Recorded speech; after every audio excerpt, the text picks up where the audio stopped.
Lake of the Woods had been my refuge for 42 years, a vast labyrinth of frozen water stretching across the border between Minnesota and Ontario. I'm Graham Hutchins, and I'd made this pilgrimage every winter since I was 23, sometimes bringing my wife Catherine, though she always preferred our summer cabin near the Boundary Waters. When the disease finally claimed her this past August after 18 brutal months of watching her fade, everything in my world shifted. The colors seemed duller, food lost its taste, sleep became a stranger. This winter, at 65 years old, I needed the ice more than ever. I needed to vanish into the white expanse, to lose myself in the methodical rhythm of ice fishing, where the only sounds were wind across frozen water and the occasional crack of shifting ice plates. The isolation wasn't loneliness, it was survival. I loaded my equipment onto the sled behind my snowmobile before sunrise on a Thursday morning in late January. The temperature hovered at 8 degrees below zero, and my breath crystallized instantly in the pre-dawn darkness.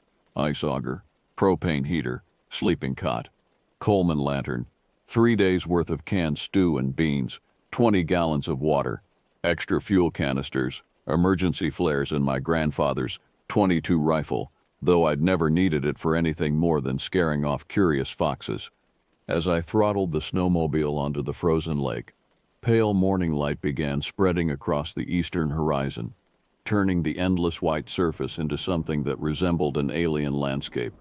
I drove deeper into the wilderness, following the familiar route toward the isolated chain of islands locals called Devil's Elbow. The name had always seemed melodramatic, but the area suited my needs perfectly. Miles from the fishing resorts, hours from the nearest town, and far enough from civilization that I could pretend the rest of the world had ceased to exist. The ride took 90 minutes, and with each passing mile, I felt the tension in my shoulders gradually ease. Out here, there were no sympathetic neighbors asking how I was holding up, no well-meaning friends suggesting grief counseling, no empty house echoing with Catherine's absence.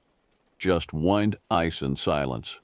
I stopped near the southern tip of the largest island, a pine-covered mass of rock that rose perhaps 30 feet above the frozen lake surface.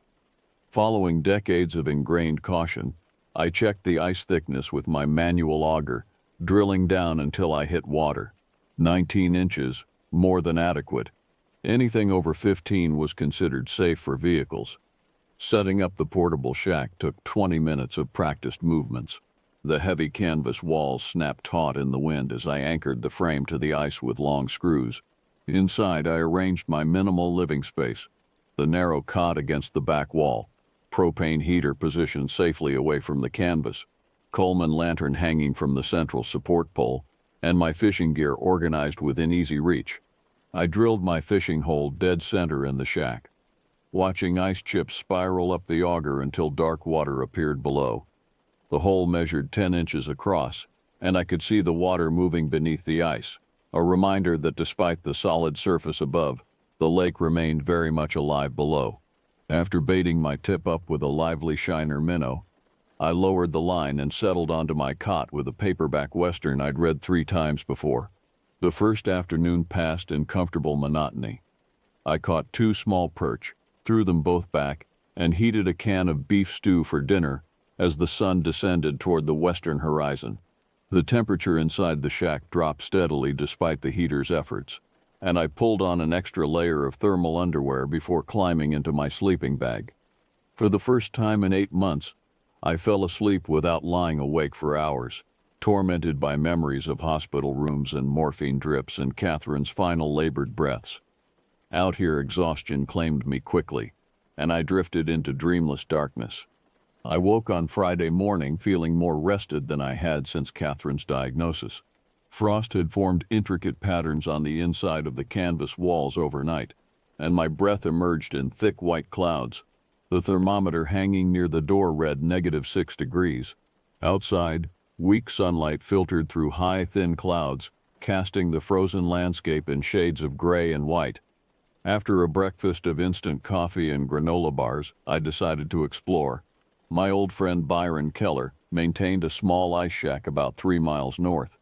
though he'd stopped using it regularly after moving to Arizona 5 years ago for his arthritis. I'd promised to check on the structure whenever I came out, making sure heavy snow hadn't collapsed the roof or that vandals hadn't broken in. The snowmobile journey took 15 minutes across smooth ice. Byron's shack sat in the shelter of a small pine grove, weathered but still sturdy. As expected, everything was locked up tight, and the surrounding snow showed no signs of recent visitors. On impulse, I drilled a test hole nearby and was immediately rewarded. Within 20 minutes, I'd pulled up 3 decent-sized walleye. I marked the GPS coordinates on my handheld unit and made a mental note to return. The ride back to my own shack was uneventful, but as I approached, something made me slow the snowmobile and cut the engine. In the sudden silence, I sat listening. The wind had died completely, leaving the frozen lake wrapped in an unnatural stillness that seemed to press against my eardrums. Even the usual distant sounds, ice groaning as it expanded and contracted, ravens calling from the tree line, were absent. I shook off the uneasy feeling and restarted the engine. The roar seemed obscenely loud in the quiet. Inside the shack, I heated water for coffee and settled in for the afternoon. The fish weren't biting, but that was fine. I wasn't really here for the fish anyway. As the afternoon wore on, clouds thickened overhead, transforming the dim daylight into premature dusk. By 4 o'clock, darkness was already gathering at the edges of the frozen world. I lit the Coleman lantern and prepared dinner. Another can of stew, eaten directly from the pot to minimize cleanup. The wind had picked up again, buffeting the canvas walls and making the frame creak. Normal sounds, familiar sounds, nothing to worry about. I read by lantern light until my eyes grew heavy, then extinguished the flame and burrowed into my sleeping bag. The darkness inside the shack was absolute, the kind of blackness that made you doubt whether your eyes were actually open. I lay listening to the wind, to the occasional snap of the canvas, to the settling groans of the ice beneath me. Sleep came slowly this time. The sound that jerked me into full wakefulness was unmistakable. The crunch of footsteps on crusted snow. I lay frozen in my sleeping bag, heart suddenly hammering against my ribs. My watch read 2:47 a.m. The wind had stopped, leaving only thick silence broken by those steady, measured footsteps. They circled the shack slowly, deliberately, each crunch distinct and heavy. My first thought was another fisherman, perhaps someone whose vehicle had broken down seeking help. But something about the rhythm of those steps felt wrong, too slow, too purposeful. And why circle the shack rather than approach the door? I eased myself out of the sleeping bag as quietly as possible, every movement seeming thunderously loud despite my caution. The footsteps continued their circuit, unhurried and methodical. I crept toward the narrow observation slit in the canvas near the door and peered out into the night. Moonlight transformed the frozen lake into a silvery expanse. Bright enough to see clearly for hundreds of yards, the ice stretched empty in all directions. No snowmobile, no figure, nothing. Yet the footsteps continued, now passing along the side wall of the shack. So close I could hear the slight squeak of compressed snow. My hands trembled as I backed away from the window. Every rational part of my brain insisted someone must be out there, even if I couldn't see them from my limited vantage point. But a deeper, more primitive part of my consciousness whispered that something was fundamentally wrong with this situation. The footsteps completed their circle and started a second lap.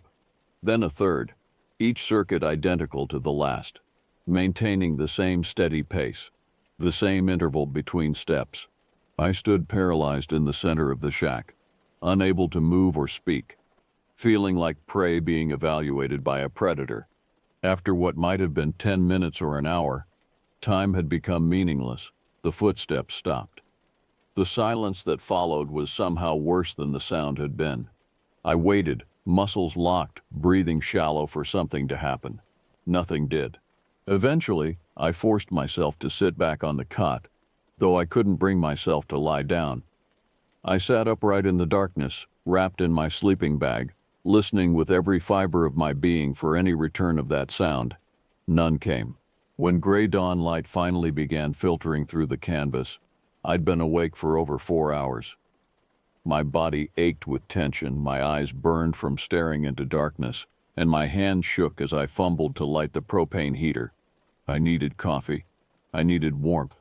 I needed to see what, if anything, waited outside.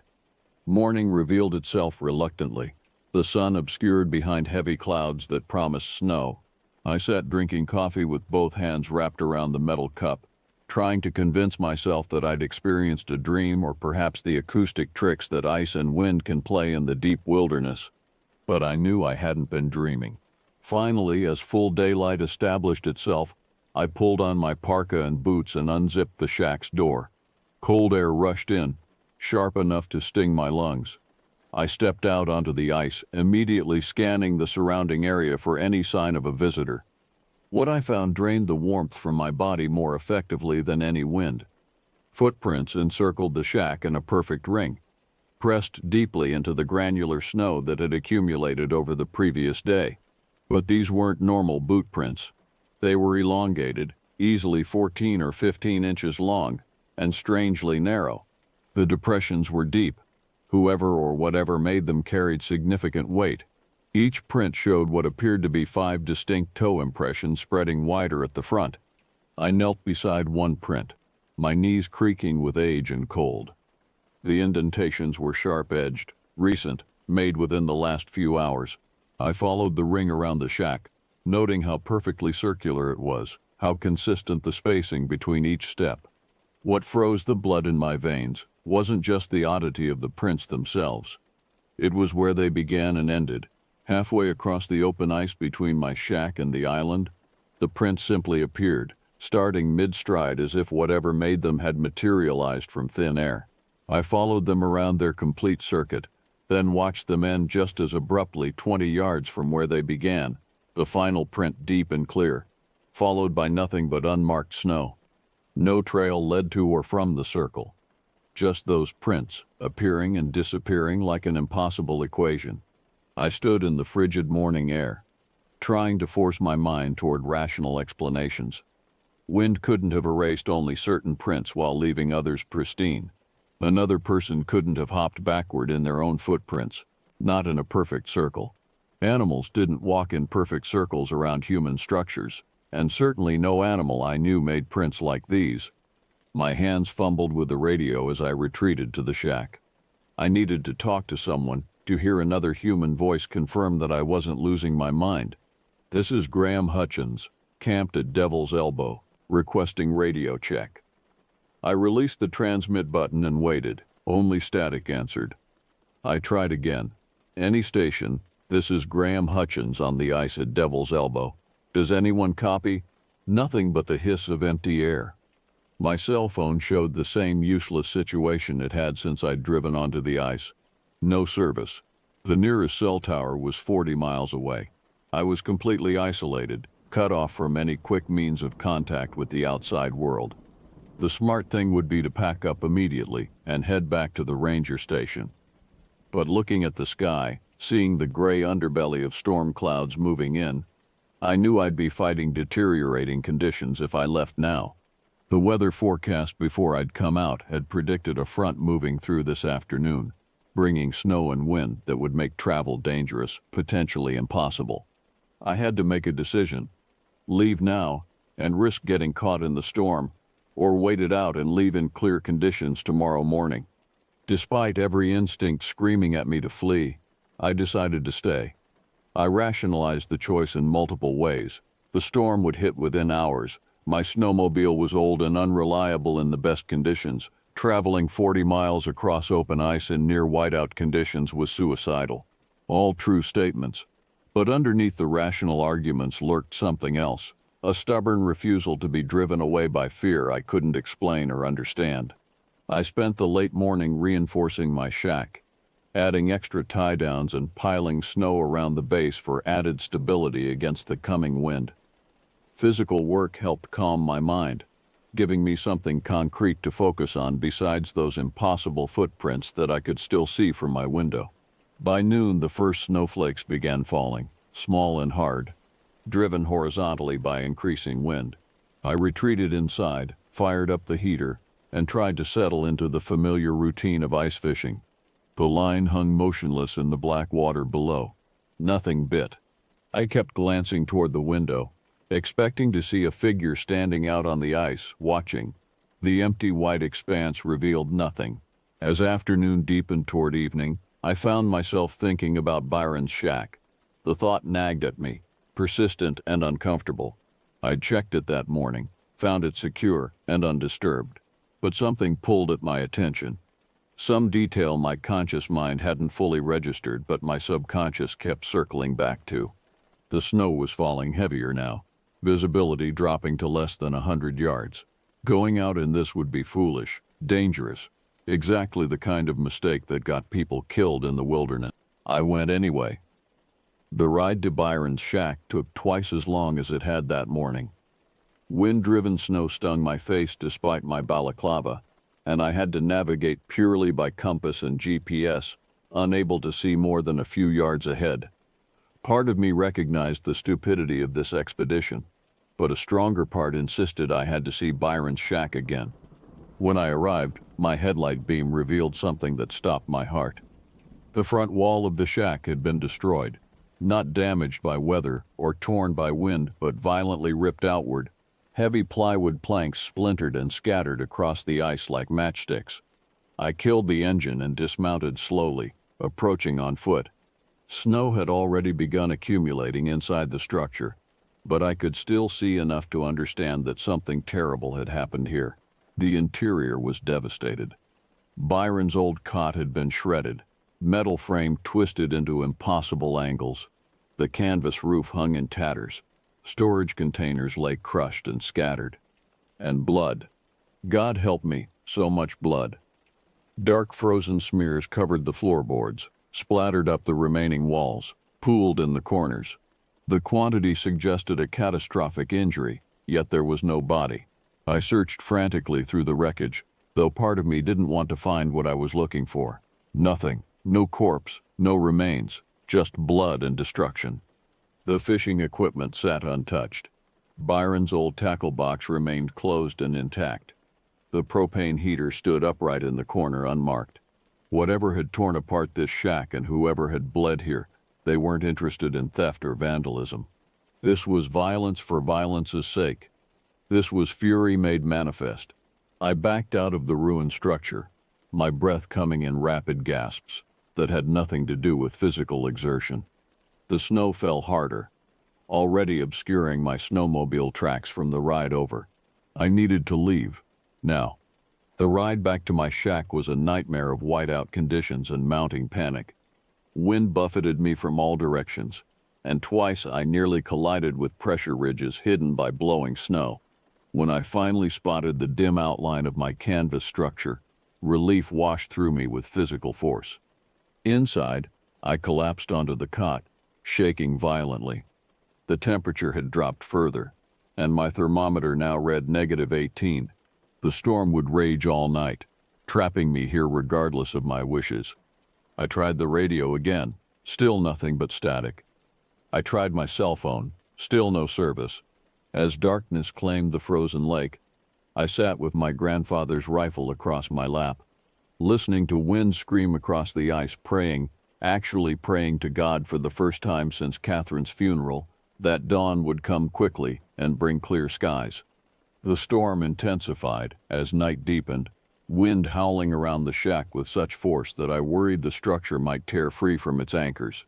Snow hammered against the canvas in waves, sometimes soft and almost gentle, sometimes hard as thrown gravel.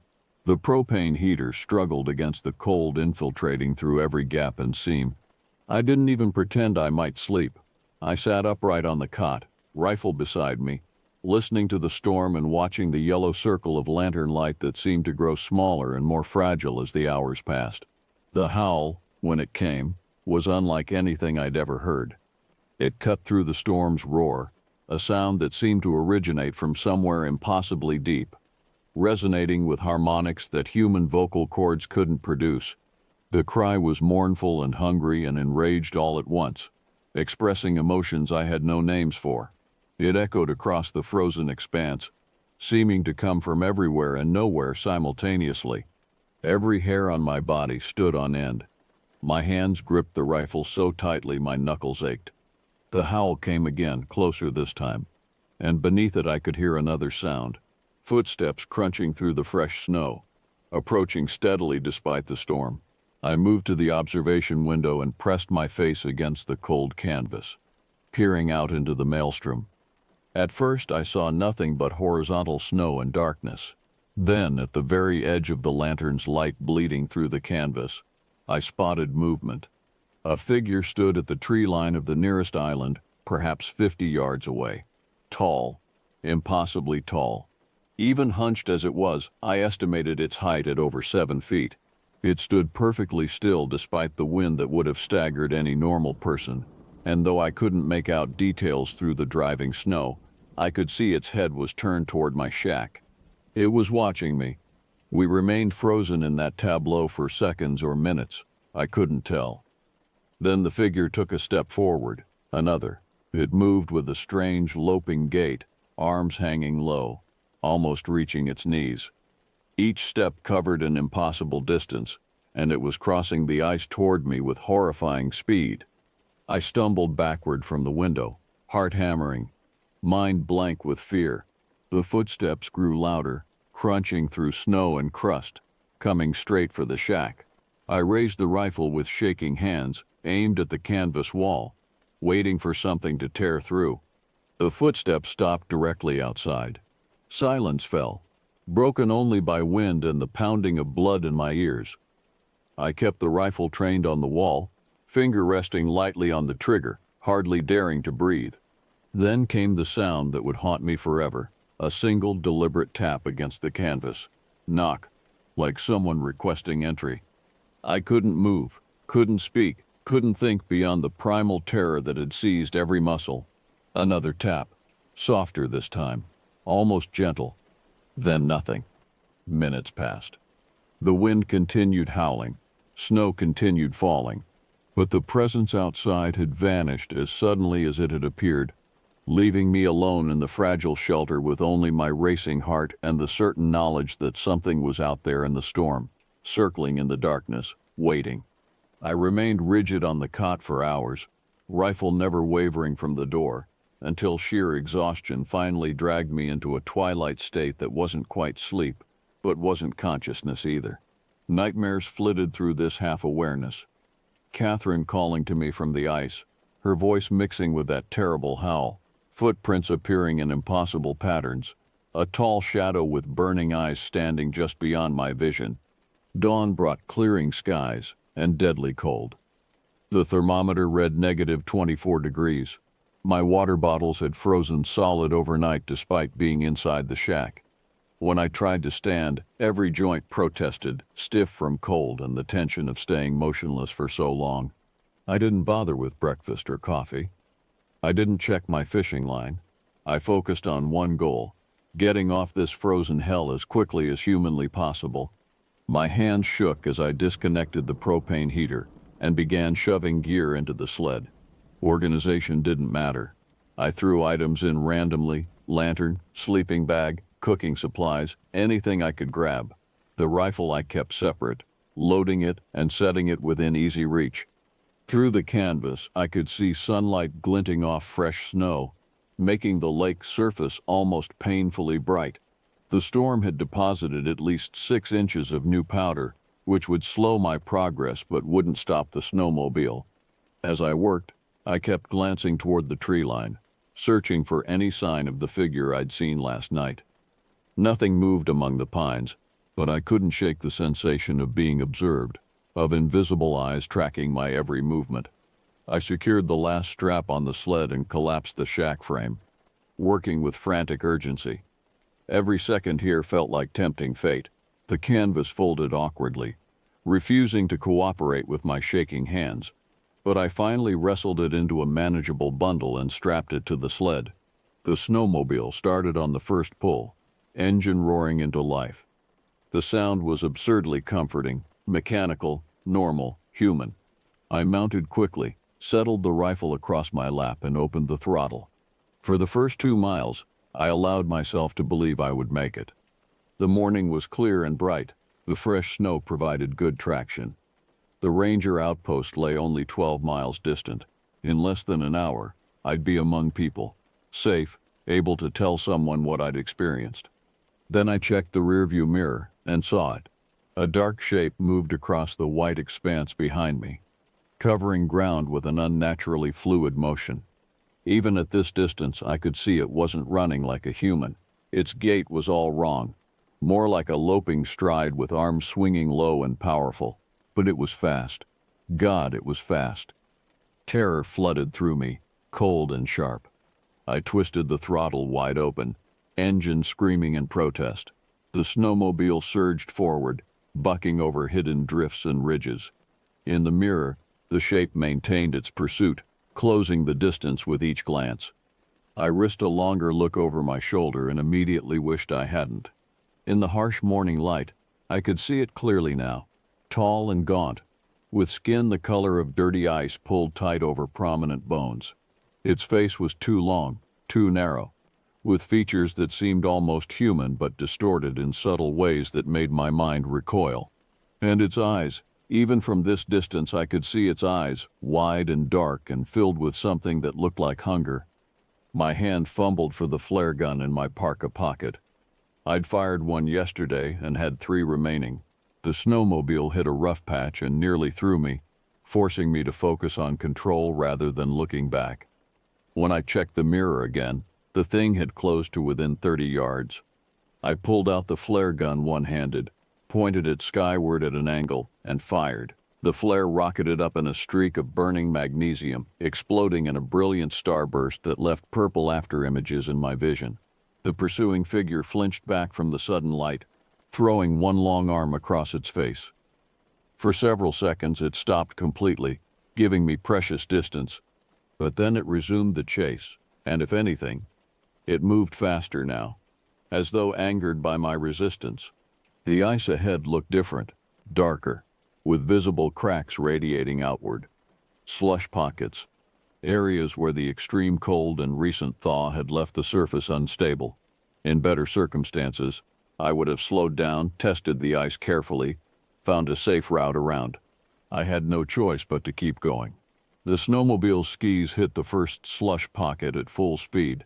Icy water sprayed up, soaking my legs. The machine stuttered but powered through. Behind me I heard a sound like enraged frustration. Not quite a howl, not quite a scream, but something that combined both. 50 yards ahead I could see solid ice and the dark smudge of the tree line beyond. Safety. I just needed to reach. The ice beneath me gave way without warning. One moment I was racing across a solid surface. The next, the snowmobile's front end plunged down, hitting hidden water with tremendous force. The impact threw me forward, and I tumbled over the handlebars into frigid slush that instantly soaked through my clothes. The shock of cold water was indescribable. Every nerve in my body seemed to ignite with pain. I thrashed instinctively, trying to find purchase, but my boots and heavy parka were dragging me down. The snowmobile's engine died with a gurgling hiss as water poured over it. Behind me, I heard rapid footsteps approaching, splashing through the slush. Terror gave me strength I didn't know I possessed. I kicked violently, grabbed the edge of solid ice, and hauled myself up and forward. The ice cracked under my weight, but held long enough for me to crawl several more feet. Behind me, the water churned as something entered the broken section. I didn't look back. I couldn't. I focused entirely on moving forward, dragging myself across ice that creaked and groaned with every movement. My soaked clothes had already begun freezing in the extreme cold, making movement increasingly difficult. The solid ice of the shoreline seemed impossibly far away, but I kept crawling, kept moving, even as I heard splashing behind me and felt the ice shudder with impacts. 20 yards, 15, 10. A sound erupted behind me. That terrible howl mixed with something that sounded almost like words, though in no language I'd ever heard. The ice beneath me shuddered violently. 5 yards from shore, I found my feet and staggered forward in a clumsy run, legs barely responding. I expected at any moment to feel hands or claws grab me from behind, but somehow I reached the snow-covered ground and collapsed. The sound that saved my life was an engine, an ATV engine specifically, belonging to a ministry ranger named Douglas Brennan, who'd been patrolling the shoreline access roads. He'd seen my flare and come to investigate, arriving just as I collapsed in the snow, shaking so violently I couldn't speak. Doug acted with the competence of someone who dealt with winter emergencies before. He wrapped me in thermal blankets from his emergency kit, loaded me onto the ATV, and drove directly to the ranger station 3 miles away. I tried to tell him something was chasing me, tried to warn him about the thing on the ice, but my words came out as incomprehensible mumbles through chattering teeth. At the station, they stripped off my frozen clothes, wrapped me in heated blankets, and poured hot sweet tea down my throat while monitoring me for hypothermia. My core temperature had dropped to 94 degrees, low enough to be dangerous but not immediately life-threatening. They wanted to airlift me to the hospital in Kenora, but I refused, insisting I just needed to warm up. It took 6 hours before I stopped shaking. Another 2 before I could speak coherently. I told Doug everything. The footprints circling my shack, the destroyed structure at Byron's place, the figure watching from the trees, the pursuit across the ice. He listened without interrupting, his expression carefully neutral. "You're not the first," he finally said, voice quiet. That simple statement chilled me more than the ice water had. He explained, reluctantly, that every few years they received reports from the Devil's Elbow area, fishermen finding strange tracks, equipment destroyed for no apparent reason. Occasionally someone would go missing, leaving only abandoned gear and bloodstains on the ice. The official reports always blamed animal attacks or harsh weather, but Doug had worked this territory for 18 years, and he'd seen too many of these incidents to believe the official explanations. "We can't put unidentified creature in the reports," he said. "People would think we were crazy. And honestly, maybe we are. But I believe you, Graham. I've seen some of those prints myself." 2 days later, after I'd recovered enough to move without discomfort, Doug drove me back to the site. The ice had refrozen overnight, and fresh snow had covered much of the evidence, but we found the hole where my snowmobile had gone through, now frozen over again with a thin layer of new ice. My machine was visible beneath, already collecting silt, a complete loss. We also found marks near the hole, deep gouges in the ice, long scratches that looked almost like claw marks, radiating away from the break. They were spaced impossibly far apart, and they dug deeper into the ice than any animal I could name. Doug photographed everything, took detailed notes, collected ice samples from around the gouges. Then he looked at me with an expression I couldn't quite read. "This documentation will go into the file," he said. "But I'm telling you now, Graham, it won't change anything. The official report will list this as an animal encounter, probably wolf or bear, despite the fact that neither explanation makes sense. The higher-ups don't want questions. They don't want tourists scared away. They definitely don't want media attention." "What about my snowmobile?" I asked. "What about Byron's shack?" "Your snowmobile went through thin ice. You got careless. Byron's shack was destroyed by weather and scavengers.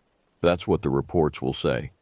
I wanted to argue, to demand they investigate properly, to force someone to acknowledge what I'd experienced. But looking at Doug's tired eyes, I understood the futility. This wasn't the first time he'd had this conversation. It wouldn't be the last. I sold my ice fishing equipment within the month. The portable shack, my augers, my rods and tip-ups. Everything went to a dealer in Thunder Bay, who asked no questions about why I was liquidating gear I'd used for 4 decades. The money didn't matter. I just needed it all gone, needed to sever every connection to that frozen nightmare. I moved south in March, settling in a small town near Lake Superior.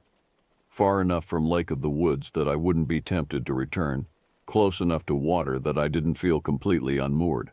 I took up woodworking, filled my days with the sounds of saws and sanders, anything to occupy my mind. But nights remained difficult. When I close my eyes, I see that figure loping across the ice with its impossible stride. I hear that howl that wasn't quite animal, wasn't quite human. I feel the shock of frigid water closing over me and the certainty that I was about to be dragged down into darkness. I tried once to tell my story to someone official. I called the Ontario Ministry of Natural Resources and spoke with a records officer named Susan Perry. She listened politely, asked several questions, and said she'd file a supplemental report. 3 weeks later, when I called back to follow up, they had no record of my call, no file, no report. Susan Perry, they told me, hadn't worked for the ministry in over 2 years. Now I'm 70 years old, and most nights I sit in my small workshop, carving useless shapes from wood, trying not to think about what's still out there on the ice. But every winter, I hear stories, whispered conversations at the hardware store, news articles buried on page 6 of regional papers, fishermen going missing near Devil's Elbow, their gear found abandoned on solid ice, sometimes with equipment destroyed, always with strange tracks nearby.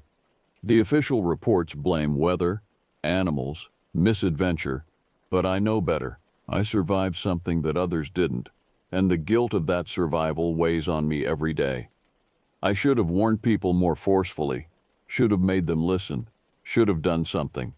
Catherine used to tell me I couldn't control everything, couldn't protect everyone. She was right, of course. She usually was, but late at night, when I hear ice cracking in my memory and feel phantom cold water soaking through my clothes, I wonder if she'd understand why I'm still so haunted. Because whatever walks the ice at Devil's Elbow isn't finished. It's still out there, still circling in the darkness, still leaving tracks that appear and disappear like questions without answers. And every winter, it waits for the next person who seeks solitude in the frozen wilderness, seeking something else entirely, prey that will never be found, except in the disturbing reports that get filed away and forgotten. I keep a map on my workshop wall, marked with every incident I've been able to confirm over the past 5 years. 37 cases. 37 people who encountered something unexplainable on that frozen expanse. Most survived, some didn't. And Doug Brennan, who sent me the information despite regulations forbidding it, included a note with the last batch of reports. It's getting worse, Graham. More frequent. More aggressive. I don't know if it's always been this way and we're just finally paying attention, or if something's changed. But people should know. People should be warned. So I'm writing this account, documenting everything that happened during those 3 terrible days in January 21 years ago. I don't expect anyone to believe it. I don't expect it to change anything. But perhaps, somewhere, someone planning a solitary ice fishing trip will read these words and make a different choice. Perhaps they'll stay closer to civilization, fish in more populated areas, avoid the isolated chains of islands where silence waits with hungry patience. Or perhaps they'll dismiss this as the ramblings of a traumatized old man who saw nothing more than his own fear reflected in wind and ice. That's fine too. Disbelief is safer than knowledge when it comes to what lurks in the frozen wilderness. I just know that I'll never return to Lake of the Woods. I'll never again drill a hole in the ice and sit in comfortable solitude, listening to the wind. The price of that peace is too high, and I've already paid more than I can afford. But sometimes, on particularly cold winter nights, I stand at my window looking north toward where the lake lies, waiting in darkness. And I wonder if it remembers me, if it's still looking, if somewhere in that vast frozen expanse, tracks are appearing in the snow, circling and circling, searching for the one who got away. I hope to God that I never find out.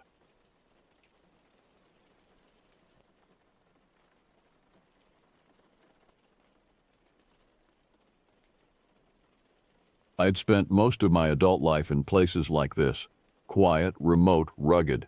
It's a life I chose, a solace I found in the vast untamed corners of the country.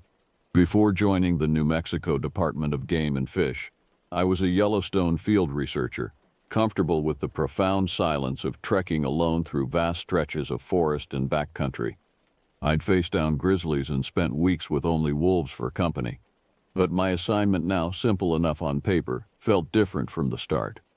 Cull elk and collect biological samples in the Gila wilderness, following a shocking and unexplained 40% drop in population over the past 18 months. The Gila is no Yellowstone, though. Yellowstone has a certain rugged grandeur and openness to its wildness. The Gila is rougher somehow, more primal and less forgiving. Dense, thorny forests tumble into shadowed canyons that seem to swallow the light whole. The terrain conspires to make you feel like an intruder. It feels untouched, not in a pristine way, but in a way that suggests even the locals know better than to go too far in. I'd made camp 3 miles off the main trail last night near Turkey Feather Pass and had pushed even farther north this morning toward the headwaters of Bear Wallow Creek. My objective was to collar elk in an area where motion-triggered cameras had picked up something deeply odd.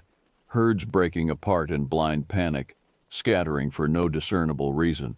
It didn't match the behavior of any known predator, wolf, lion, or bear. By noon, I reached the area I'd marked on my map. An open meadow, a serene-looking clearing ringed by old-growth spruce and ponderosa pine. My boots sank slightly into the soft, dark earth, still damp from recent rains. I paused to get my bearings and check my gear. Tranquilizer rifle strapped securely over one shoulder, tagging supplies in my backpack, and the biological sampling kit secured to my belt. Everything was accounted for. The first sign that something was profoundly wrong hit me about 50 yards into the clearing.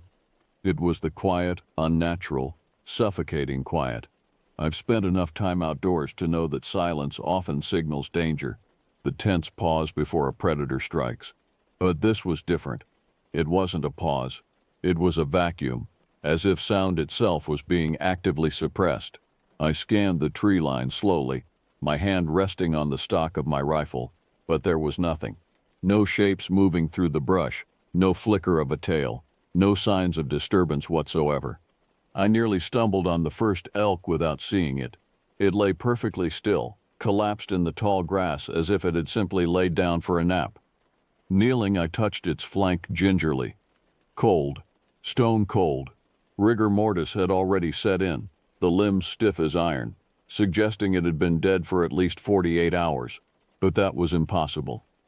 The grass beneath the massive body was fresh, green, and completely undisturbed. There were no signs of a struggle, no churned-up mud. More unnerving still, no wounds, no blood, no bite marks from predators, not even a scratch, nothing. As I rose and looked around the meadow, a cold knot tightened in my chest. There were more. 5 additional elk lay scattered evenly across the clearing, forming a near-perfect circle with the first one I'd found. Each was positioned in the same bizarre, placid state. Lying down, legs stiffly extended, necks stretched out, and eyes wide open, staring at the empty sky.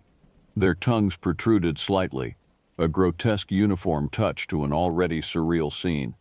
Dark fluid had dried around their nostrils, forming black crusts that looked almost painted on. I forced my training to take over, pushing back the rising tide of dread. I moved from one carcass to the next, completing a grim circuit around the clearing, documenting the same inexplicable symptoms in my field notebook. No trauma, no scavenging, no apparent cause of death.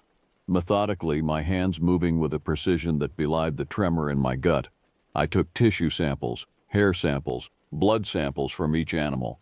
I labeled each glass tube with meticulous care, the scratch of my pen the only sound in the unnerving stillness.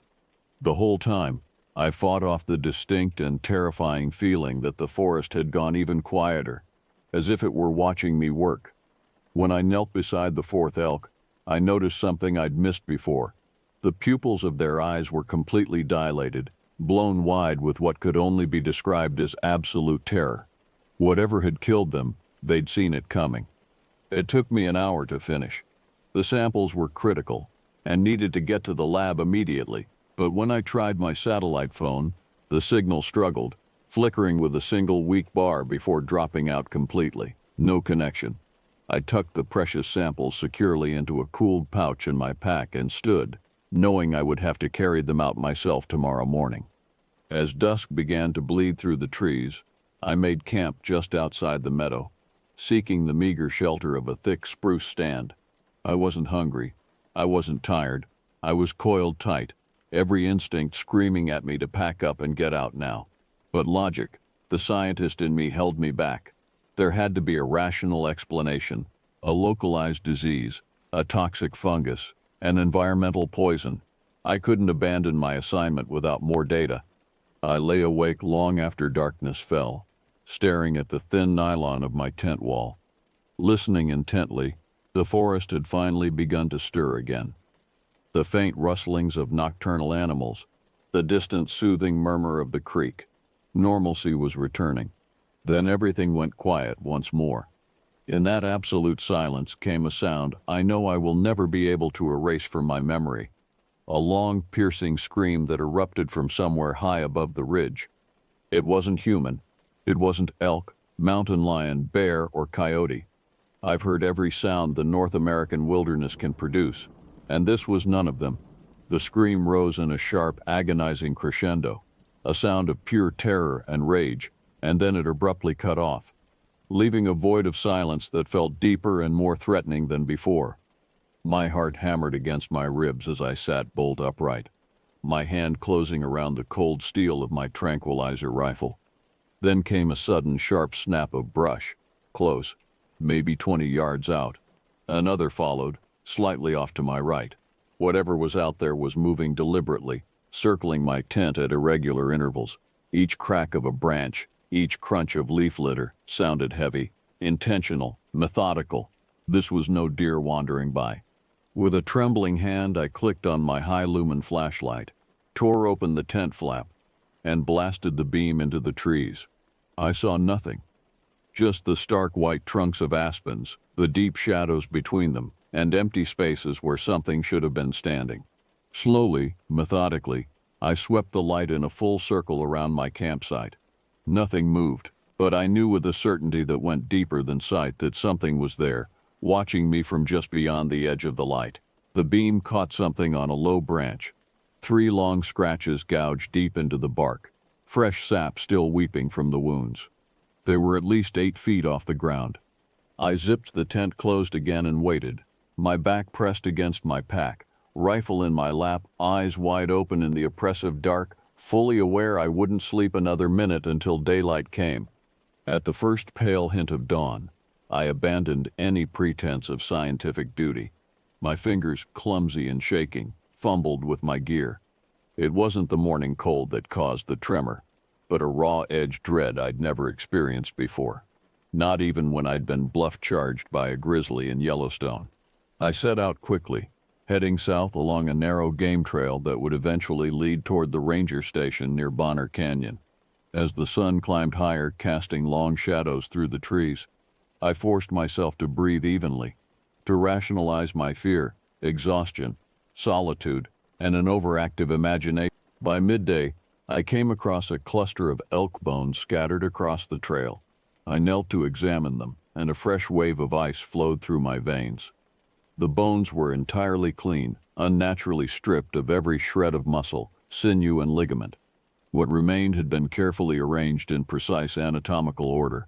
The ribs laid out in a perfect parallel fan, the vertebrae aligned in a neat, delicate column like some macabre biology lesson. There were no teeth marks from scavengers, no evidence of insects or decomposition. The scene felt clinical, sterile, almost purposeful. It wasn't a kill site. It was an exhibit, a display meant to be seen, understood, feared. I stood back up, the acidic taste of bile rising in my throat. A sudden sound behind me, a heavy footstep, the definitive crunch of a boot on gravel. It was so close it sent a jolt of electricity up my spine. I spun around, pulse leaping, scanning the trees and the trail behind me. Nothing. Only silence, and the gentle sway of pine branches in an imperceptible breeze. I exhaled sharply, my breath clouding in the air despite the mild temperature. I tried to convince myself I'd imagined it, but the forest around me felt suffocating, oppressive, as if the trees themselves were leaning in closer. I started walking again, faster this time, my stride purposeful and urgent.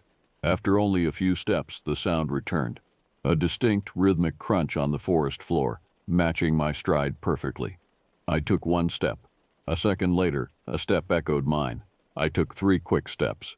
3 quick crunches answered in exact synchronization. I stopped dead. So did it. My throat went dry.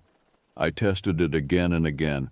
raw panic clawing at my throat as the horrifying pattern continued with mechanical precision.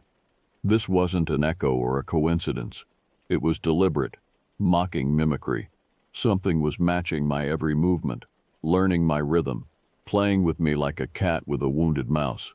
Unable to stand it any longer, I broke from the trail, veering sharply into the dense undergrowth. I plunged through thorny catclaw acacia, the spines ripping at my pants and legs, drawing blood that ran warm down my shins.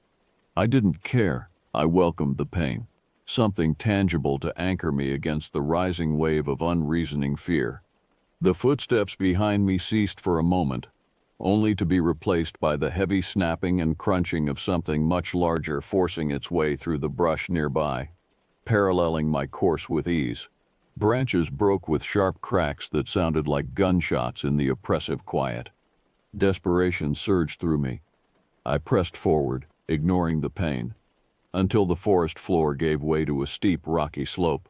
I scrambled up, loose scree slipping and clattering beneath my boots. Halfway up the incline, I paused to catch my breath, my lungs burning, gripping the rough stone for support. And that's when I saw it. Below me, standing motionless under a deep rock overhang, was a figure unlike anything I had ever encountered. It was tall, impossibly so, at least 7 feet, with unnaturally elongated limbs draped in what looked like ragged patchwork animal hides stitched together with sinew.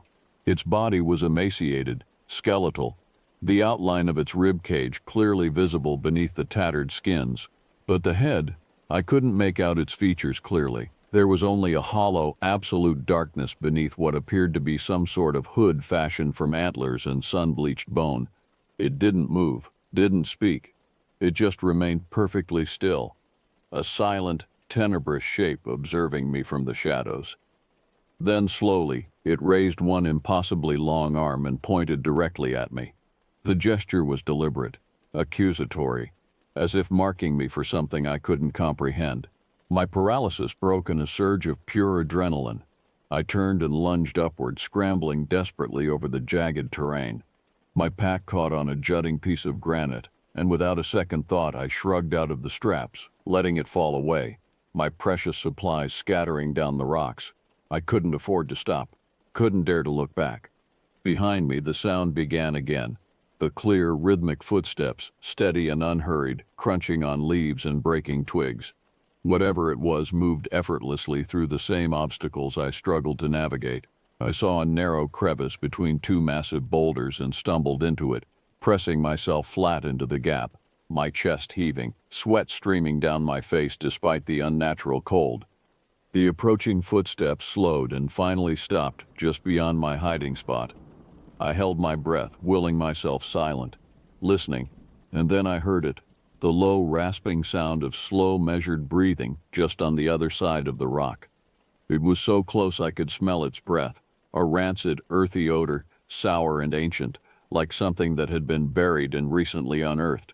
My heartbeat pounded in my ears like a drum, a frantic countdown to inevitable discovery. But discovery never came. Instead, I remained wedged there, tense and rigid as daylight gradually faded into the deep purple of twilight. The breathing never shifted, never retreated. It simply lingered, a patient, terrifying presence in the dark, content to wait me out. At dawn, I forced my stiff, aching body from the narrow gap. The space beyond the boulders was empty. I started cautiously downhill, trying to orient myself toward Bonner Canyon. Hours passed. Gradually, landmarks became familiar. The abandoned logging road, the crooked stump where the trail forked. Then I found it, my field notebook, lying open and perfectly centered on the trail, miles from where I'd dropped my pack. The elastic band that held it closed was missing. Inside, on a blank page, someone had drawn a simple symbol, a circle with 6 dots arranged around it, the same pattern as the dead elk. By the time I finally reached the ranger station at dusk, I was hypothermic and delirious.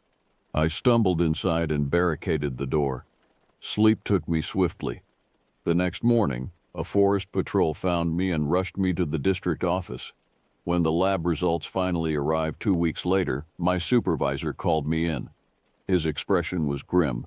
"The elk you found," he began, his voice low. "Something happened to their bodies on a cellular level.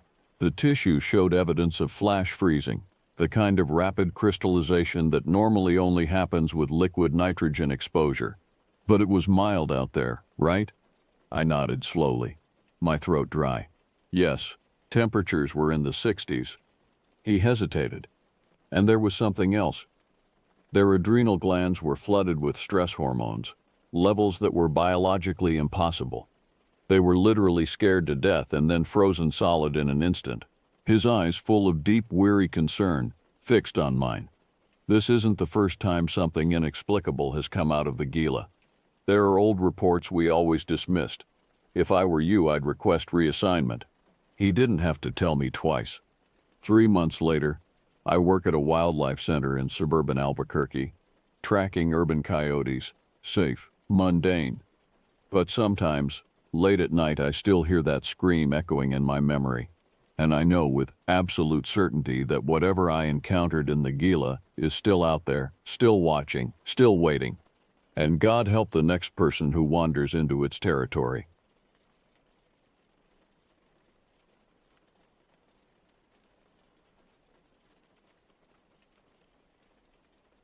This happened in 1992. My name is Mason Herford, and I'm about to tell you a story that still chills me to the bone even after all these years. I had a simple life out in western Montana, living off the grid on a piece of land my father left me. I didn't need much, just a roof, some chickens, a solar setup, and a wood stove.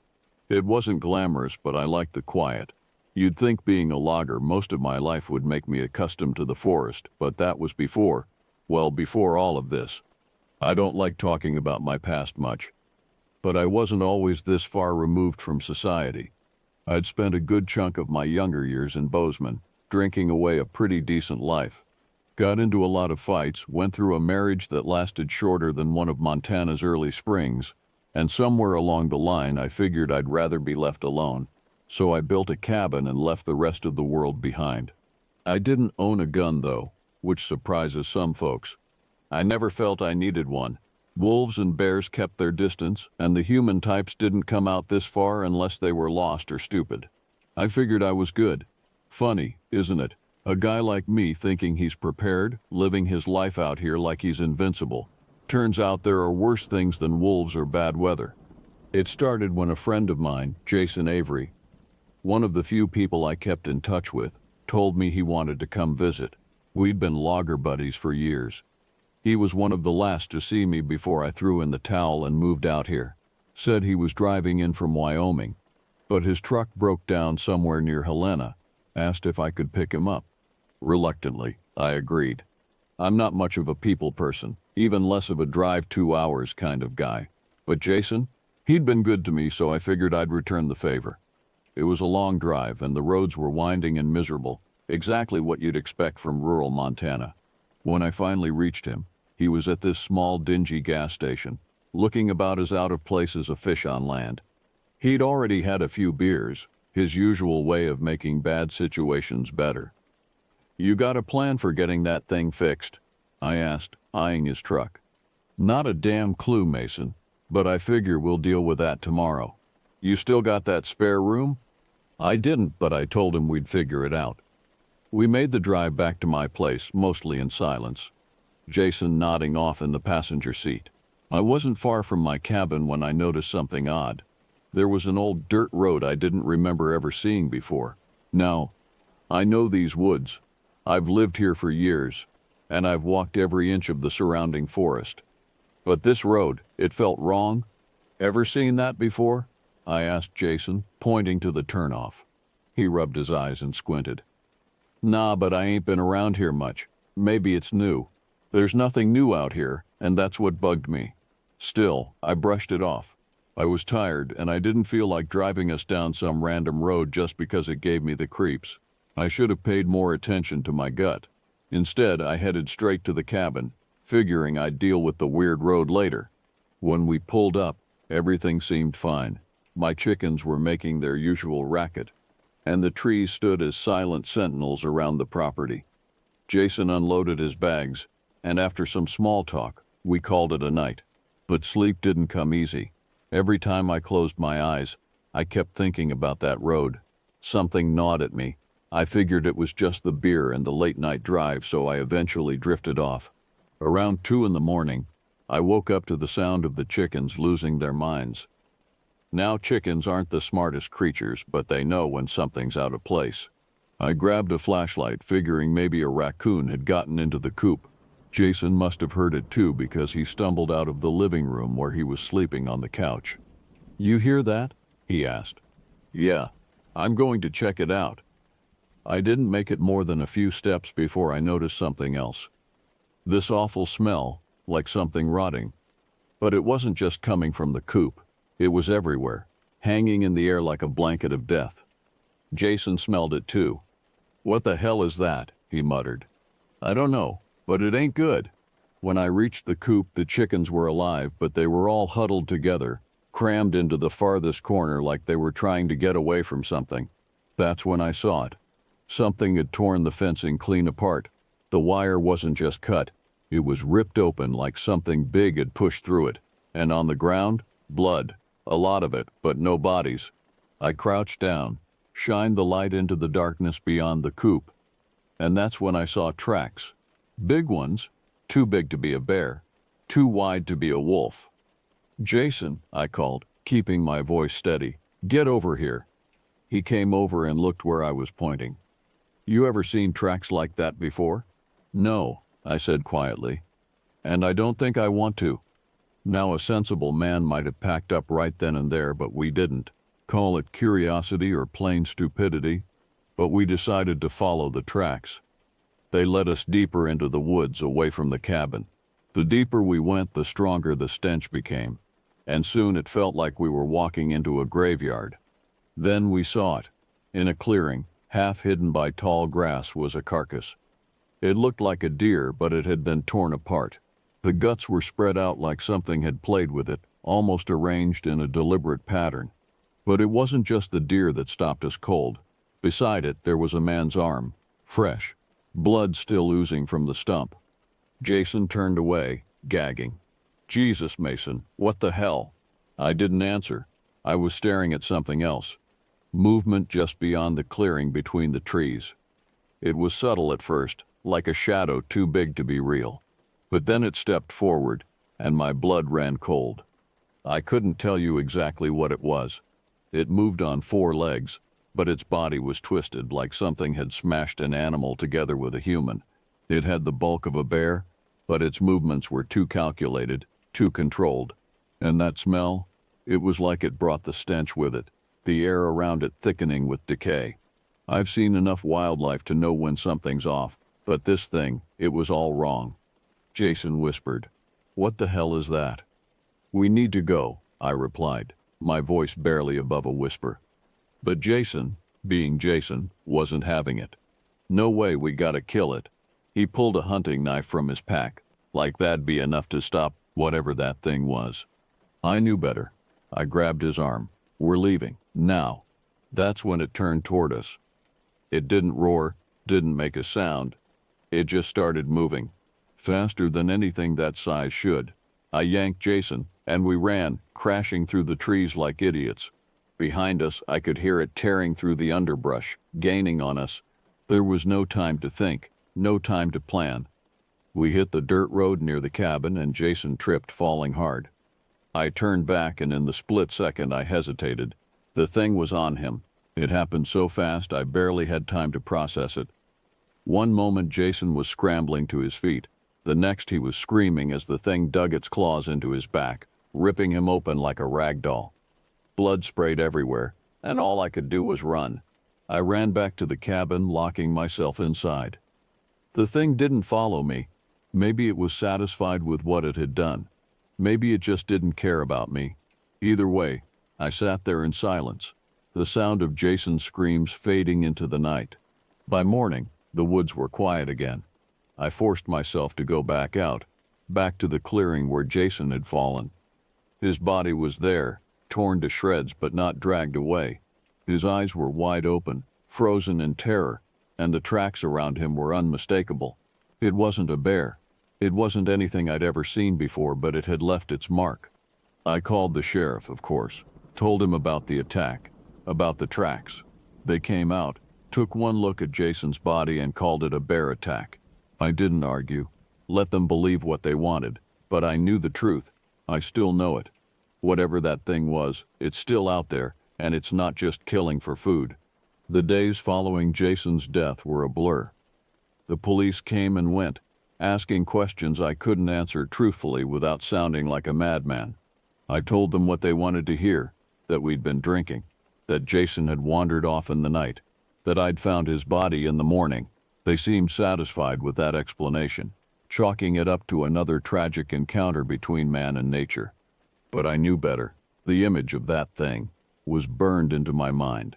Its twisted form, the way it moved with an unnatural grace, the stench of death that clung to it like a second skin. It wasn't natural, wasn't something that belonged in this world, and yet here it was, in my woods, turning my sanctuary into a nightmare. I couldn't sleep. Every time I closed my eyes, I saw Jason's face, contorted in terror. I heard his screams echoing through the trees, and underneath it all, I felt the presence of that creature, lurking just beyond the edge of my vision. I started fortifying the cabin, boarded up the windows, reinforced the door. I dug out an old shotgun my father had left me, kept it loaded and by my side at all times. The chickens, I let them go. Better they had a chance to survive in the wild than be sitting ducks for that monster. But even as I tried to make myself feel safer, I knew deep down that if that thing wanted in, no amount of wood and nails would keep it out. Still, it gave me something to do, kept my hands busy and my mind from dwelling too much on what had happened. Weeks passed, and slowly, life tried to return to normal. The police stopped coming around. The forest seemed to settle back into its usual rhythms, but I couldn't shake the feeling that I was being watched. Sometimes, late at night, I'd hear something moving outside the cabin. Heavy footsteps, branches snapping under an enormous weight, and always that smell. I started keeping a journal, partly to keep myself sane, partly to leave a record in case I didn't make it. I wrote down everything I could remember about that night, every detail about the creature. I drew sketches, trying to capture its horrifying form on paper. Looking back at those drawings now, they don't do justice to the terror of the real thing, but they're close enough to make my skin crawl. One night, about a month after Jason's death, I woke up to a sound I'd never heard before. It was like a howl, but deeper, more guttural. It echoed through the woods, setting every nerve in my body on edge. I grabbed my shotgun and waited, heart pounding for something to happen, but nothing did. The sound faded away, leaving behind an eerie silence. The next morning, I found tracks again. This time they circled the entire cabin, like the thing had been pacing, looking for a way in. And there, scratched deep into the trunk of a nearby tree, were 3 long gouges. A warning? A threat? I couldn't be sure. But I knew I couldn't stay in the cabin anymore. It wasn't safe. I packed what I could into my truck and left. Drove straight into town and got a room at the local motel. I must have looked a sight, wild-eyed, unshaven, clutching my shotgun like it was a lifeline. The motel owner gave me a wary look but didn't ask questions. Small towns, you learn not to pry too much into other people's business. For a while, I thought about leaving Montana altogether, starting fresh somewhere else, somewhere far away from the memories of that night. But something kept me here. Maybe it was stubbornness, or maybe it was a feeling that this wasn't over, that I had a responsibility to stop this thing, or at least warn others about it. So I started digging. Spent hours at the local library, poring over old newspapers, looking for any similar incidents in the area's history, and I found them. Not many, and not recent, but they were there.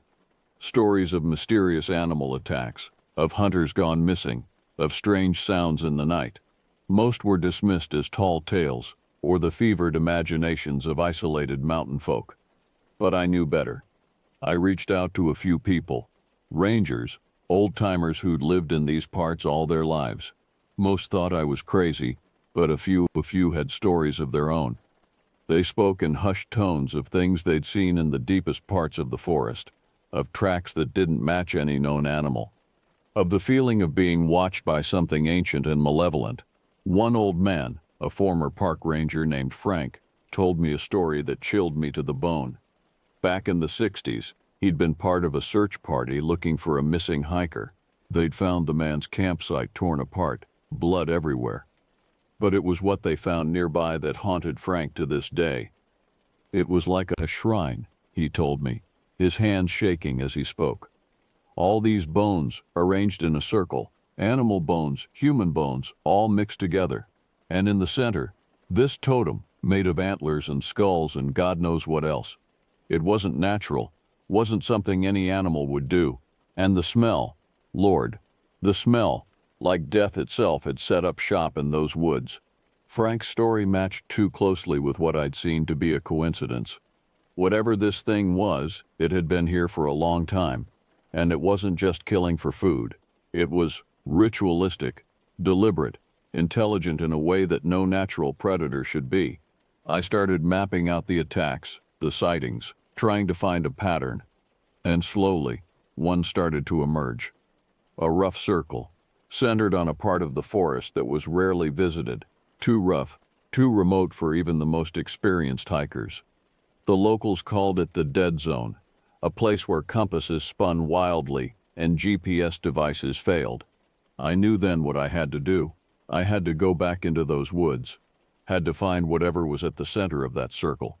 Maybe I could find a way to stop it or at least understand what it was. But one thing was certain. I couldn't let anyone else suffer the way Jason had. I couldn't let this thing continue its reign of terror unchecked. So I prepared, bought better gear, studied survival techniques, even took a few tracking classes. I wasn't going in unprepared this time, and all the while I couldn't shake the feeling that time was running out, that something big was coming.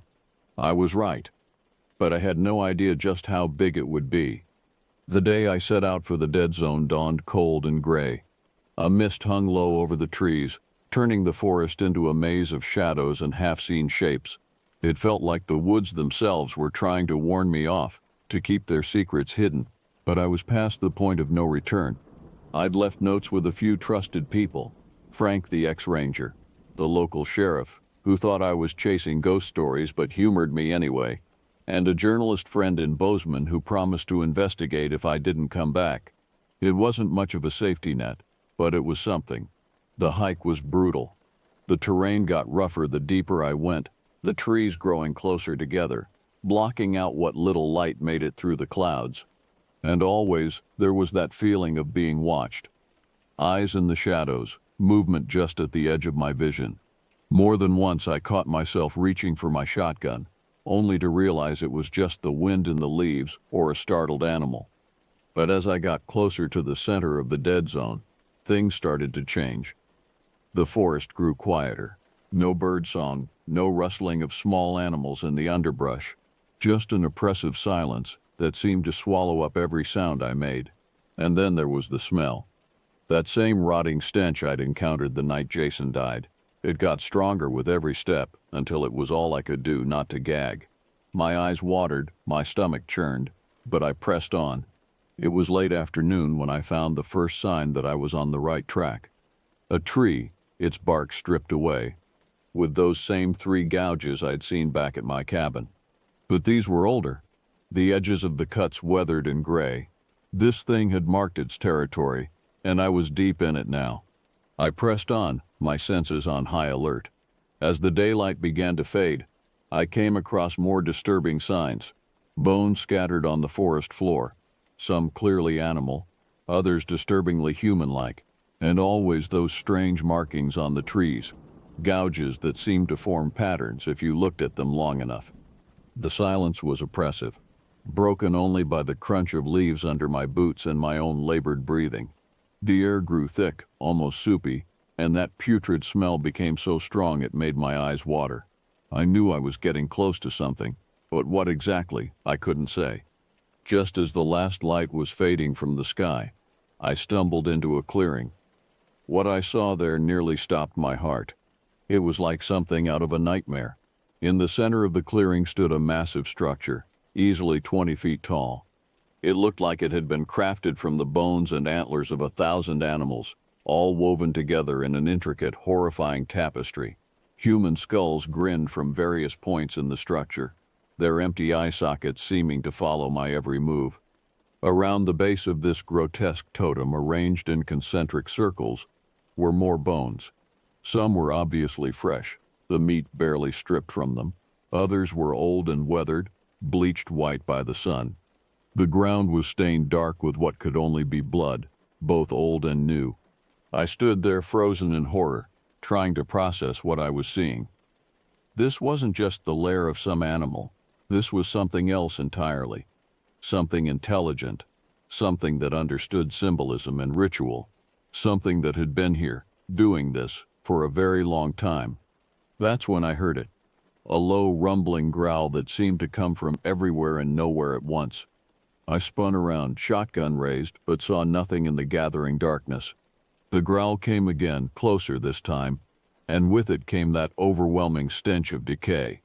I caught movement out of the corner of my eye and turned just in time to see it emerge from the shadows. The creature, the thing that had killed Jason. But now, seeing it fully for the first time, I realized how little I had truly comprehended its horror that night.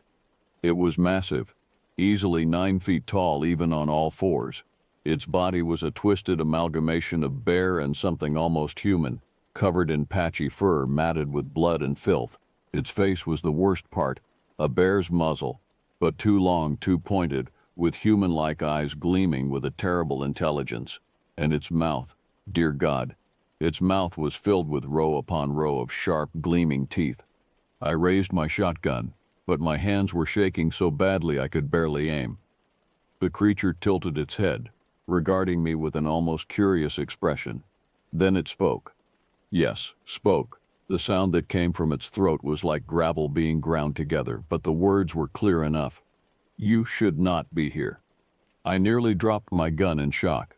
This thing, this monster, could talk. It was then that I realized I wasn't dealing with some animal or even some undiscovered species. This was something else entirely. Something old, something evil, something evil. What are you?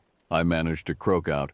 The creature's mouth stretched into what might have been a grin, revealing even more of those terrible teeth. I am hunger, it growled. I am the forest. I am eternal. It took a step toward me, its massive claws leaving deep gouges in the earth. And you are food. I fired then, the sound of the shotgun impossibly loud in the quiet clearing. The creature jerked back, more in surprise than pain, I think. Dark, almost black blood oozed from where the buckshot had peppered its shoulder, but it seemed more annoyed than hurt. I turned and ran, crashed through the underbrush, branches whipping at my face, roots threatening to trip me at every step.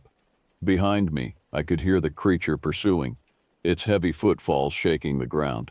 I ran until my lungs burned, until my legs felt like they were on fire. But I knew it wasn't enough. This thing knew these woods far better than I ever could. It was just toying with me now. As if to prove my point, it suddenly burst from the trees ahead of me, cutting off my escape. I skidded to a stop, raising my shotgun again.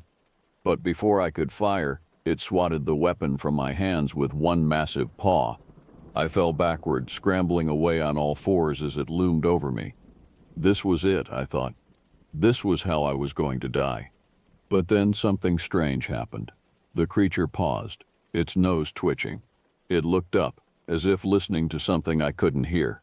And then, to my utter disbelief, it spoke again. Not yet, it growled. Not your time. It leaned in close, its hot, fetid breath washing over me. Tell them, it said. Tell them I am here. Tell them I hunger. And then, as suddenly as it had appeared, it was gone, melting back into the shadows of the forest, leaving me alone in the darkness. I don't know how long I lay there, shaking, waiting for it to return, but eventually, I managed to pull myself to my feet.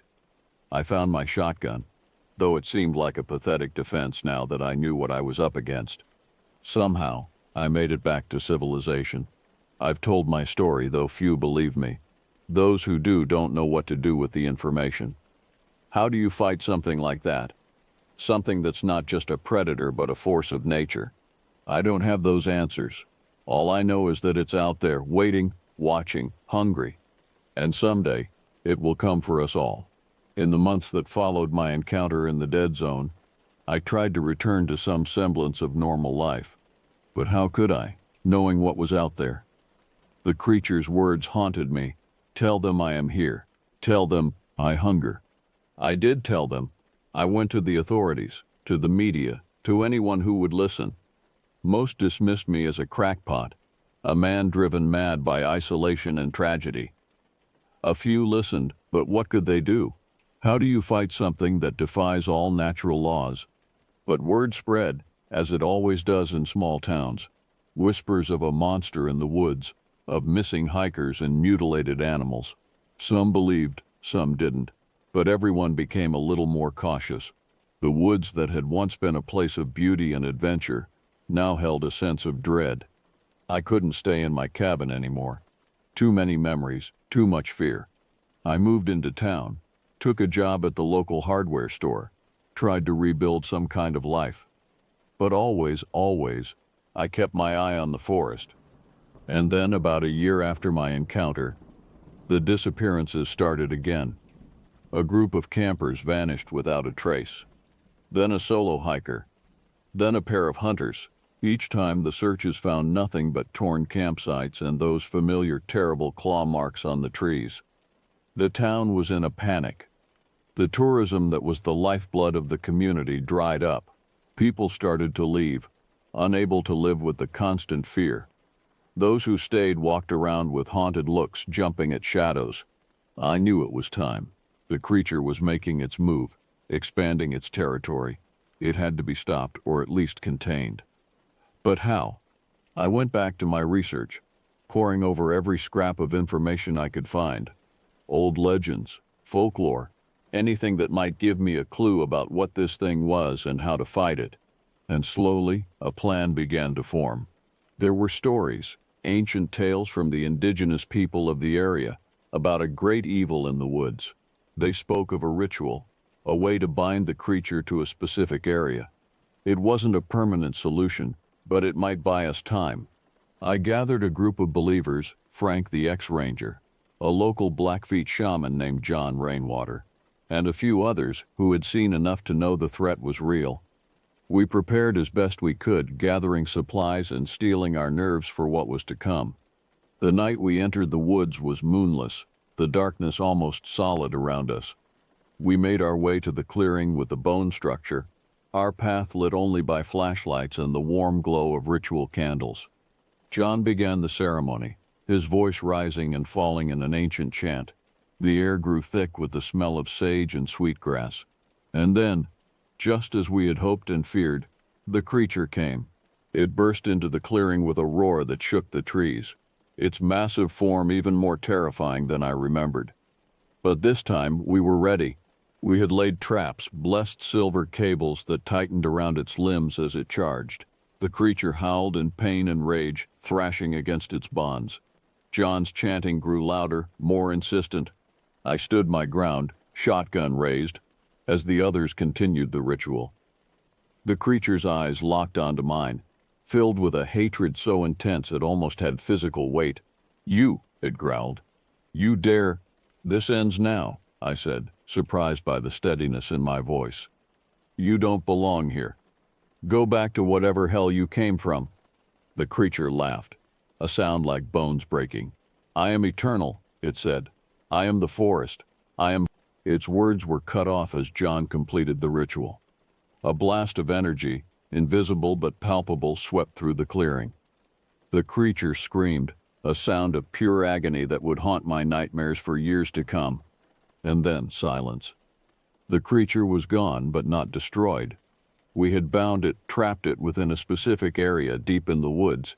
It would be able to roam within that space, but not beyond. Not for a long time, at least.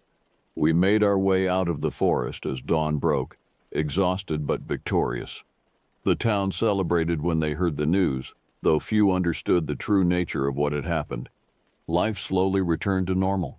The tourists came back, the fear faded, but those of us who knew the truth never forgot. We set up a watch, a group dedicated to monitoring the bounds of the creature's prison, making sure it stayed contained. As for me, I couldn't leave. This was my home, and now it was my responsibility. I rebuilt my cabin, stronger this time, a watchtower on the edge of an invisible battlefield. Sometimes, on quiet nights, I can still hear it. A distant roar, a promise of vengeance. The creature is patient, it can wait, and so can I. Because I know that someday, whether in my lifetime or not, it will find a way to break free, and when it does, someone needs to be ready. Someone needs to remember the terror in the woods, the hunger that never dies. Someone needs to stand guard against the long dark of the forest. Years have passed since that night in the clearing. I'm an old man now, my hair gone gray, my hands not as steady as they once were, but my eyes are still sharp, always watching the tree line, always alert for any sign that our precarious peace has been broken. The town has changed. New faces have replaced the old. People who know the stories of the creature in the woods only as local legend, campfire tales to scare tourists. But there are still those of us who remember, who know the truth that lurks behind the tall tales. Frank passed away a few winters back. John Rainwater moved to a reservation out west. Of the original group that faced the creature that night, I'm the last one left. The weight of our secret, of our vigil, rests heavy on my shoulders. I've tried to pass on what I know. I've trained a new generation of watchers, taught them the signs to look for, the rituals to maintain the barriers. Some listen out of respect for an old man's eccentricities. A few, I think, truly believe. But will it be enough when the time comes? There have been incidents over the years. Hikers reporting strange sounds deep in the woods. Animals found mutilated in ways that don't match any known predator. And always, that feeling of being watched when you venture too deep into the forest. The creature is testing its bonds, probing for weaknesses. It's patient, yes, but it's also cunning and hungry, always hungry. I've documented everything I can, filled notebooks with details of our encounter, the ritual, the aftermath. I've mapped out the boundaries of its prison, noted every strange occurrence within. It's not much, but it's something to leave behind. A warning, a guide for those who come after. There are nights when I wake in a cold sweat, the memory of those inhuman eyes boring into me. I wonder if I did the right thing all those years ago. Would it have been better to let the creature roam free, to let the world see the truth of what lurks in the shadows? Or have I merely postponed an inevitable reckoning? But then I look out my window at the peaceful town below, at families going about their lives without fear, and I know I made the right choice. We bought time for the world to prepare, to grow stronger, time for knowledge to spread and defenses to be built. And yet I fear it won't be enough. The creature spoke of being eternal, and I believe it. Our binding spell is strong, but nothing lasts forever. Someday, whether in a year or a century, it will break free, and when it does, it will be angry, vengeful, and more powerful than ever. I've made arrangements for when I'm gone. The cabin will pass to someone who understands its true purpose. My notes will be preserved, distributed to those who need to know. The watch will continue, but as I sit here on my porch, looking out at the forest that has been both my home and my prison for so long, I can't shake the feeling that we're on the edge of something. A tipping point. The calm before a storm that's been brewing for decades. There's a change in the air. The birds have gone quiet. The wind carries that old familiar scent of decay. And sometimes, when the night is darkest, I swear I can hear a voice on the wind, a growl that forms words. Soon. I don't know if I'll be here to face it when it comes. Part of me hopes I won't be. But to whoever reads this, whoever takes up the watch after I'm gone, know this. The creature is real. It is ancient. It is patient. And it is coming. Stay vigilant. Stay strong. And whatever you do, don't forget the horror that waits in the heart of the forest. Because it certainly hasn't forgotten us. It happened on a crisp autumn morning, nearly 30 years after we bound the creature. I was in my 80s by then, my body frail, but my mind still sharp. I woke to the sound of sirens in the distance, a rarity in our small town. Something was wrong. I could feel it in my bones. I made my way to the porch, my old joints protesting every step. The air was thick with tension, and that familiar nauseating stench I hadn't smelled in decades. My heart sank. I knew what it meant before I even saw the plume of smoke rising from the forest. The creature had broken free. The town was in chaos. People were running, packing their cars, desperate to get away from whatever was coming. I stood there watching, a strange calm settling over me. I'd known this day would come. I'd prepared for it as best I could. I made my way to the sheriff's office where a group had already gathered. The current sheriff, a young woman named Laura, was trying to maintain order. When she saw me, relief washed over her face. She was one of the few who believed the old stories, who understood the true nature of the threat we faced. "Mason," she said, her voice tight with worry. "It's happening, isn't it?" I nodded grimly. "I'm afraid so. Where was it last seen?" She pointed to a map on the wall. "Here, near the old Wilson property. We've got reports of bodies, torn apart, just like in your stories." I closed my eyes, seeing Jason's mangled form in my mind. "It's angry," I said, "and it's had a long time to plan its revenge." The next few hours were a blur of activity. We organized search parties, set up blockades, tried to evacuate as many people as we could, but we all knew it was futile. This creature wasn't something you could fight with guns and roadblocks. As night fell, the reports got worse. The creature was moving fast, leaving a trail of destruction in its wake. It seemed to be heading straight for the town, straight for us. I found myself back at my cabin, gathering the old notes, the artifacts we'd used in the binding ritual so long ago. As I worked, I heard a noise outside, heavy breathing, the crunch of leaves under an enormous weight. I turned slowly, my old heart pounding, to see the creature standing in my doorway. It was larger than I remembered, its form somehow more twisted, more wrong, but its eyes were the same, filled with that terrible intelligence, that ancient hunger. "You," it growled, its voice like stones grinding together. "You trapped me." I stood my ground, facing the nightmare that had haunted me for 3 decades. "I did what I had to do," I said, "to protect my home, my people." The creature laughed, a sound that sent chills down my spine. "Your people," it mocked. "They've forgotten. They've grown weak. But I have grown strong." It took a step forward, its massive claws leaving gouges in my wooden floor. "I could kill you now, old man, but that would be too easy. No, I want you to watch, to see everything you fought to protect crumble and burn." I knew then what I had to do. The original binding hadn't worked, not permanently. But there was another way. A last resort, something I'd discovered in my years of research but had prayed I'd never have to use. "You're right," I said, my voice steadier than I felt. "I am old. I've lived my life. But this ends now, one way or another." Before the creature could react, I threw a handful of powder into the air, a mixture of herbs and minerals I'd prepared for just this moment. I began to chant, the words feeling strange and ancient on my tongue. The creature roared in rage, lunging forward, but it was too late. The air around us began to shimmer and twist. I felt a pulling sensation, as if my very essence was being stretched. "What have you done?" the creature bellowed, its form beginning to waver and distort.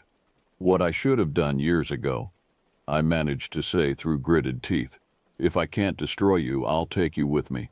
Away from here, away from everyone." The world around us began to fade, reality itself seeming to tear at the seams. The creature howled, a sound of fury and, perhaps, fear. I closed my eyes, feeling myself being pulled into somewhere else. The last thing I heard was the creature's voice, filled with a mix of rage and grudging respect. Well played, old man. But wherever we go, the hunt will continue. And then nothing. Darkness. Silence. I don't know where we are now. Some other plane of existence, perhaps.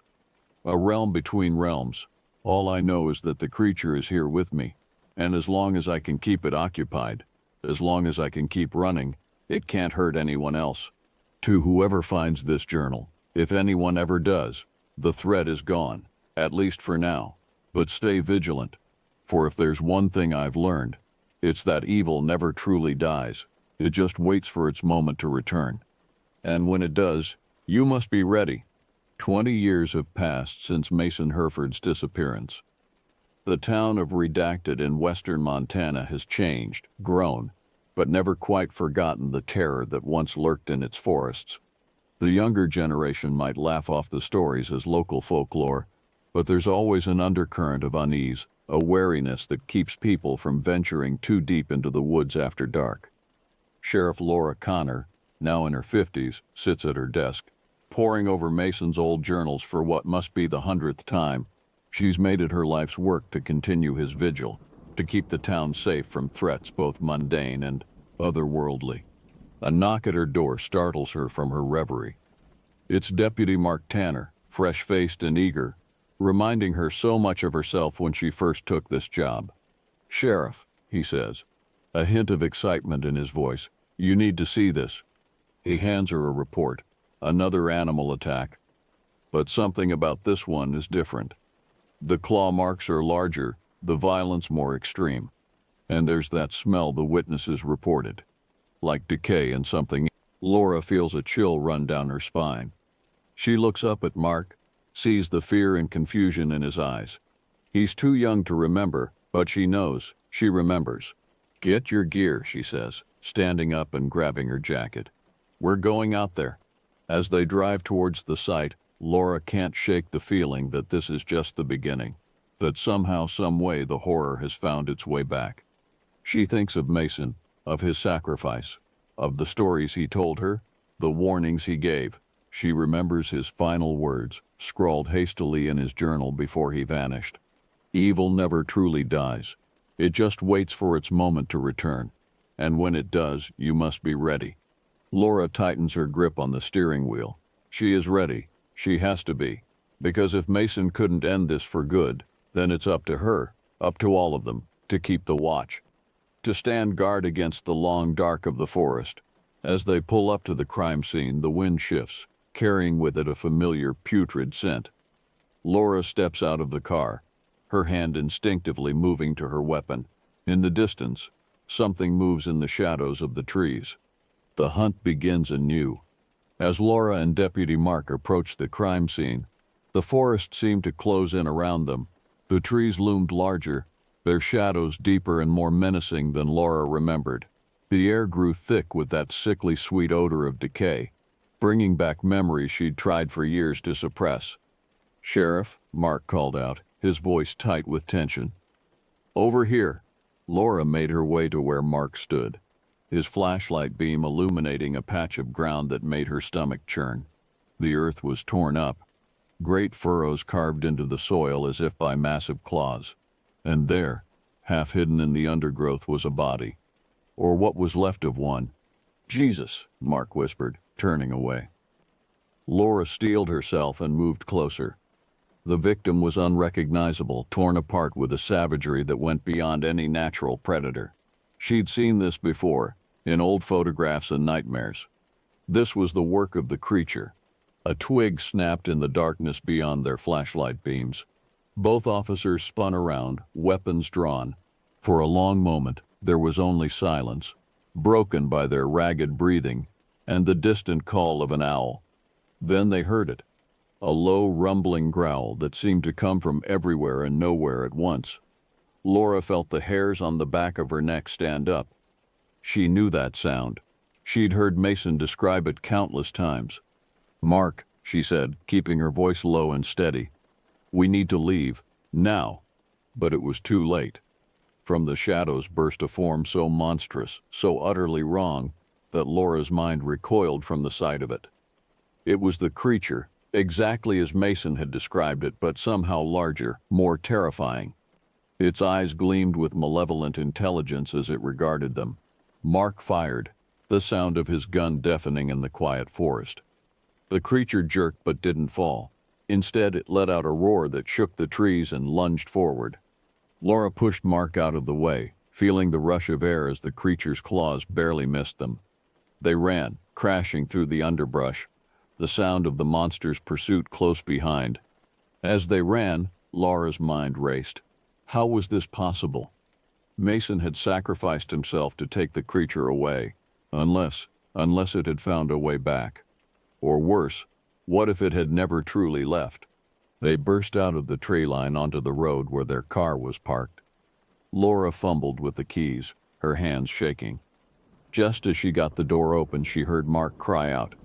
She turned to see the creature dragging Mark back into the darkness. Without thinking, she grabbed the flare gun from the glove compartment and fired. The forest lit up in a brilliant red glow, and for a moment, she saw the creature in all its horrifying detail. It dropped Mark and recoiled from the light, disappearing back into the shadows with inhuman speed.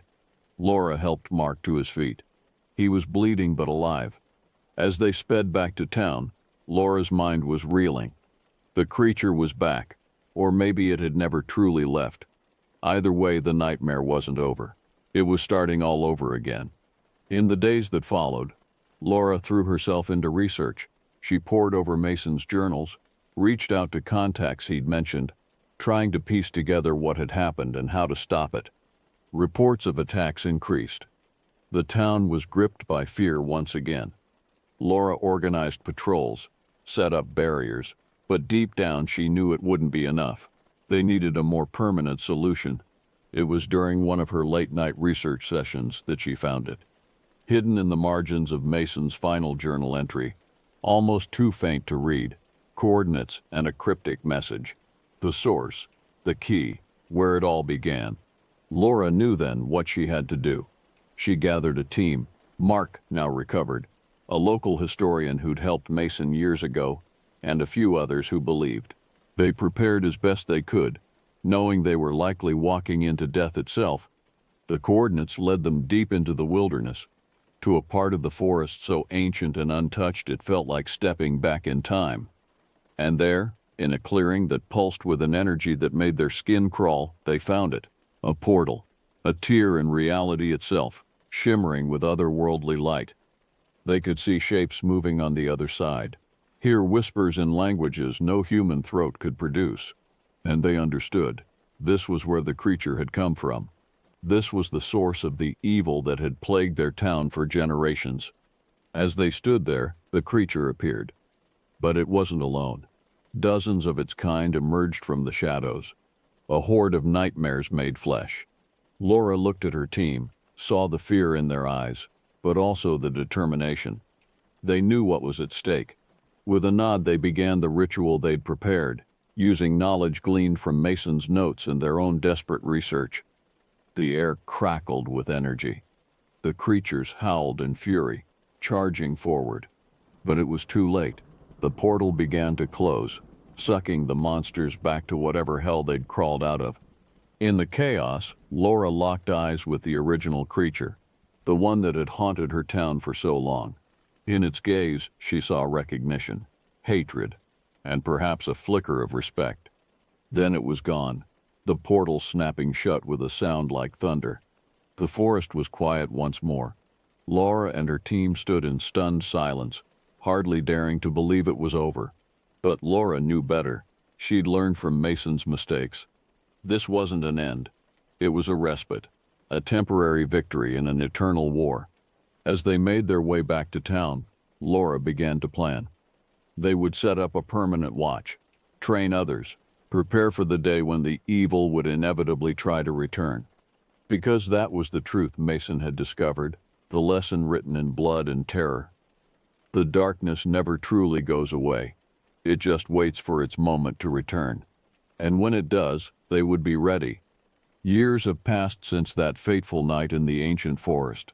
The town of Redacted has changed, grown, evolved. To an outsider, it might seem like any other picturesque Montana community. Charming Main Street, friendly locals, breathtaking mountain views. But beneath the surface, there's a vigilance, a readiness that sets it apart.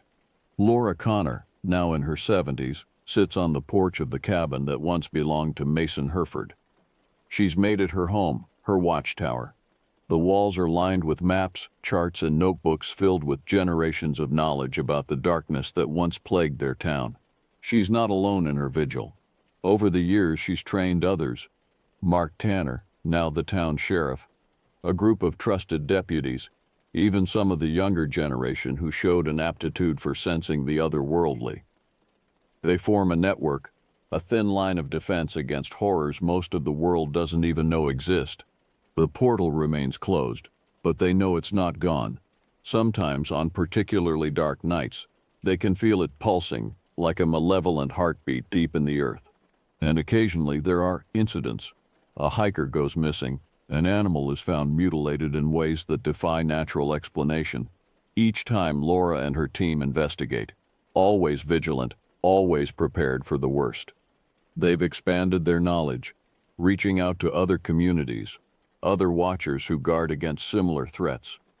They've learned that their town isn't unique, that all over the world, there are places where the veil between worlds is thin, where ancient evils lurk just out of sight. Laura looks out at the forest, remembering the terror that once ruled her life, the sacrifices made by Mason and countless others. She feels the weight of responsibility, but also a sense of purpose that has defined her existence. As the sun sets, casting long shadows across the land, Laura stands up, her old joints protesting, but her spirit still strong. She makes her way inside, checks the wards and protective symbols that guard the cabin, and sits down at her desk. She opens a journal, the latest in a long line stretching back to Mason's original notes, and begins to write. She documents the day's events, her observations, her fears, and her hopes. This record, she knows, may one day be all that stands between humanity and the darkness that waits to return. As she writes, Laura reflects on the nature of their struggle. It's not a war that can be won, not permanently. The darkness is patient, eternal. But so too, she realizes, is the light that stands against it. As long as there are people willing to stand guard, to keep watch, there's hope. The story of Redacted isn't over. It may never be over. But Laura and those who will come after her are ready. They are the watchers, the guardians, the thin line that stands between our world and the horrors that lurk beyond.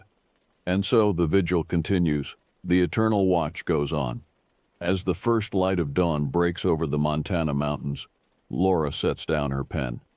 She closes the journal, running her weathered hands over its leather cover.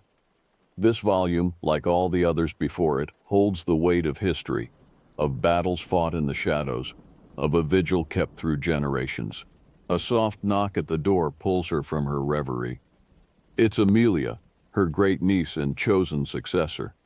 At just 25, Amelia possesses a strength and wisdom beyond her years, tempered by an understanding of the gravity of the task that lies before her. "Come in," Laura calls, her voice still strong despite her years. Amelia enters, her eyes immediately scanning the room, taking in the maps, the symbols, the carefully organized shelves of journals and arcane texts. It's a habit Laura has instilled in her. Always be aware, always be prepared. "It's time, isn't it?" Amelia asks, her voice quiet but steady. Laura nods, a mix of sadness and pride in her eyes. "Yes, my dear, I'm not getting any younger, and the watch must go on." She stands, moving to a locked cabinet in the corner of the room. From it she retrieves a small wooden box, intricately carved with symbols of protection and power. Laura holds it for a moment, feeling its weight, not just physical, but spiritual. "This contains everything you'll need," Laura explains, handing the box to Amelia. "The key to the wards, the map of the weak points, the rituals we've gathered over the years. But remember, the most important tools are your mind, your heart, and your will." Amelia takes the box, her hands trembling slightly but her gaze unwavering. "I won't let you down, Aunt Laura. I won't let any of you down." Laura smiles, reaching out to cup Amelia's cheek. "I know you won't. You're stronger than I ever was, than Mason was. You were born for this. They spend the rest of the day going over final preparations. Laura shares her last pieces of wisdom, answers Amelia's remaining questions. As the sun begins to set, they step out onto the porch, looking out over the town and the forest beyond. Remember, Laura says, her voice taking on a tone of formal ceremony. You're not just protecting this town, you're guarding a boundary, a line between our world and forces we can barely comprehend. It's a heavy burden, but you don't carry it alone. The Watchers that came before us, they're with you in spirit, and there will be others to stand with you, to take up the watch when you're gone. Amelia nods, her posture straightening as she accepts the mantle of responsibility. I'm ready, she says simply. As darkness falls, Laura feels a shift in the air. Not a threat, not the stirring of ancient evils, but a changing of the guard. The torch has been passed.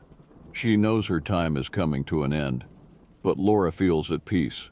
She's done her part, kept the watch, and now she's ensured it will continue. In Amelia, and in the network of guardians they've built over the years, the fight goes on. The creatures from beyond may be eternal, patient in their hunger. But so too is the human spirit, the will to stand against the darkness. As long as there are those willing to keep watch, to guard the boundaries between worlds, there is hope. Laura takes one last look at the darkening forest, then turns to follow Amelia inside. The cabin, once Mason's sanctuary, now Amelia's watchtower, stands as a beacon against the encroaching night. The story of Redacted continues. The watch goes on, and in the balance between light and dark, in the eternal vigil kept by generations of guardians, the future of not just a town but of our world hangs in the balance. The end is just another beginning. The cycle continues. The watch remains eternal. As the years roll on, Amelia proves herself a worthy successor to Laura and all those who came before. The town of Redacted continues to thrive under her vigilant protection, its residents blissfully unaware of the dangers that lurk just beyond the veil of their reality.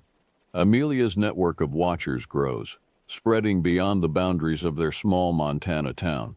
They connect with other guardians across the country, across the world, forming a web of protection against the dark forces that threaten to break through. There are close calls, nights when the old evil stirs, when the barrier between worlds grows thin. But each time, Amelia and her team stand firm, armed with the knowledge passed down through generations and their own unwavering determination. And on quiet evenings when the weight of her responsibility feels heaviest, Amelia sits on the porch of the old cabin.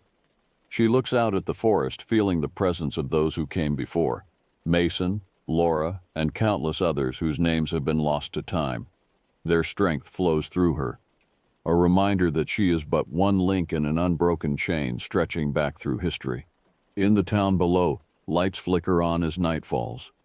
Families gather for dinner, children play in yards, and life goes on, all possible because of the silent guardians who keep watch from the shadows. The evil may be eternal, but so is the watch. And as long as there are those willing to stand against the darkness, there will always be hope. The story isn't over. It may never be over. But with each passing day, with each new guardian who takes up the mantle, the light grows stronger. And so the watch continues, forever vigilant, forever unbroken.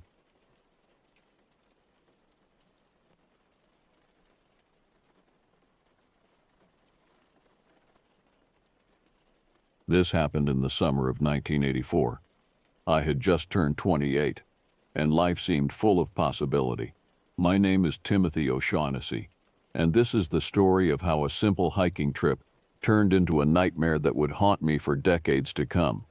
I had always been drawn to nature, even as a kid growing up in the suburbs of Portland. My parents would take me camping in the Cascades during summer breaks, and those trips kindled a lifelong love affair with the great outdoors. As I got older, my adventures became more ambitious. By my mid-20s, I was tackling multi-day backpacking trips and scaling some of Oregon's most challenging peaks. Flagstaff, Arizona became my home after college. The high desert landscape was a far cry from the lush forests of the Pacific Northwest. but it had its own rugged beauty. I worked as a geologist for a small environmental consulting firm, a job that often took me into the field.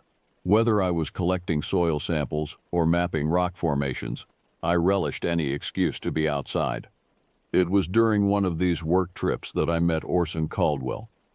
We were both attending a conference on groundwater contamination in Phoenix, and we bonded over our shared love of the outdoors. Orson was a hydrologist from Tucson, with a wiry build and a wild mop of graying hair that made him look older than his 40 years. He had a quick wit and a penchant for terrible puns that never failed to make me groan. Over the next few years, Orson and I stayed in touch, occasionally meeting up for hiking trips in various parts of Arizona. We made a good team. I was the more experienced climber, while Orson had an encyclopedic knowledge of local flora and fauna. Our trips were always a mix of physical challenge and impromptu nature lessons. In the spring of '84, Orson called me with an exciting proposition. He had recently learned about a little-known trail in the Tonto National Forest, one that wasn't on any official maps. According to a friend of a friend, it led to a hidden canyon with some of the most spectacular rock formations in the state. "It'll be an adventure, Timmy boy," Orson exclaimed over the phone, his enthusiasm infectious. "Just think, we might be some of the first people to see this place in years." I was intrigued, but also a bit skeptical. "Are you sure this trail actually exists? Sounds a bit too good to be true." Orson laughed. "Where's your sense of adventure?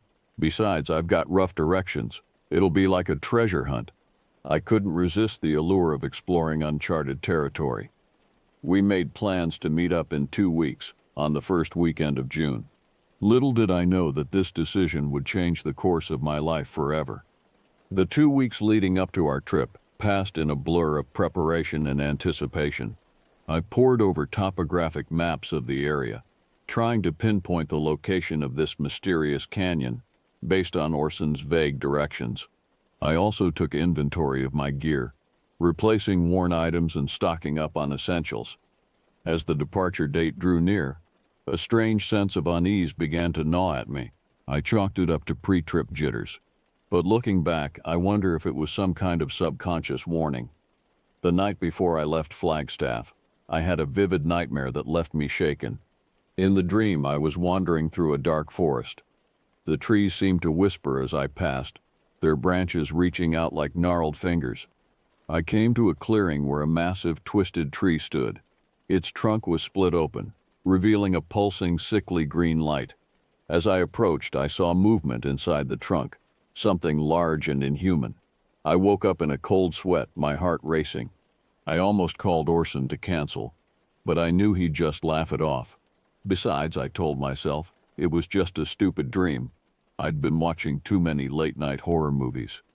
Still, as I loaded up my Jeep and headed south towards our meeting point, I couldn't shake the feeling that something was. Orson and I rendezvoused at a small diner in Globe, a former mining town about 90 miles southeast of Phoenix. He was already there when I arrived, nursing a cup of coffee and poring over a hand-drawn map. "Timmy," he exclaimed as I slid into the booth across from him. "Ready for the adventure of a lifetime?" I forced a smile, pushing away my lingering unease. "As ready as I'll ever be. Let's see this map of yours." Orson spread out the crude map on the table. It was hand-drawn on a piece of graph paper, with vague landmarks and distances scrawled in nearly illegible handwriting. The trail we were looking for wasn't marked, but Orson pointed to a blank area between two ridgelines. "It should be right around here," he said confidently. "My buddy swears there's a cairn marking the trailhead just off the main forest road." I studied the map skeptically. "This isn't much to go on, Orson. Are you sure about this?" He waved away my concerns. "Where's the fun if we know exactly where we're going? Trust me, it'll be worth it when we find that canyon." We spent the next hour going over our gear and supplies. We were planning for a 3-day trip, 1 day to hike in, 1 to explore the canyon, and 1 to hike out. We had enough food and water for 5 days, just to be safe, plus the usual camping gear and first aid supplies. As we finished our preparations, the waitress came by to refill our coffee. She was an older woman with kind eyes and a weathered face that spoke of a lifetime in the harsh Arizona sun. "You boys heading out into the forest?" she asked, eyeing our gear. "Yes, ma'am," Orson replied cheerfully. "Just a little weekend expedition." The waitress frowned slightly. "Be careful out there. There's been some strange things happening in those woods lately." My ears perked up. "What kind of strange things?" She lowered her voice. "People gone missing. Hikers finding things that don't belong. Noises in the night that don't sound like any animal that should be out there." Orson laughed nervously. "Sounds like local legends to me. Nothing to worry about, right, Timmy?" I nodded, but the waitress's words had rekindled my earlier unease. As we paid our bill and headed out to our vehicles, I couldn't help but wonder what we were really getting ourselves into. We left the diner and followed the winding forest road, deep into the Tonto National Forest. The landscape changed dramatically as we climbed in elevation, the desert scrub giving way to dense pine forests.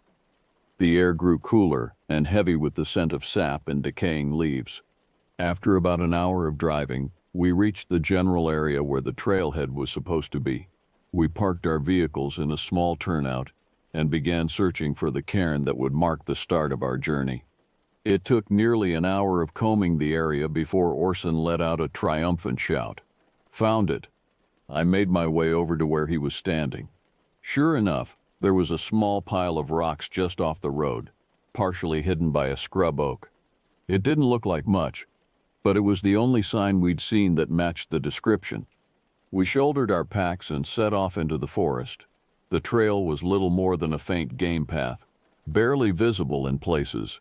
We had to rely on Orson's map and our own sense of direction to stay on course. The forest here felt different from other parts of Tonto I'd hiked before. The trees seemed older, their trunks gnarled and twisted into strange shapes. The underbrush was thick and tangled, often forcing us to bushwhack our way through. An oppressive silence hung over everything, broken only by the crunch of our boots and the occasional call of a distant bird. As we hiked, I couldn't shake the feeling that we were being watched. Every time I turned to look behind us, I half expected to see something lurking in the shadows. But there was never anything there, at least nothing I could see. Orson seemed oblivious to my growing unease. He chattered away excitedly about the rock formations we might find in the canyon, pausing occasionally to point out interesting plants or animal tracks. We made camp that night in a small clearing. As I set up my tent, I noticed strange markings on some of the surrounding trees. They looked like claw marks, but they were too high up and too wide set to have been made by any animal I was familiar with. "Hey Orson," I called out, "come take a look at this." He ambled over, peering at the marks I was pointing to. "Huh, bear, maybe? Or mountain lion?" I shook my head. "Too big for either of those. And look how deep they are. Whatever made these was powerful." Orson frowned, then shrugged. "Probably just some trees that got scraped up in a storm. Nothing to worry about." But I could tell he was unsettled too. We ate our dinner in relative silence that night, the cheerful mood of the morning replaced by a tense vigilance. As darkness fell, the forest came alive with sounds, the hoot of an owl, the rustle of small animals in the underbrush. But underneath it all was a deeper sound, almost too low to hear, a sort of thrumming vibration that I felt more than heard, like the pulse of some vast sleeping creature. I lay awake for hours that night, straining my ears for any sign of danger. When I finally drifted off, my dreams were filled with shadowy figures and those strange, twisted trees. We broke camp early the next morning, eager to reach the canyon. According to Orson's map, we should reach it by midday if we kept a good pace. The forest seemed different in the pale morning light, less menacing, but no less strange. The gnarled trees cast long shadows across our path, and more than once I caught myself jumping at nothing more than a branch swaying in the breeze. As we hiked, the terrain became increasingly rugged. We found ourselves scrambling over massive boulders and skirting the edges of steep ravines.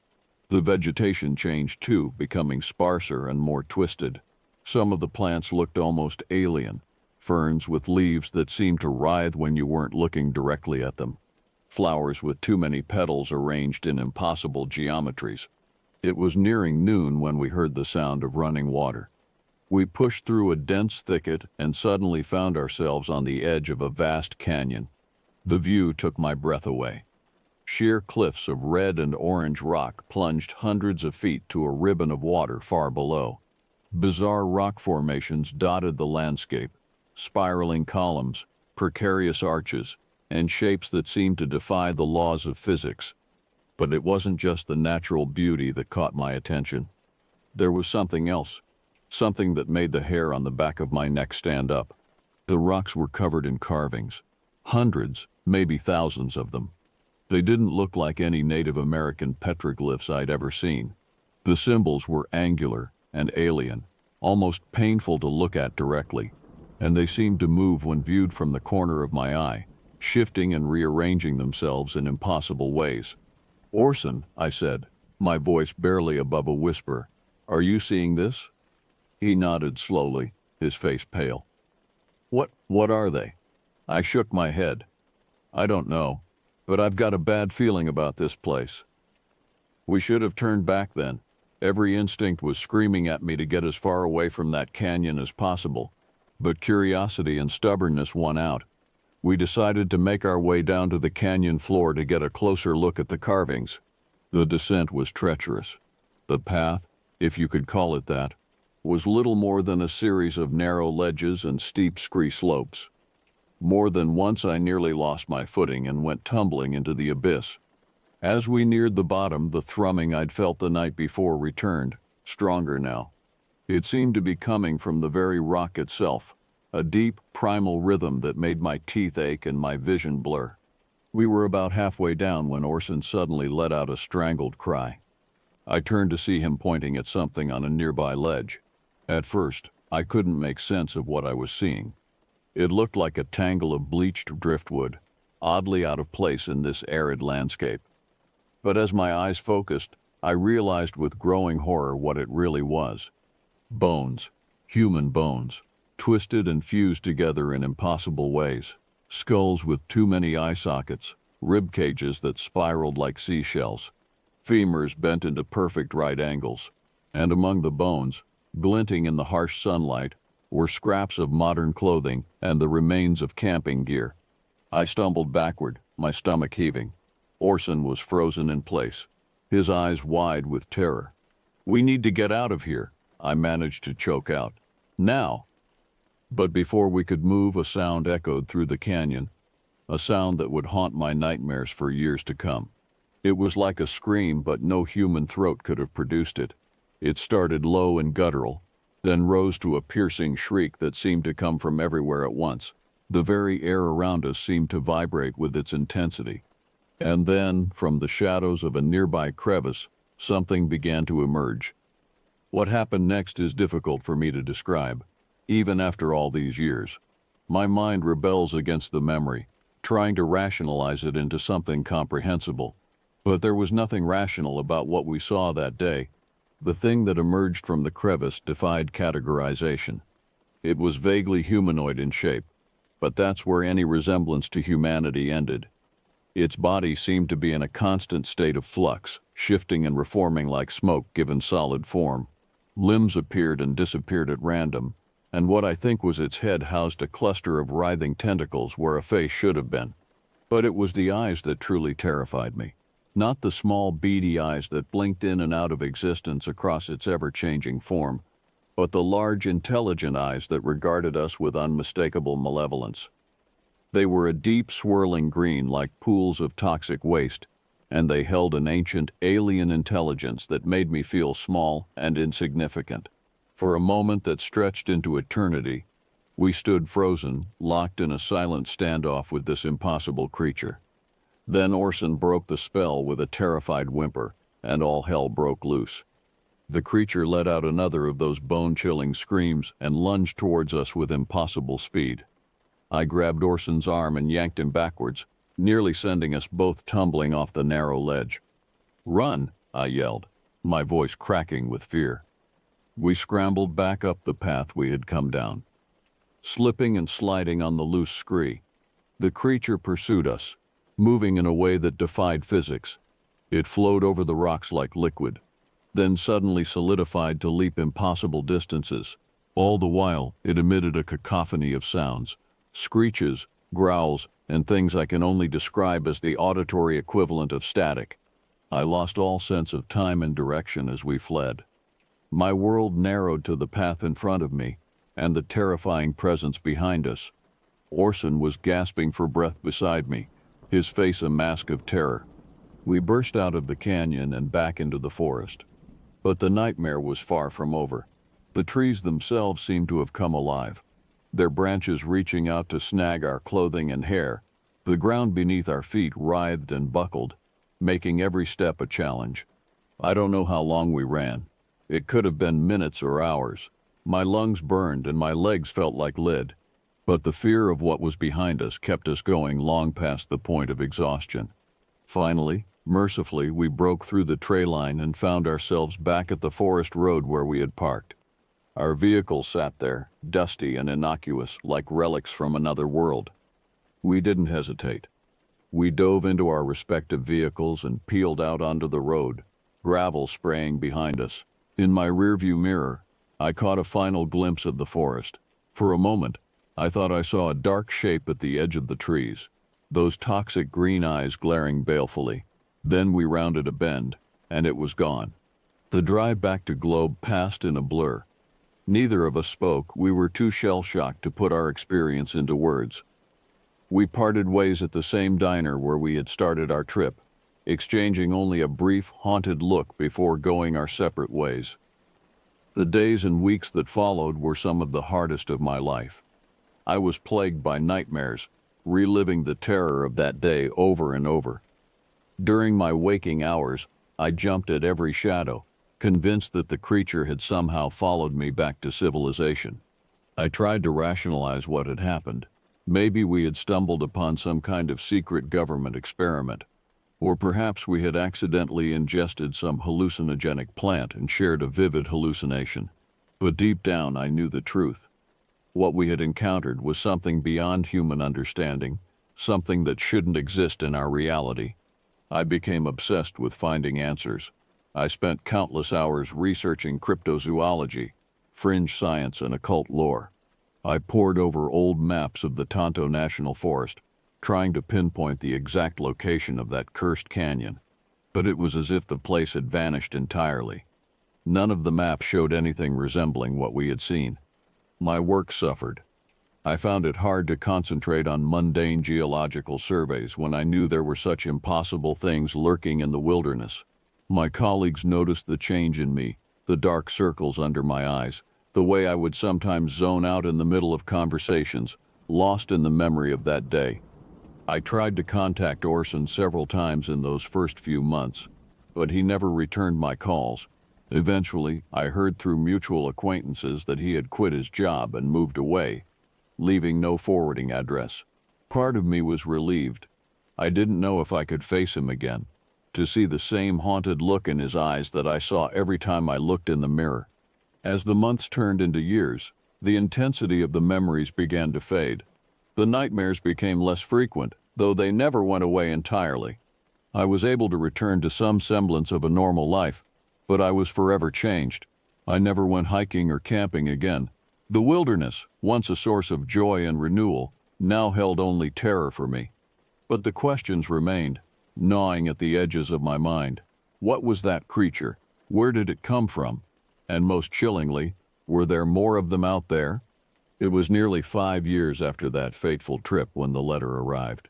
It was postmarked from a small town in New Mexico with no return address. I recognized Orson's handwriting immediately, though it was shakier than I remembered. With trembling hands, I opened the envelope and began to read. Dear Timothy, I hope this letter finds you well. Though I doubt either of us has truly been well since that day in the canyon, I'm sorry for cutting off contact. I couldn't face it, couldn't face you and the memories you represented, but I can't run from it anymore. Things are happening, Timothy. Strange things. I've been hearing stories, whispers of other encounters like ours, not just in Arizona, but all over the Southwest. People disappearing in the wilderness, only to return changed, if they return at all. Sightings of creatures that shouldn't exist. I've been tracking these stories, trying to find patterns, and I think I'm onto something big. Something that goes beyond just that one creature we saw. This is bigger than we could have imagined, Timothy. I need your help. I know it's asking a lot, but you're the only one who can understand, the only one who knows the truth of what we saw that day. If you're willing, meet me at the coordinates enclosed with this letter on July 15th. Come alone and tell no one where you're going.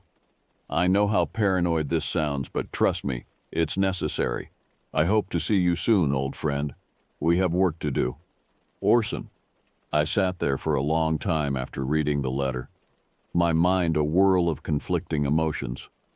Part of me wanted to burn the letter and pretend I'd never received it, to continue with the life I'd rebuilt, safe in the illusion of normalcy. But a larger part of me knew that I would go. The questions that had haunted me for 5 years demanded answers. And if what Orson said was true, if there were more of these things out there, didn't we have a responsibility to do something about it? With a heavy heart and a sense of grim determination, I began to plan for another journey into the unknown.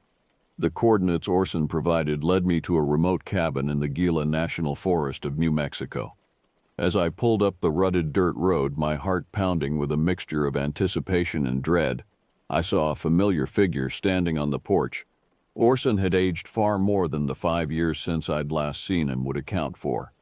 His hair had gone completely gray, and deep lines etched his face, but his eyes were bright and feverish with the intensity I remembered.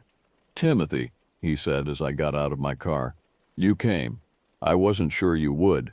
I nodded, suddenly at a loss for words. What do you say to someone after 5 years of silence, especially when your last shared experience was something so traumatic? Orson ushered me into the cabin. The interior was cluttered with papers, maps, and books. One entire wall was covered in a massive corkboard, crisscrossed with red string connecting photos, newspaper clippings, and handwritten notes. "What is all this?" I asked, gesturing to the wall. Orson's eyes gleamed. "Evidence, Timothy. Proof that what we saw wasn't an isolated incident. Look here." He pointed to a cluster of photographs. They were blurry and indistinct, but I could make out shapes that sent a chill down my spine. Twisted forms that defied natural law, captured in grainy snapshots and shaky video stills. "These have been taken all over the Southwest," Orson explained. "Utah, Colorado, New Mexico, Arizona. Always in remote areas, always near sites of geological oddity. Canyons, caves, areas of high mineral concentration." I studied the wall, my scientific mind trying to make sense of the patterns Orson had laid out. "What does it mean?" I asked. Orson took a deep breath.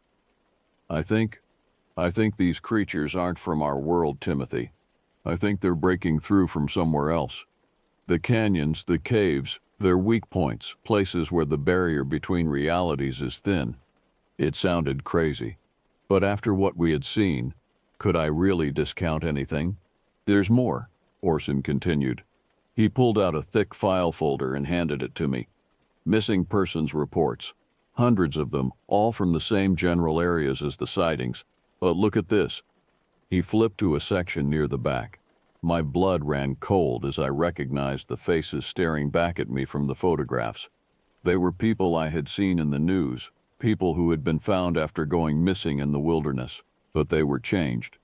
Their eyes held the same haunted look I saw in the mirror every day, and there was something off about their features, as if they weren't quite human anymore. "What happened to them?" I whispered. Orson's voice was grim. "I don't know, but I think they encountered something out there, something that changed them." We spent the next several hours going over Orson's research. The more I saw, the more convinced I became that he was onto something real and terrifying. The world I thought I knew was just a thin veneer over something much stranger and more dangerous. As night fell, Orson laid out his plan. He believed he had located another weak point, a place where we might be able to observe one of these entities without putting ourselves in immediate danger. He wanted to set up cameras, gather concrete evidence that we could take to the authorities. It was risky, insane, even, but I found myself agreeing.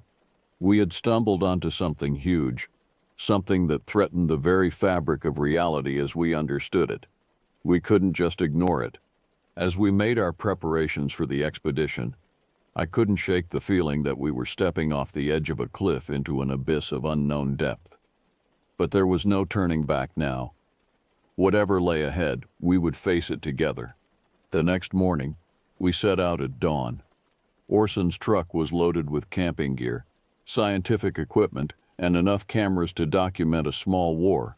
We drove for hours, leaving the main roads behind and venturing deep into the New Mexico wilderness. Our destination was a remote mesa, one that didn't appear on any official maps.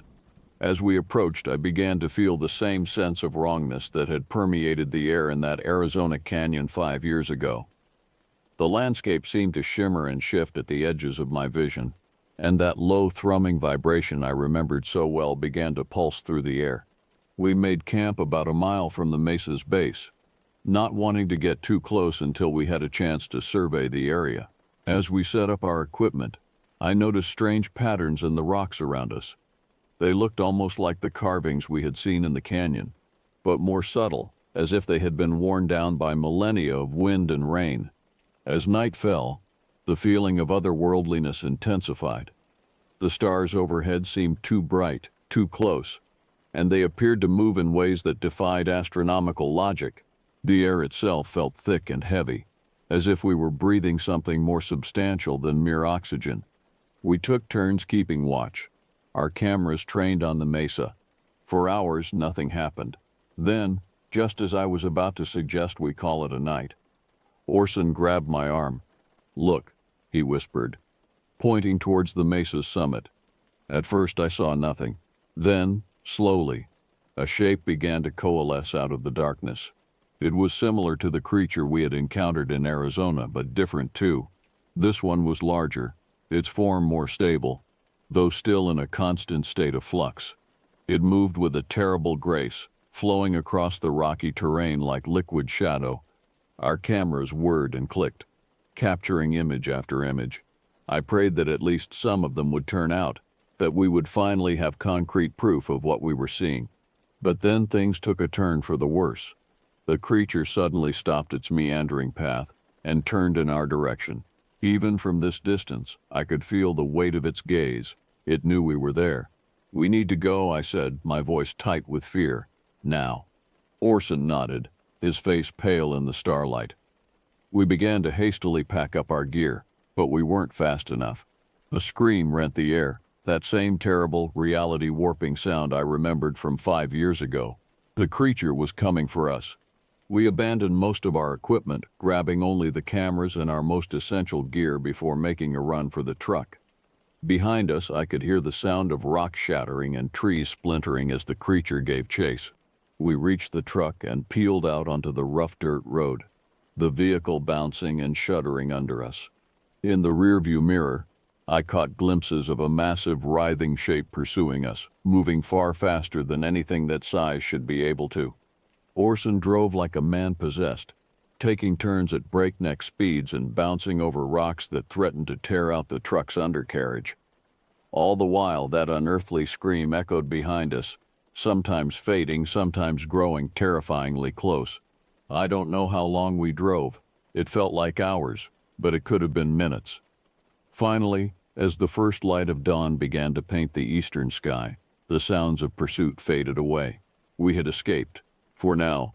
We didn't stop driving until we reached the nearest town, a small farming community that looked like it hadn't changed much since the 1950s. We pulled into a dusty motel parking lot, both of us shaking with exhaustion and residual terror. "What do we do now?" I asked as we sat there, the engine ticking as it cooled. Orson turned to me, his eyes blazing with a mixture of fear and determination. "We get this evidence out there. We make people believe, because if we don't, Timothy, if we don't, I fear for the future of our world." As I nodded in agreement, I couldn't shake the feeling that our ordeal was far from over. We had looked into the abyss, and the abyss had looked back. And now, for better or worse, we were part of something much larger and more terrifying than we could have ever imagined. The sun rose over the small town, painting the sky in hues of pink and gold. It was a beautiful sight, a reminder of the normal world we were fighting to protect. But I knew that I would never be able to look at a sunrise the same way again. Not now that I knew what lurked in the shadows between realities, waiting for its chance to break through. Our fight was just beginning, and the fate of our world might very well hang in the balance.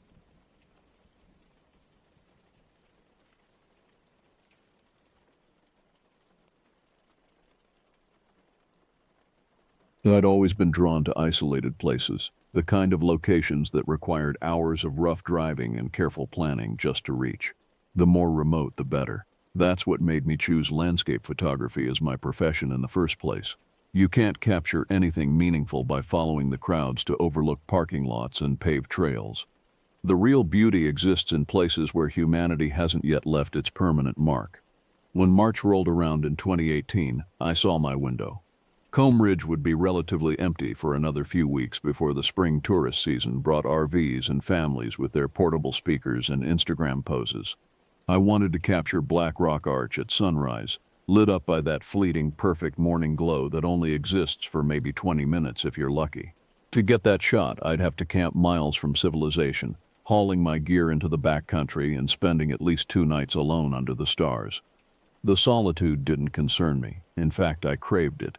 At 32 years old, I'd spent enough time in crowded cities, stuck in traffic, surrounded by the constant noise of modern life. The desert represented something pure to me, something honest. Out there you couldn't hide from yourself or pretend things were different than they were. The landscape demanded truth. Combe Ridge itself was spectacular, a massive upthrust of Navajo sandstone slicing through Utah's southeastern landscape like a petrified wave frozen mid-crest. The formation stretched for nearly 80 miles, a geological wonder that had witnessed millennia pass in silence.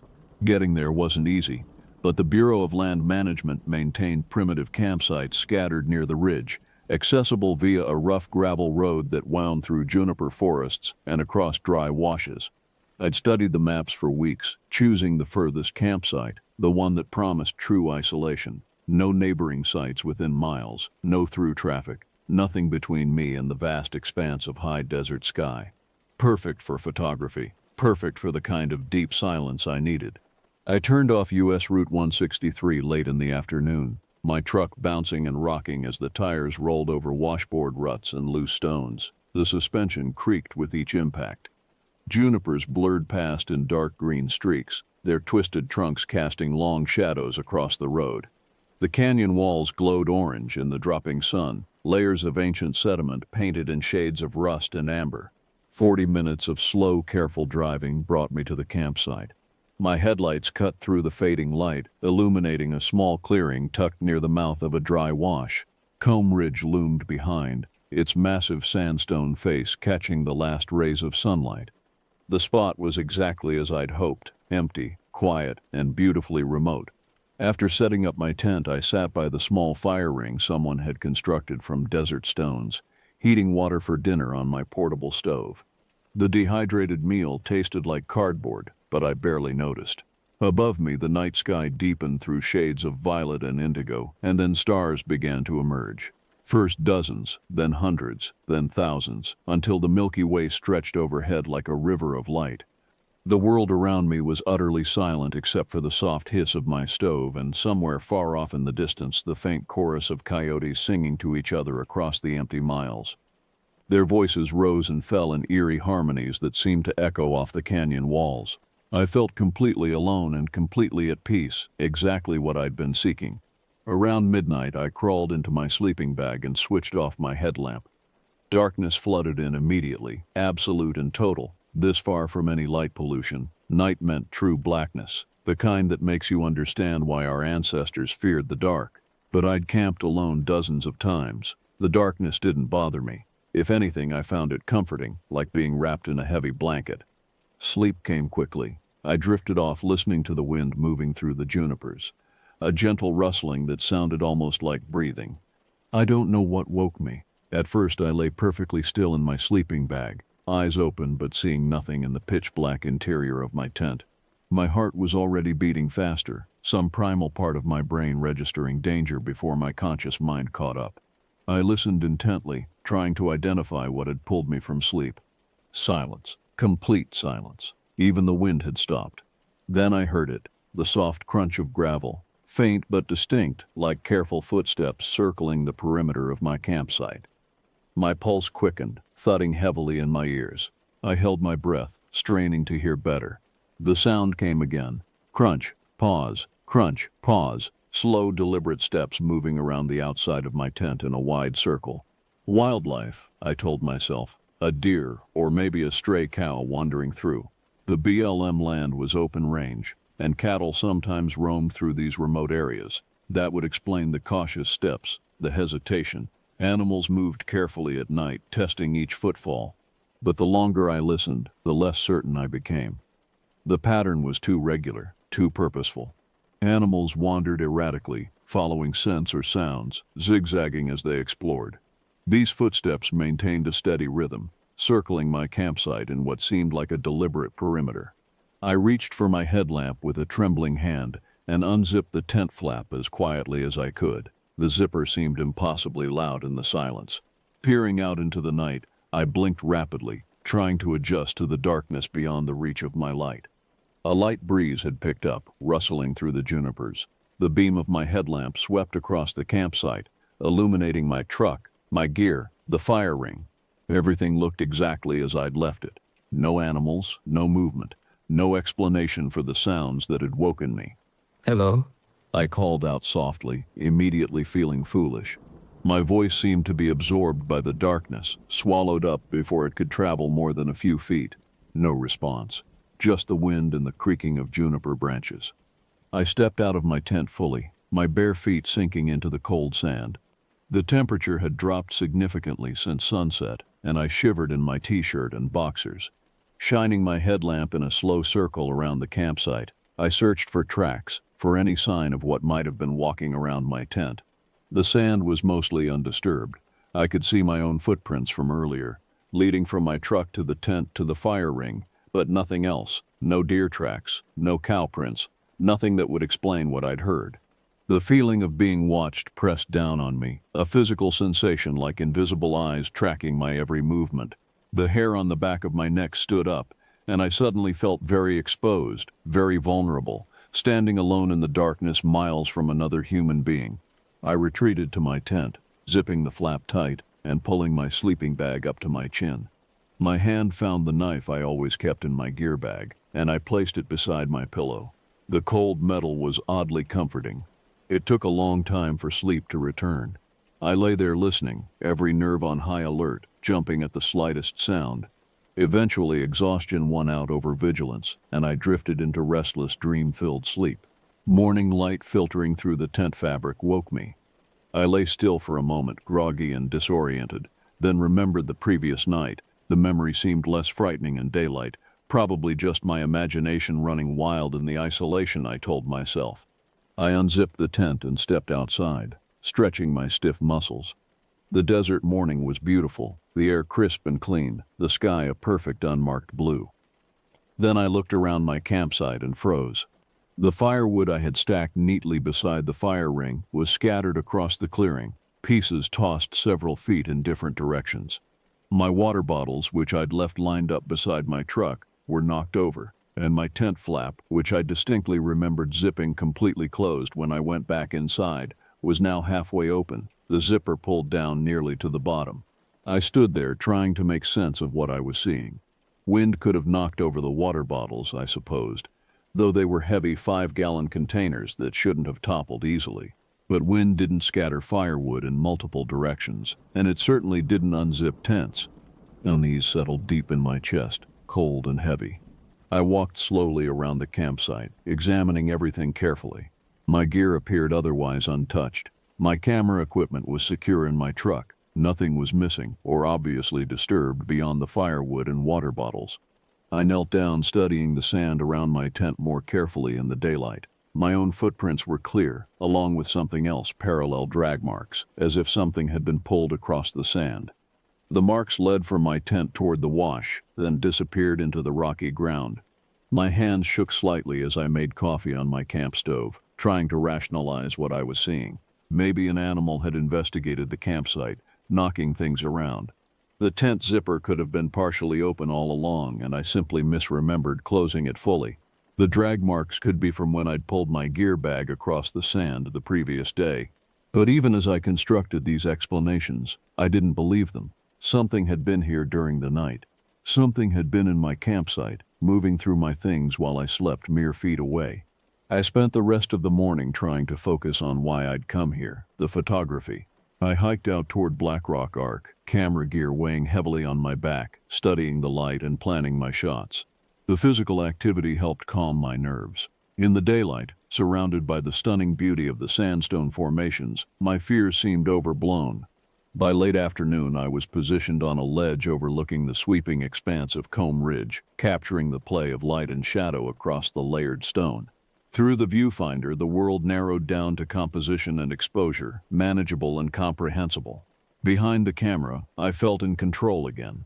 As the sun began its descent behind the ridge, I lowered my camera and allowed myself to simply observe the landscape. The scale of it was overwhelming. These formations had existed for hundreds of millions of years, would continue existing long after I was gone. Human concerns seemed trivial against that timescale. Then a sharp crack echoed up from somewhere below the ledge, the sound of a stone dislodging and tumbling down the steep slope. I leaned forward carefully, peering down into the ravine beneath my position. Nothing moved among the jumbled rocks and sparse vegetation, but the sound had been unmistakable. Something had disturbed the loose stones down there. I stood perfectly still, listening, my heart rate picking up. Minutes passed. The shadows lengthened across the canyon floor. Eventually, I convinced myself it had been natural rockfall, the kind that happens constantly in these erosion-carved landscapes. But as I began packing up my gear, anxious to return to camp before full darkness, I noticed something that made me stop cold. There, clearly pressed into a patch of sandy dirt on the trail ahead, was a single boot print. I knelt down, studying it with growing dread. The print was unmistakably from my hiking boots. I recognized the distinctive zigzag tread pattern of my Merrell Moabs, but it was facing the wrong direction, pointing up the trail toward my current position rather than down toward camp where I'd hiked from. My mind spun, desperate for a logical explanation. Maybe I'd turned around at some point, stepped backward while adjusting my camera settings. But examining the surrounding area, I found no other prints nearby, just this single track, impossibly isolated, pointing toward me like an accusation. The hairs on the back of my neck rose as a terrible thought occurred to me. What if someone had been following me today, stepping carefully in my exact footprints, matching my stride so perfectly that I wouldn't notice extra tracks? What if they'd slipped only once, placing their foot down slightly ahead of where I'd stepped, creating this single backward-facing print? I looked around quickly, scanning the rocks and shadows, suddenly certain I was being watched. But the landscape remained empty and still, offering no answers. My hands trembled as I hurriedly shouldered my camera bag and started back toward camp, walking much faster than I normally would on the rocky trail, glancing over my shoulder every few steps. By the time I reached my campsite, twilight had drained most of the color from the world, leaving everything in shades of gray. I built a fire quickly, needing the light and warmth, trying to push down the fear that kept rising in my throat. As full darkness settled in, I became hyper-aware of every sound, the pop and crack of burning wood, the rustle of wind through brush, the distant call of a night bird. I kept my headlamp on, sweeping its beam around the perimeter of my campsite every few minutes, searching for anything out of place. The hours crawled by. I didn't want to go to sleep, didn't want to be vulnerable and unconscious when whatever was out there decided to come closer, but exhaustion eventually won. Around midnight, I retreated to my tent, keeping my boots just outside the flap where I could quickly slip them on if needed. I lay in my sleeping bag fully clothed, knife in hand, staring at the dark fabric of the tent ceiling.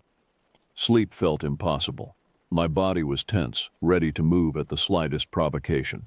Just after 1:30 in the morning, according to my watch's glowing display, I heard the footsteps return. This time there was no mistaking what I was hearing. Slow, deliberate steps in the gravel, approaching my tent from the direction of the wash.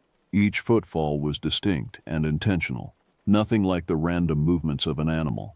The steps came closer, closer, then stopped directly behind where my head rested against my pillow, only the thin nylon of the tent wall between me and whatever stood outside.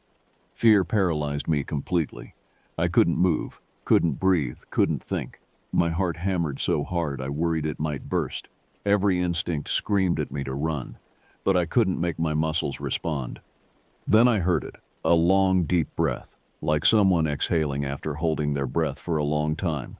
The sound was wrong somehow, too wet, too raspy, lasting several seconds longer than any normal breath should. It ended in a rattling wheeze that made every hair on my body stand on end. Whatever was out there was breathing, standing inches from my head, separated only by fabric, breathing. "Who's there?" I managed to whisper, my voice cracking with terror. No response, just another one of those awful, too long breaths. Some desperate courage surged through me, breaking the paralysis. I lunged forward and tore open the tent flap, shining my headlamp out into the darkness with shaking hands. The beam swept across empty space, illuminating nothing but sand and rocks and the dark shapes of junipers. Nothing was there. But when I looked down at where I'd left my boots, my stomach dropped. One of them was gone. The left boot had vanished, leaving only the right one sitting alone in the dirt where I'd placed them both. I stared at the single remaining boot, my mind refusing to process what I was seeing. This wasn't wind, this wasn't an animal. Something had taken my boot while I'd been frozen in terror just seconds earlier, had been standing right here, had been the source of that terrible breathing. I grabbed the remaining boot and retreated into my tent, zipping the flap with trembling fingers. I pulled my sleeping bag over my head like a child hiding from monsters, knowing it offered no real protection, but unable to think of anything else to do. Dawn couldn't come fast enough. Morning brought no relief, only exhaustion and jangled nerves.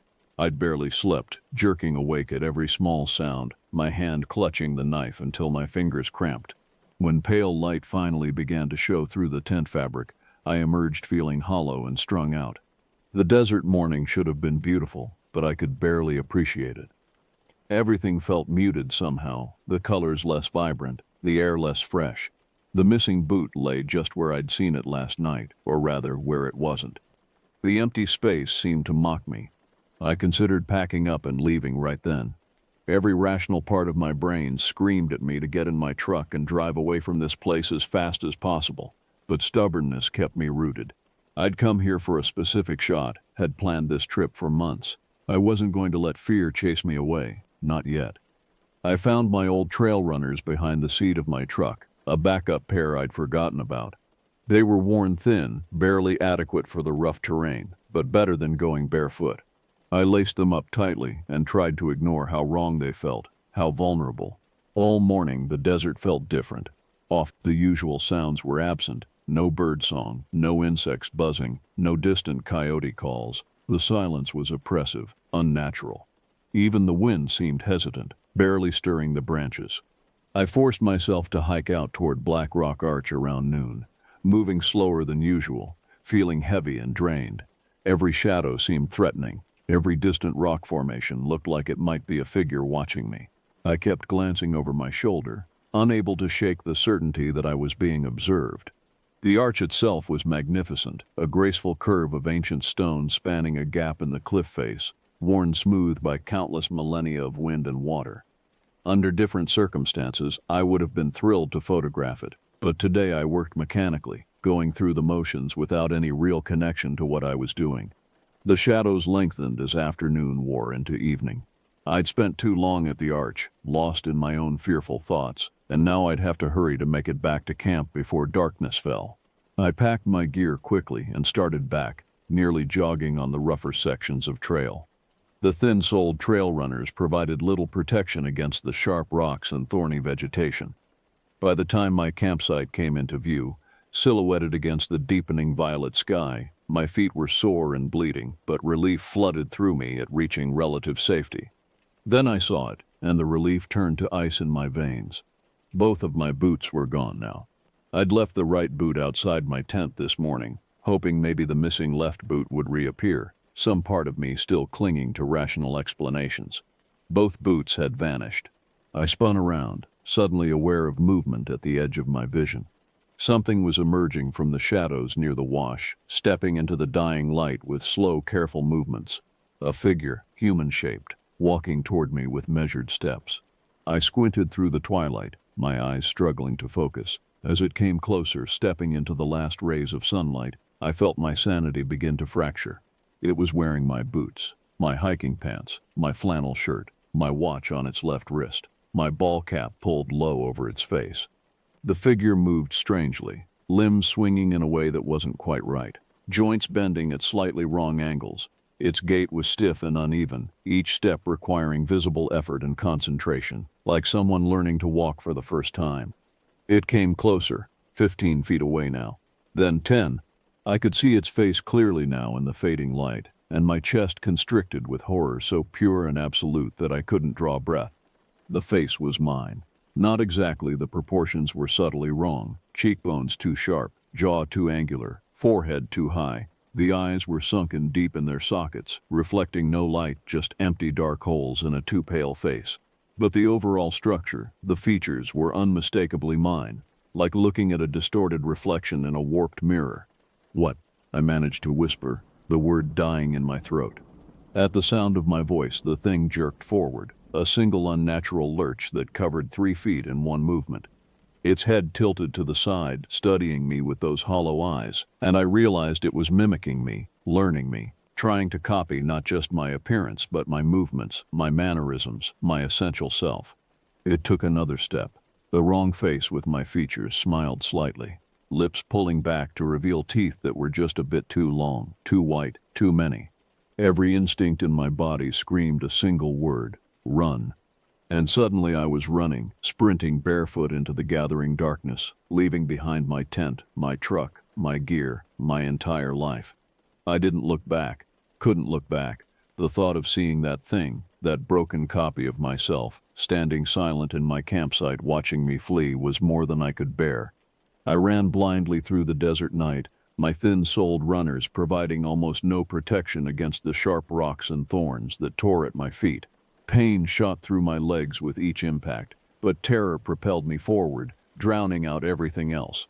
Branches whipped at my face and caught at my clothes. I stumbled over unseen obstacles, falling hard twice, scrambling back up without pause. My breath came in ragged gasps, my lungs burning, but I didn't slow down. The rational part of my brain had completely shut down, leaving only animal panic. I had no plan, no destination, just an overwhelming need to get away from that clearing, from that terrible imitation of myself standing in my stolen clothes. Time became meaningless. I might have run for 20 minutes or 2 hours. I had no way of knowing. The darkness was total, the moon not yet risen, and I navigated purely by instinct, stumbling through the brush toward where I thought the main road might be.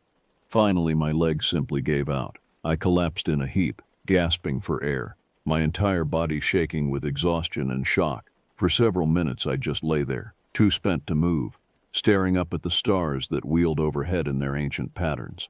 Slowly, my thinking brain began to function again. I was lost, alone, miles from help, with nothing, no water, no shelter, no way to call for assistance. My phone was back at camp along with everything else. If I didn't find the road, I could easily die out here from exposure or dehydration.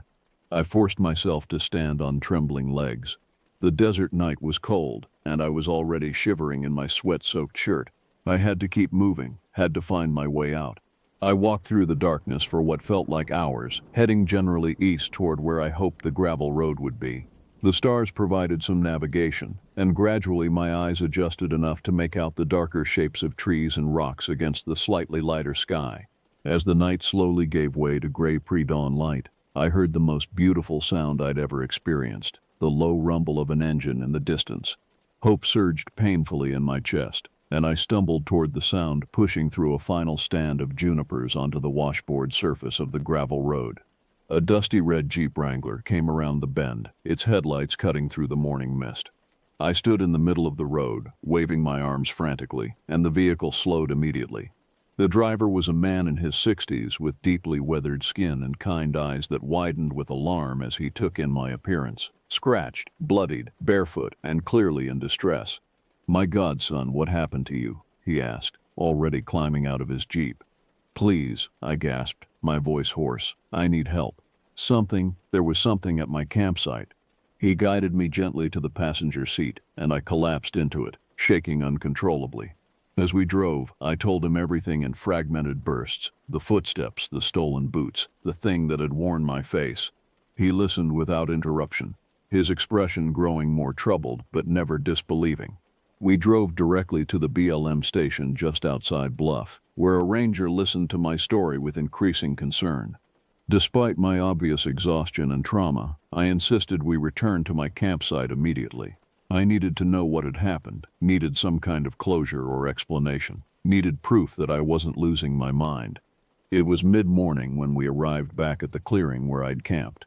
The ranger got out first, his hand resting on the pepper spray at his belt, scanning the area cautiously before allowing me to follow.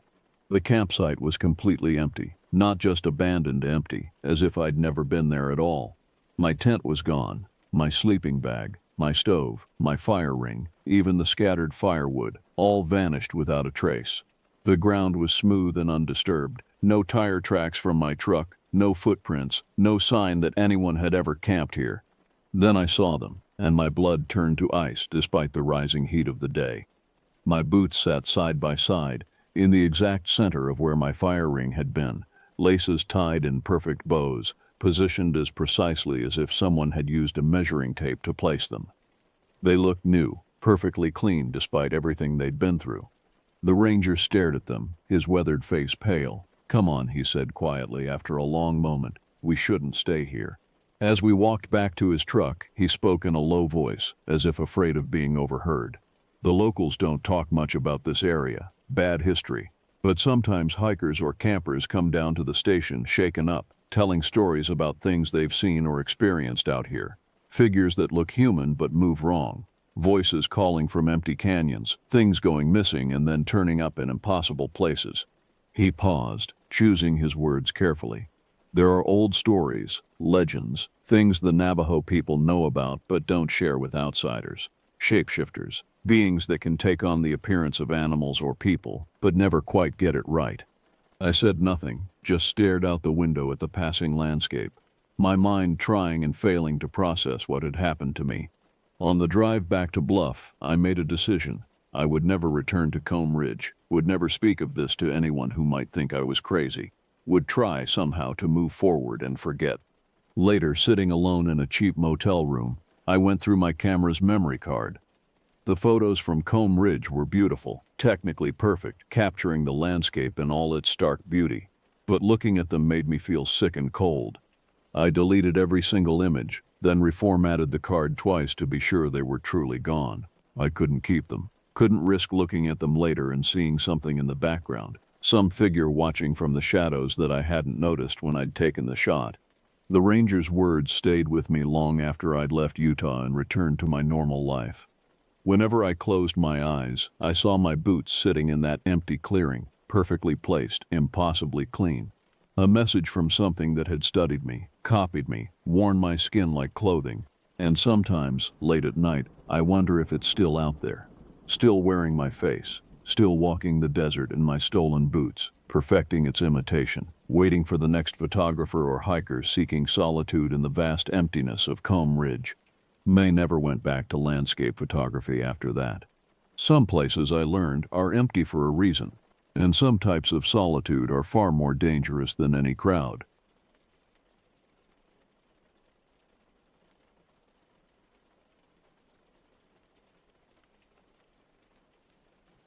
I'm a 34-year-old independent livestock hauler based in Gallup, New Mexico. 4 hours ago, my dispatcher called with an offer I couldn't refuse. 8 Angus steers needed transport from Sanders to a feedlot outside Kayenta before sunrise. Triple pay if I arrived before the desert heat settled in. The catch? To meet that deadline, I'd have to take Indian Route 13, a dirt corridor across Navajo Nation that local drivers avoid after dark. I'd heard whispered stories from other truckers at the Flying J, tales of drivers who took shortcuts through the reservation and returned pale, stammering about shadows that moved wrong, about sounds that didn't belong to any animal they knew. Most haulers laughed it off as campfire nonsense designed to keep competition away from lucrative overnight runs. I needed the money. My truck payment was overdue, and my ex-wife's lawyer had been calling about missed support checks. The manifest felt heavier than usual in my hands as I signed it. The cattle were already loaded, their hooves scraping against aluminum floors as they shifted nervously in the trailer. Even in the harsh fluorescent light of the loading dock, their eyes seemed too wide, too alert for animals supposedly sedated for transport. The ranch foreman, a weathered Navajo man named Joseph, watched me secure the trailer doors with unusual intensity. "You sure about taking Route 13 tonight?" he asked, his voice carrying a weight that made my stomach tighten. "Weather's coming in. Road gets treacherous in the rain." I checked the sky. Clear except for distant clouds building over the mountains. GPS shows it's the fastest route. I'll be fine. Joseph nodded slowly, but his expression remained troubled. "Just, if you see anything strange out there, don't stop. Don't investigate. Keep driving until you reach pavement." He handed me a thermos of coffee, his fingers lingering on the metal surface longer than necessary. "And stay on the radio, even if nobody answers back." I logged the manifest, double-checked the trailer locks, and rolled out just before 11 p.m. on a moonless, humid night in mid-July. The first 20 miles were deceptively peaceful. The Kenworth's massive engine vibrated steadily as we crossed washboard gravel, while distant lightning flickered over the Chusca Mountains like God's own strobe light. My CB radio stayed silent except for occasional bursts of static. Cell phone bars vanished the moment I left the highway, leaving me isolated in a steel cocoon hurtling through emptiness. Inside the trailer, the cattle shuffled restlessly each time lightning silhouetted the rig against towering mesa walls. Their movements seemed too coordinated, too purposeful for animals that should have been dozing during transport. I noted their behavior in my logbook but pressed forward, climbing Buffalo Pass at a steady 45 milliparas. The headlights carved a narrow tunnel through absolute darkness, revealing nothing beyond the immediate stretch of rutted road. At the summit, a wall of rain swept across the windshield with shocking suddenness. The wipers fought against mud and grit as thick as soup, reducing visibility to mere yards. I downshifted and eased into the descent, knuckles white on the steering wheel. The diesel engine's rumble seemed unnaturally loud in the confined space of the cab, almost drowning out a new sound that shouldn't have been there. A rhythmic scratching from somewhere behind my head, like fingernails dragging across metal. According to my odometer, milepost 41 marked the first cattle guard past the summit. I approached it at a crawl, the truck's massive frame shuddering as 18 wheels rolled over steel slats. In the wash of my headlights, I noticed something that made my breath catch. Fresh gouges carved deep across several bars, 4 perfect parallel channels, each longer than my forearm, and still gleaming with exposed metal. No tire could cut steel like that, no farming equipment either.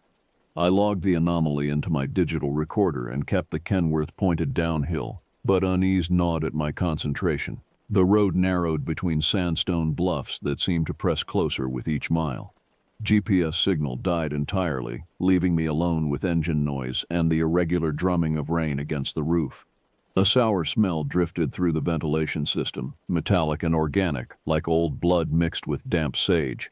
I cracked the driver's side window to clear the air, but the odor only intensified, clinging to the upholstery and settling in my sinuses.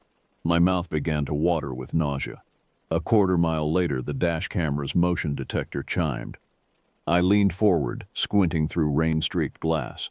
Something crouched just beyond the next cattle guard, man-sized but wrong in every proportion. Elbows jutted at impossible angles, weight balanced on what appeared to be elongated forearms.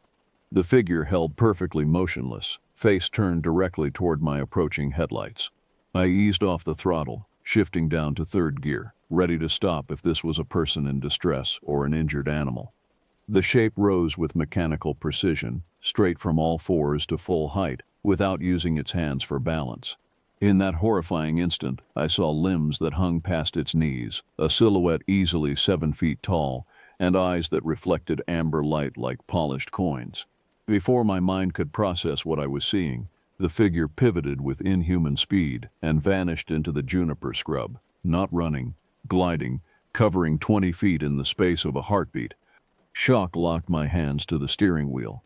Every survival instinct screamed at me to reverse course, but the haul schedule hammered in my skull. I crept over the cattle guard at 10 Mia Playar, scanning the roadside vegetation for any sign of movement. Nothing stirred except wind whipping loose sand across the asphalt. Past the bluffs, the landscape opened into a vast flat where Route 13 paralleled what my map labeled Whiskey Creek. Lightning flickered behind me, casting the rig's elongated shadow across endless sage flats. The cattle began vocalizing in unison, not the usual lowing of transport stress, but sharp, alarmed calls that penetrated the cab's insulation. Their hooves struck aluminum panels hard enough that impacts traveled through the frame into my seat. The trailer's infrared monitor lit up with heat signatures, 8 bovine shapes clustered near the forward gate. But for 3 seconds, a 9th blob appeared near the rear doors, human-shaped but wrong in its proportions. The image flickered and vanished before I could adjust the display settings. Static erupted from the CB radio. A male voice cut through the white noise, speaking a single word in what sounded like Navajo before the transmission died. I grabbed the handset and tried a radio check. Silence answered. The metallic smell intensified until I could taste copper on my tongue, and my forearms began to tingle as if electricity danced across my skin. The Kenworth rumbled toward another cattle guard, its steel framework gleaming wet in the headlight beams. No figures waited this time, only parallel bars spanning the roadway like the ribs of some massive skeleton. I released a breath I hadn't realized I was holding and nudged the throttle, watching the speedometer climb back toward 45. 2 minutes later, a sharp clang echoed along the trailer's roof, as if something substantial had struck the metal. I checked all mirrors, nothing but rain-slicked surfaces and empty desert. The cattle resumed their agitated shuffling, and that sour organic smell grew stronger. I reminded myself that 8 steers represented 16,000 pounds of beef, that I was sealed inside Detroit steel, and that I'd completed this type of run hundreds of times without incident. Yet the desert felt different tonight, not empty, crowded, as if unseen watchers pressed close to the roadway, tracking my progress with predatory patience. By 12:43 a.m., I'd cleared the sandstone corridors and reached what locals call the Whiskey Creek straightaway, 10 miles of packed dirt with no curves, no ranch lights, and no human habitation. The GPS display remained frozen, but my odometer placed me roughly 25 miles from the junction with US 191. I maintained cruise control at 45 mph, more from habit than comfort. The cattle had grown increasingly vocal since my sighting near Buffalo Pass. Hooves struck trailer walls in sharp bursts, then settled into nervous shuffling that never quite stopped. I toggled the infrared monitor repeatedly. 8 heat signatures drifted near the forward gate, sometimes clustering, sometimes spreading apart like schooling fish. No 9th shape appeared, but the system's reliability felt questionable given the night's strangeness. The metallic taste strengthened until my saliva turned coppery. My forearms continued tingling as if invisible insects crawled beneath the skin. I keyed the CB radio. Anybody rolling west on 13 tonight? Eastbound livestock hauler requesting radio check. Static answered, then a single word in that same low male voice, syllables I couldn't translate but somehow understood, carried warning. The transmission dropped before I could respond. I cycled through all 40 channels, same result, dead air. Then a distinct click, as if someone lifted a microphone and set it down without speaking. Ahead, the high beams illuminated another cattle guard, a quarter-mile distant. This one sat slightly raised above the roadway, framed by warped cedar posts that leaned inward like arthritic fingers. As I closed distance, a dark form blocked the center of the grate. At first glance, it resembled a man wearing a heavy coat, shoulders hunched against weather. Another 100 feet clarified the image into nightmare. Long arms braced against metal rails, knees bent outward at angles that violated human anatomy. My foot lifted from the throttle unconsciously. The Kenworth slowed to 30, then 20 mph. The figure didn't react to my approach. No flinch, no attempt to move aside. At 50 yards, I hit the air horn. 3 sharp blasts, loud enough to rattle loose change in the door pocket. The shape tilted its head as if considering the sound, then dropped to all fours and scuttled off the guard with spider-like agility. The motion was liquid, precise, impossibly fast for anything on this terrain. I guided the truck onto the cattle guard, listening for damage to the undercarriage. Tires rolled across steel slats with their familiar metallic rumble. Halfway over, something substantial struck the right rear quarter panel, a hollow bang like a sledgehammer hitting sheet metal. The steering wheel jerked in my hands. I corrected course, kept the rig aligned, and accelerated hard. In the passenger side mirror, I caught a glimpse of movement in the dust cloud trailing behind us. Something large sprinted parallel to the trailer for several seconds before veering away into darkness. The cattle exploded into sustained vocalizations that filled the cab through the bulkhead separator. The floor vibrated under my boots as 16,000 pounds of beef shifted violently from left to right. I glanced at the infrared monitor. For a heartbeat, a ninth heat signature flared bright red near the rear doors, then vanished as if it had never existed. Sweat collected along my collar despite the air conditioning running at 68 degrees. My heart hammered against my ribs with enough force to make my shirt flutter. Static burst from the CB radio. The same male voice returned, louder and more urgent. 3 words in rapid succession, then a sharp crack as if the transmission had been severed mid-sentence.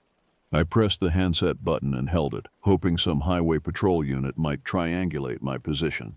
Nothing came back except electronic hiss. 8 miles remained to paved highway. The straightaway felt twice that distance. I kept headlights on high beam, eyes sweeping constantly for movement. A ruined trading post appeared on the right. Cinder block walls, roof long collapsed, windows empty as dead eyes. As my front bumper passed the structure, a dark blur shot from behind it straight toward the roadway. I glimpsed an elongated arm, fingers splayed like knife blades. Instinct overruled caution. I swerved left, tires digging into loose gravel shoulder. The trailer fishtailed. I counter-steered, engine RPM spiking into the red zone.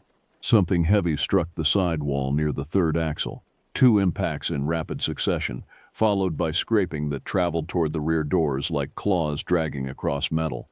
I wrestled the rig back onto the dirt lane, side mirrors vibrating so violently the images blurred into meaningless shapes. The cattle had fallen silent, but their heat signatures clustered tight against the forward gate as if seeking protection. I couldn't risk stopping. No tow truck or law enforcement unit could reach this location before dawn, and dawn felt impossibly distant. 3 miles to pavement. The communication tower's beacon glowed against low clouds like a lighthouse promising salvation. The copper smell faded, replaced by dust thick enough to coat my throat. Roof-mounted cameras showed nothing but static and brief flashes of distorted movement.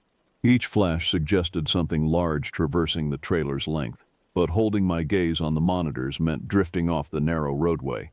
A final cattle guard marked the straightaway's end. I crossed it at 60-mile-per-hour reckless speed for washboard gravel, but desperation had replaced caution. No impact, no waiting figures. Beyond the grid, pavement curved south toward US 91. An orange light from the communication tower painted promise across dark clouds. Relief should have flooded through me, but tension remained coiled in every muscle. The trailer rocked once, twice, as if something substantial had shifted position on the roof and landed inside the cargo area. I focused on the tower beacon, knuckles locked white around the steering wheel. The final curve brought me to a strip of cracked asphalt. Sodium lamps from Many Farms Chapter House glimmered beyond a low rise. I downshifted to maintain traction on wet pavement, then accelerated again, pushing the engine past comfortable limits. A metallic clang landed somewhere near the rear doors, followed by absolute silence. The waystation sign appeared like salvation itself. I hit the parking apron fast enough to bottom out the front suspension. Gravel sprayed against the scale house wall as I cut the engine and grabbed my flashlight. Outside, night air carried diesel fumes and cattle musk. Nothing else. Rain had softened to mist that beaded on my jacket. I swept the flashlight beam along the trailer roof. No movement, no signs of disturbance. Circling to the rear, I found the right-hand door hanging ajar by half an inch. The safety chain remained hooked, but the latch lever had been torn loose. 4 parallel gouges scored the aluminum skin from roofline to floor, each groove deep enough to insert 2 fingers. A wad of coarse black hair dangled from the upper hinge, matted with dried fluid the color of rust. Inside, the 8 steers crowded against the forward wall, eyes rolling white with terror. None were injured, none missing. I slammed the door and secured it with a spare bolt, hands shaking as I double-checked the pin. The way station's floodlights revealed only damp asphalt and empty scale lanes. A duty officer emerged from the doorway, coffee cup in hand, curiosity on his weathered face. Before he could ask questions, I raised a palm. Lost a roof strap on the dirt grade. Steers spooked, but I'm fine. He studied the claw marks in the metal, opened his mouth, then closed it. Under his breath came a single word in Navajo, the same tone I'd heard on the radio, carrying meanings I didn't want to understand. He waved me off the scale without demanding paperwork. I pulled the rig to an overnight slot, engine idling at low RPM. Dawn crept over Black Mesa, a thin orange line pushing back the cloud base. In growing light, the desert looked ordinary. Red sand flats, barbed wire fence lines, one gravel road leading back toward Buffalo Pass. Ordinary, except for the fractured sleeper window that held a handprint's impression, and the trailer door that still bled dark streaks where something with claws had tested aluminum strength. I reached for the trip manifest, studying the route that had seemed so profitable 12 hours earlier. The paper listed Sanders' departure, Kayenta arrival, and estimated runtime that should have had me unloading cattle by now. Instead, I folded the sheet twice and fed it into the scale house trash barrel, watching ink run in the drizzle. Flagstaff lay 6 hours west, all on maintained highway. The detour would burn fuel and time, but offered shoulders, traffic, and phone service. I climbed back into the cab, set the GPS for Interstate 40, and eased onto wet pavement. The cattle settled into exhausted silence. The cracked sleeper window stayed taped for the remainder of the trip.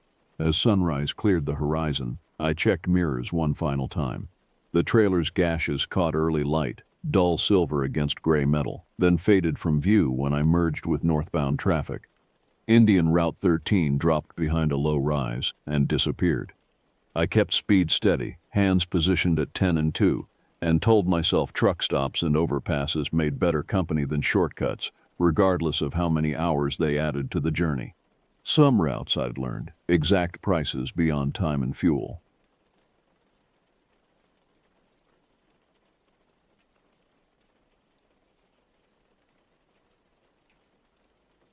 It was supposed to be just another hike, a brief escape from the heavy pall that had fallen over the city. Lord knows we needed it. After the hell of 9/11 and the long, grim weeks that followed, the acrid stench of Ground Zero still seemed to cling to everything, no matter where you went in the 5 boroughs. You could see it in people's drawn, stunned faces on the subway, hear it in the constantly wailing sirens. I had taken up hiking as a way to clear my head, to find some peace and quiet away from my demanding job with the NYPD. Most of my weekends I'd drive upstate, find a trail, and lose myself for a few hours in the serenity of nature. I'd never been the outdoorsy type growing up, but something about the simplicity of it appealed to me now. The steady rhythm of boots on dirt, the clean smell of deciduous leaves, the vastness of the sky overhead reminding me how small my problems really were.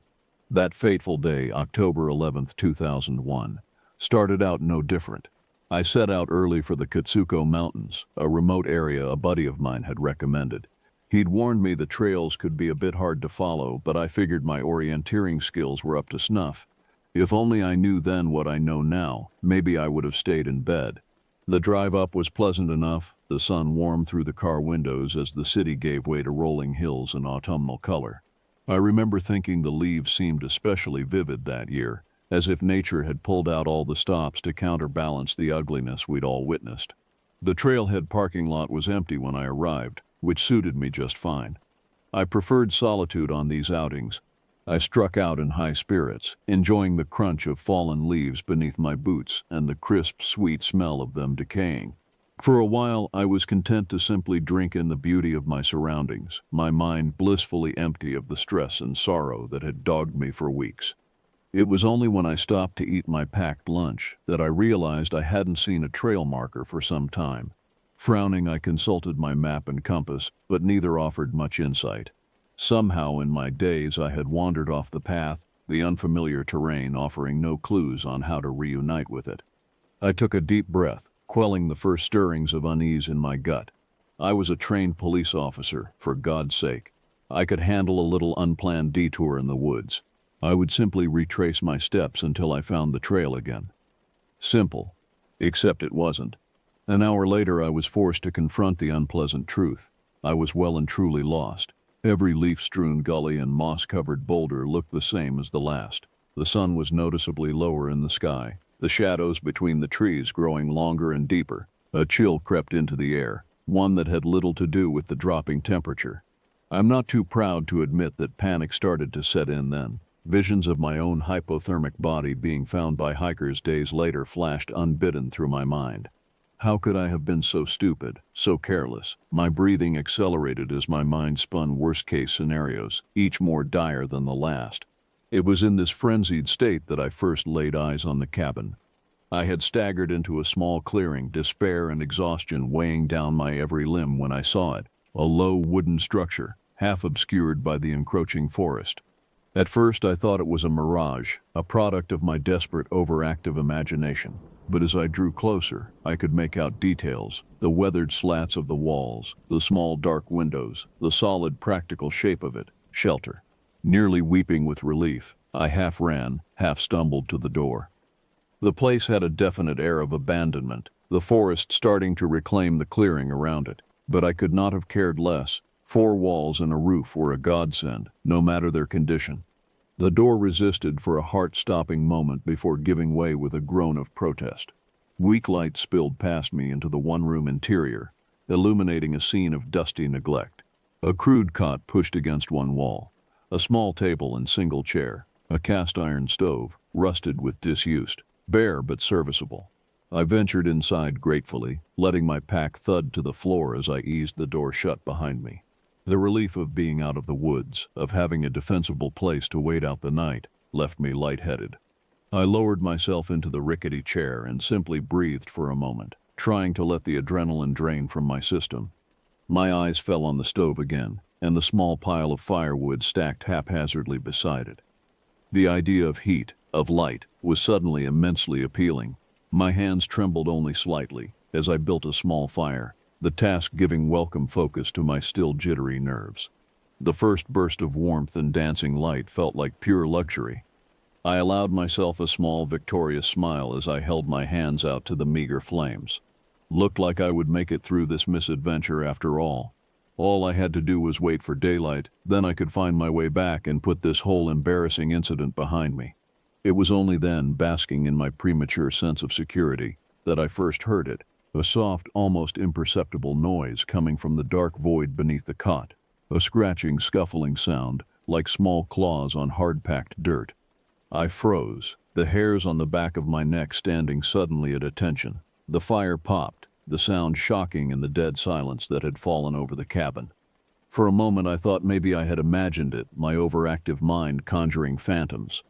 Then it came again, louder, more defined. Definitely not my imagination. My pulse started to race as I stared hard into the shadows under the cot.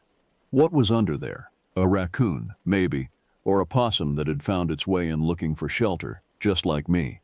I grabbed a half-burnt stick from the fire, holding it aloft like a torch as I crouched down. The flickering light pushed weakly against the darkness, revealing nothing but packed earth and cobwebs at first. I leaned closer, squinting. That's when I saw them. 2 points of reflected light, gleaming in the depths of the shadow, unblinking, staring right back at me. A cold fist of fear clenched in my gut. Those weren't the eyes of any woodland creature I knew. They were too intelligent, too knowing. My mind grappled with the impossibility of what I was seeing even as a primordial part of my hindbrain screamed at me to run, to flee this place and never look back. But I was paralyzed, caught in that baleful yellow gaze as the thing slowly unfolded itself from the darkness and crept into the light. It moved with a predator's easy grace, all coiled muscle and controlled menace. My heart seized as I took in the long, sinewy body, the powerful haunches. Not a dog or a wolf, but some twisted amalgamation of the two, some monstrous thing that could not exist. And the teeth. Dear God, the teeth. They glinted obscenely as the creature pulled back its lips in a silent snarl, far too many crammed into the elongated jaws. This was a thing made to rend and tear, to savagely mutilate its prey. Prey. With a sickening lurch, I realized that's what I was. This thing, this nightmare-made flesh, had been waiting for me, waiting for some unfortunate soul to stumble across its lair. The paralysis broke. Adrenaline surged through my veins, even as my rational mind tried to reject the horror before me. I lunged to my feet, sending the chair clattering to the floor. Fight or flight instinct screamed at me to move, to do something. My eyes fell on the old rifle I had noticed earlier, mounted above the doorway in a rotten rack, a relic of some long-ago hunter, perhaps, a last futile attempt at protection from the unnatural thing that lurked here. I had no idea if it was loaded, if it would even fire, but it was the only thing standing between me and an unthinkable fate. I threw myself at it, yanking it free from the wall with a shower of splinters and dust. That was the cue the creature had been waiting for. It exploded from its crouch with terrifying speed, launching itself at me in a blur of fur and fury. I had a split-second impression of gaping jaws and outstretched claws before it hit me like a freight train. We went down in a tangle of flailing limbs, the gun trapped uselessly between us. Hot, fetid breath blasted my face as I struggled to keep the snapping teeth from my throat. The thing was unbelievably strong, corded muscle rippling beneath mangy fur. I've been in my share of scraps on the force. I'm no stranger to violence, but this was like trying to wrestle a whirlwind, a tornado of fang and claw. Every primal instinct I had was screaming in confused horror, unable to process the sheer wrongness of my attacker. We rolled across the floor, crashing into the table and sending it flying. I felt a line of fire erupt across my shoulder as claws found flesh. The pain shocked me, made me fight harder. I couldn't let it end like this. I couldn't let this thing win. My groping fingers found purchase in matted fur, closed around something worn and cracked, a collar. Some distant part of me recoiled at this evidence of a twisted domesticity, even as I used it for leverage, hauling with all my strength to try and pull the thing off me. To my shock, it worked.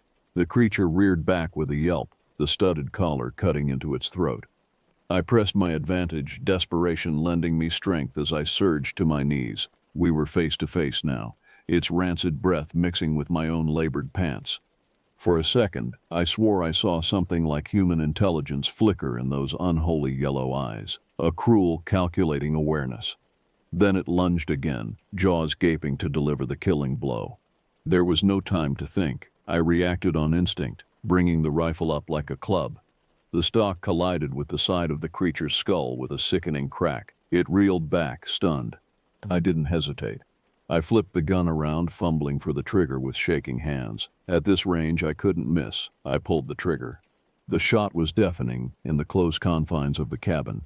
The creature jerked as if hit by a truck, a spray of blood and thicker things spattering the wall behind it. For a moment, it just stood there, swaying, those terrible eyes still fixed on me. Then it crumpled, folding in on itself like a puppet with cut strings.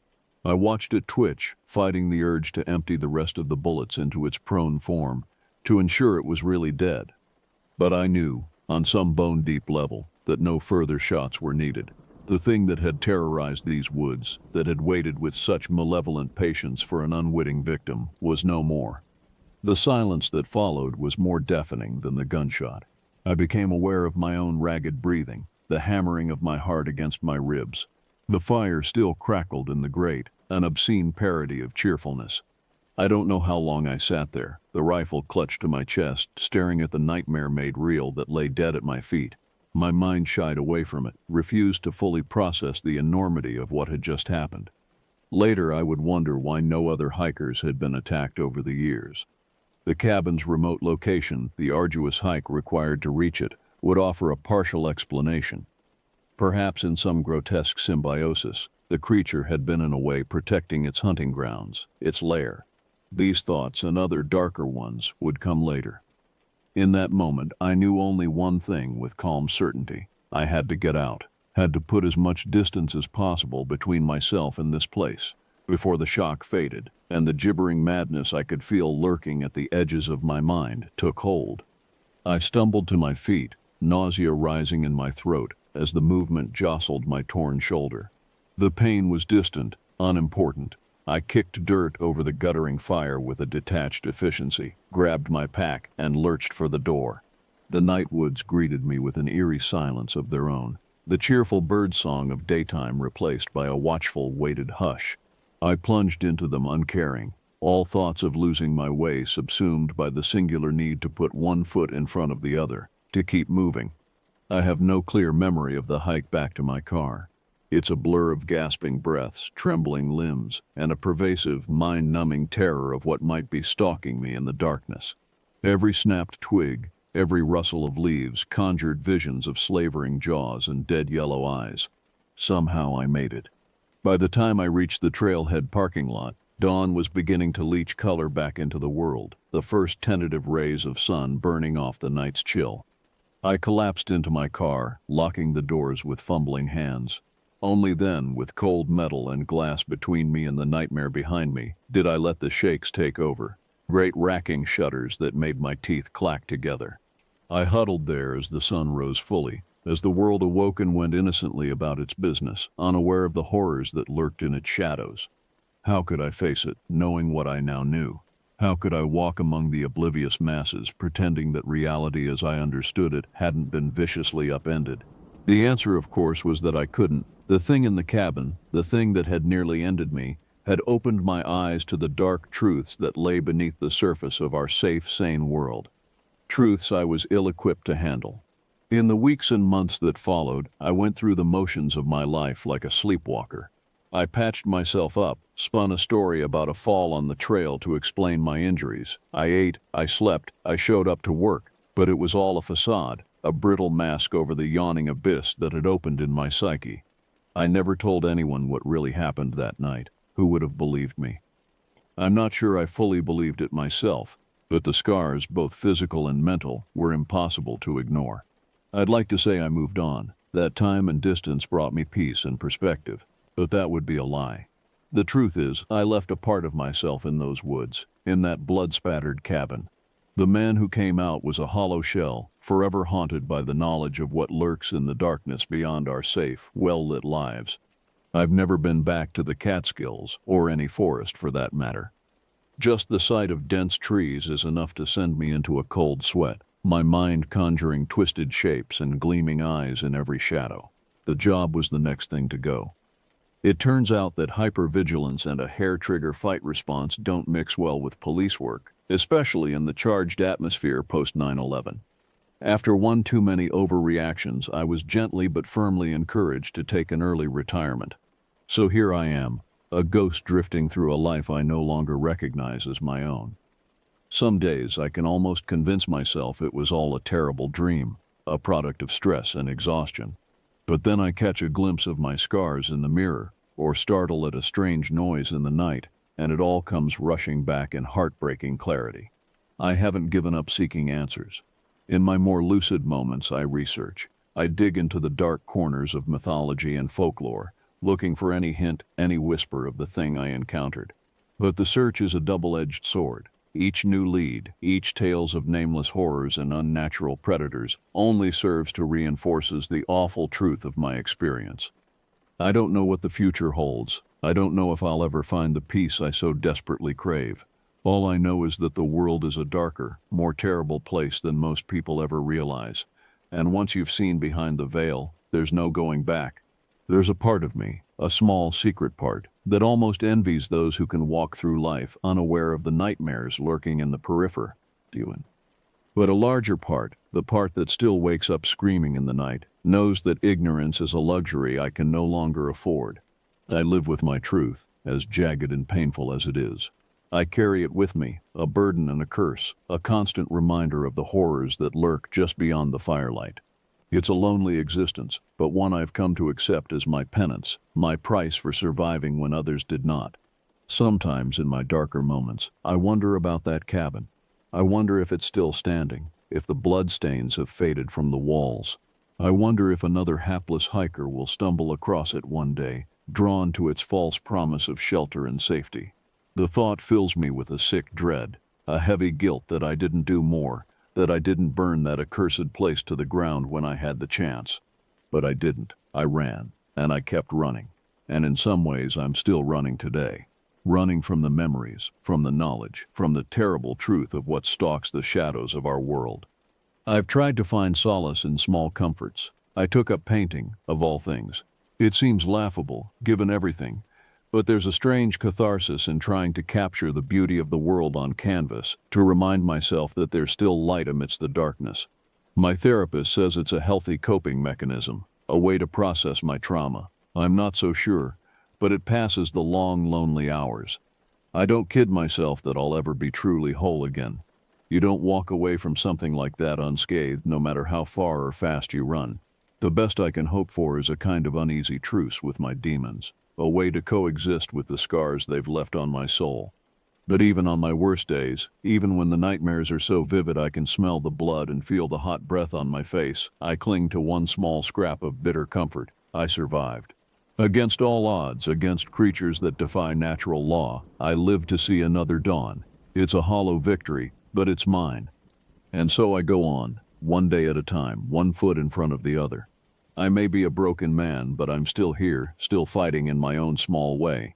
The world may be a darker, more brutal place than I ever imagined, but there's a savage beauty in that knowledge, a strange liberation in having faced the abyss and lived to tell the tale. I am a survivor, I am a witness, and as long as I draw breath, I will carry the memory of that awful, blood-soaked night, a silent testament to the horrors that prowl the borderlands of our safe, sane world.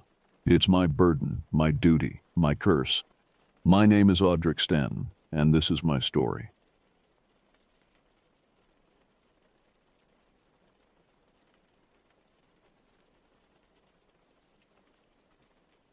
This happened in the 1994 to be exact.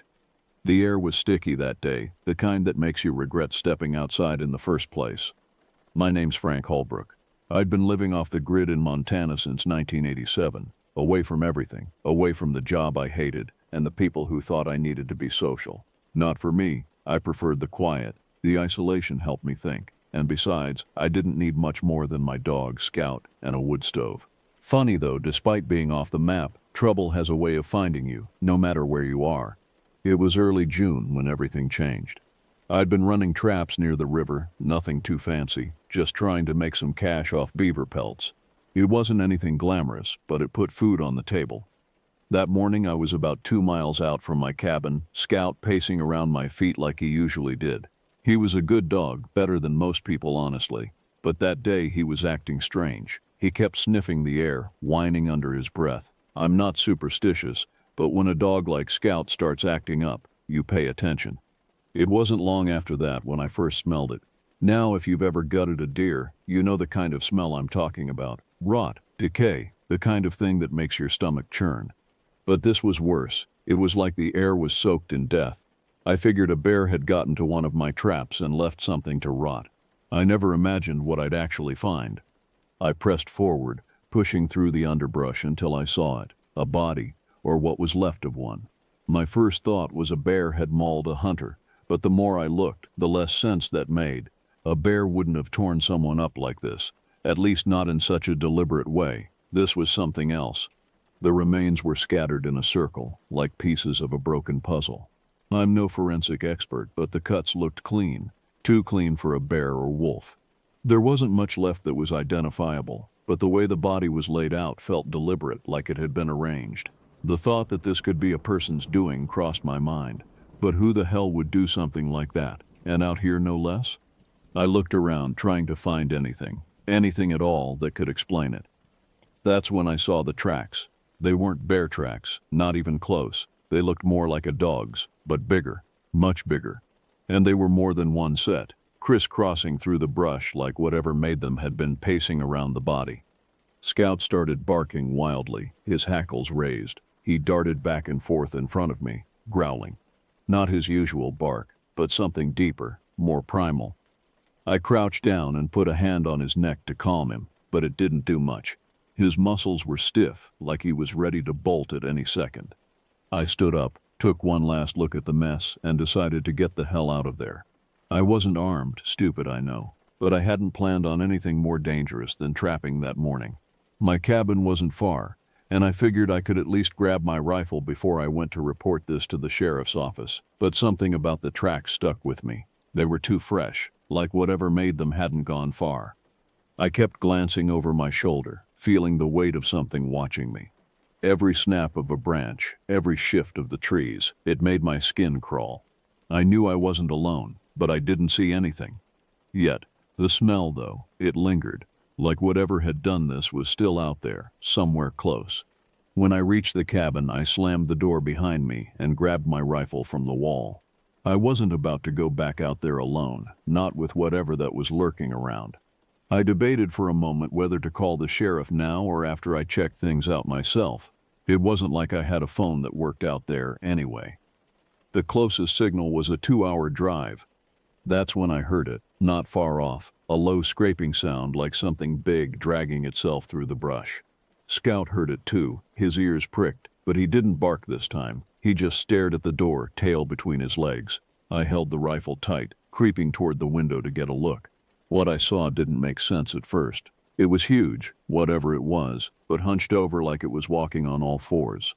It wasn't a bear though. Its body was wrong, more like a cat in the way it moved, fluid and deliberate. But its head was twisted with teeth like jagged shards of glass. It looked wrong, like nature had put it together in a hurry and got bored halfway through. I should have shot it right then and there, but I froze. I've hunted plenty of big game, but nothing like this. And then it saw me. Before I could even think, the thing barreled toward the cabin. I barely had time to slam the door shut before it hit, hard enough to rattle the windows. Scout was growling now, teeth bared, but even he was smart enough to back off. The thing slammed into the cabin again, making the whole place shake. I backed up, rifle raised, my heart pounding so hard I thought it had burst out of my chest. The door wasn't going to hold, and I knew it. I was trapped, and whatever this thing was, it wasn't going to stop until it got inside. I aimed the rifle at the door, ready to fire the second it broke through. My hands were shaking, but I forced myself to focus. Just as it hit the door a third time, I pulled the trigger. The sound was deafening, the recoil slamming into my shoulder. The thing let out this ungodly sound like nothing I'd ever heard before. I fired again, then again, until the magazine was empty. Silence. For a moment I thought maybe I'd killed it. But then the door creaked open, hanging off its hinges. I stared at the mess, expecting to see the thing lying there, but all I saw was blood, thick dark blood pooling in the dirt outside. But the thing, it was gone. I ran to the door, rifle in hand, scanning the tree line for any sign of movement. There was nothing, just the blood trail leading into the woods. I had two choices. I could follow it or I could leave and never look back. I didn't know if it was smart or just plain stupid, but I grabbed my extra ammo, reloaded, and followed the trail. Scout stayed close to my side, growling softly, his eyes darting around like he expected the thing to jump out at any second. I couldn't shake the feeling that I was being watched, that whatever it was, it knew I was coming. The blood trail led deeper into the forest, down into a ravine I'd never bothered to explore before. It was darker here, the trees growing thicker, their branches twisting together like skeletal fingers. I could barely see 10 feet in front of me, but the smell, the same rotten stench from earlier, it was getting stronger. I heard something behind me, a snap, like a twig breaking underfoot. I whipped around, rifle raised, but saw nothing. Scout was growling again, low and steady, his fur standing on end. Then I saw it. It moved between the trees, barely visible, but its shape, I knew it was the same thing from before, and it wasn't alone. There were 3 of them now, circling us. I raised the rifle and fired, but they were too fast. One of them lunged at me, its claws tearing through my shirt, but I managed to shove it back, firing again. The bullet hit, but it didn't slow the thing down. Another one came at me from the side, and Scout jumped at it, biting and snarling, but they were too strong, too fast. I didn't have a choice. I ran deeper into the ravine, the sounds of them chasing me, echoing through the trees. Scout was behind me, still fighting, but I couldn't turn back. I didn't know where I was going, just away from them. Suddenly the ground beneath me gave way, and I fell. When I came to, everything was quiet, too quiet. My leg throbbed, and when I looked down, I saw the blood. But it wasn't mine. It was Scout's. I staggered to my feet, the pain in my leg nearly blinding me. I looked around, but there was no sign of the creatures, just Scout's body lying in the dirt. He'd saved me, but it had cost him everything. I stood there, rifle in hand, not knowing what to do next. That's when I saw it, standing at the edge of the ravine, watching me. But this time it didn't charge. It stood there, almost as if it was thinking. I gripped the rifle tighter, my hands slick with sweat and blood. but I didn't fire. We stared at each other for what felt like minutes, though it was probably just seconds. The thing's chest heaved with labored breaths, dark blood trickling from a wound in its side where I must have hit it earlier. And then I noticed something that made my stomach churn. There were human bones scattered around the ravine, some old, some recent. This wasn't just some random hunting ground. This was a den. I glanced back at the creature. It wasn't just mindlessly attacking. It had been defending something, maybe others like it, or perhaps something even more disturbing. The realization hit me. I had stumbled into its home.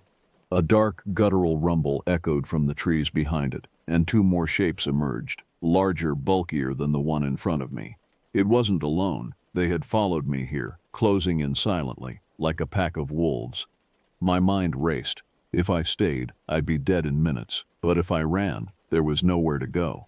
The ravine walls were too steep and my leg was bleeding badly. I couldn't outrun them even if I tried.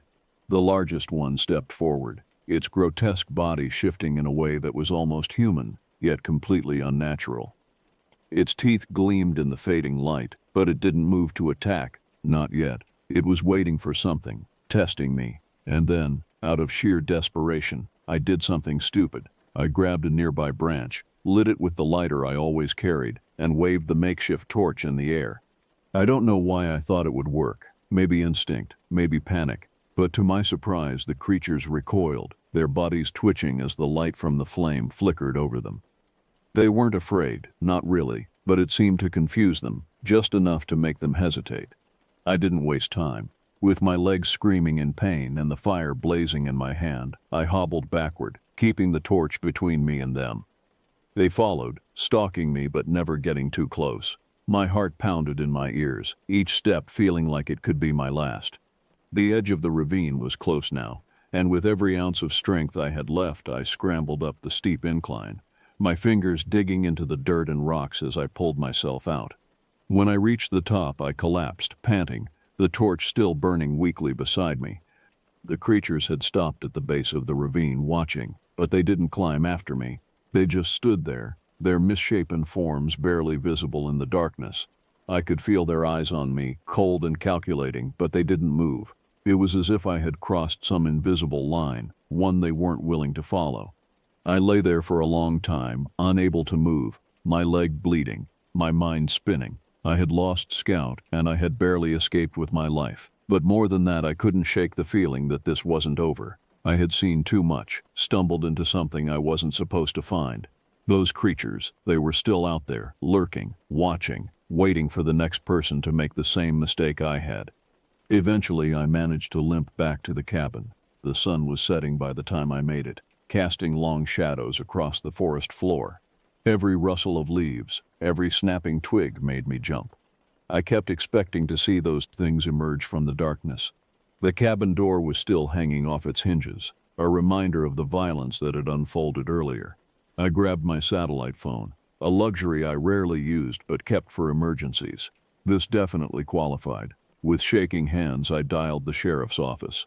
Flathead County Sheriff's Office, a bored voice answered. "This is Frank Holbrook," I said, my voice hoarse. "I'm calling from up near the northern edge of Flathead National Forest. I found a body, or what's left of one." There was a pause on the other end. "Mr. Holbrook, did you say you found a body?"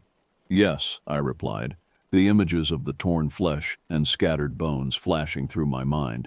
It's bad, real bad." "Stay where you are, Mr. Holbrook. We'll send a team out. Can you give me more precise coordinates?" I rattled off the location of my cabin and where I'd found the remains. The deputy assured me they'd be there as soon as possible, but I knew it would be hours. I was a long way from anywhere out here. After hanging up, I set about patching myself up as best I could. The gash on my leg was deep, but the bleeding had slowed. I cleaned it with whiskey. It stung like hell, but it was better than an infection, and wrapped it tightly with a clean cloth. As I worked, my mind kept drifting back to Scout. He'd saved my life. There was no doubt about that. The guilt gnawed at me. I should have left him at the cabin. I should have been faster, smarter, better prepared. But I hadn't been, and now he was gone. The hours crawled by. I sat by the window, rifle in hand, jumping at every sound. The forest seemed alive with menace now, the familiar nighttime noises taking on a sinister quality. What else was out there that I didn't know about? What other secrets did these woods hold? It was well past midnight when I saw the flashing lights coming up the dirt road. 2 police cruisers and an ambulance. I stepped out onto the porch, wincing as I put weight on my injured leg. Mr. Holbrook, a tall, broad-shouldered man in a sheriff's uniform, approached. His name tag read Sheriff Donovan. "That's me," I nodded. "Mind telling me what happened here?" He gestured to the busted door, his eyes narrowing as he took in my battered appearance. I took a deep breath. Like I said on the phone, I found a body, or what was left of it, but there's more to it than that. Over the next hour, I recounted everything that had happened. The body in the woods, the strange tracks, the attack at the cabin, the creatures in the ravine. With each detail, I could see the doubt growing in Sheriff Donovan's eyes. "Mr. Holbrook," he said slowly when I'd finished. "That's quite a story, but I have to ask, have you been drinking today?" I felt a flash of anger. "No, damn it. I know how it sounds, but I'm telling you the truth." Donovan held up his hands. All right. Why don't you show us where you found the body? We'll start there." I led them into the woods, my leg protesting with every step. The smell hit us before we saw anything. That same rotten stench from earlier, somehow even worse now. "Jesus," one of the deputies muttered, covering his nose. And then we were there. The clearing looked different in the harsh glare of the police flashlights, but the horror was still evident. The remains were just as I'd left them, scattered in that bizarre circular pattern. Sheriff Donovan's face had gone pale. Christ, I've never seen anything like this." The forensics team from the ambulance moved in, photographing and collecting evidence. I stood back, watching as they worked, my mind racing. Would they find anything to corroborate my story, or would all signs of those creatures be gone? "Mr. Holbrook," Sheriff Donovan approached me again. "I owe you an apology. Clearly something terrible happened here. But I have to be honest, I'm having a hard time with the rest of your story. These injuries, the tracks you mentioned, all of that could be explained by a bear attack." I shook my head vehemently. "No bear did this. I'm telling you, Sheriff, there's something else out there, something not natural." Donovan sighed. "Look, I understand you've been through a traumatic experience, but let's focus on what we know for sure. We have a homicide here. That much is clear.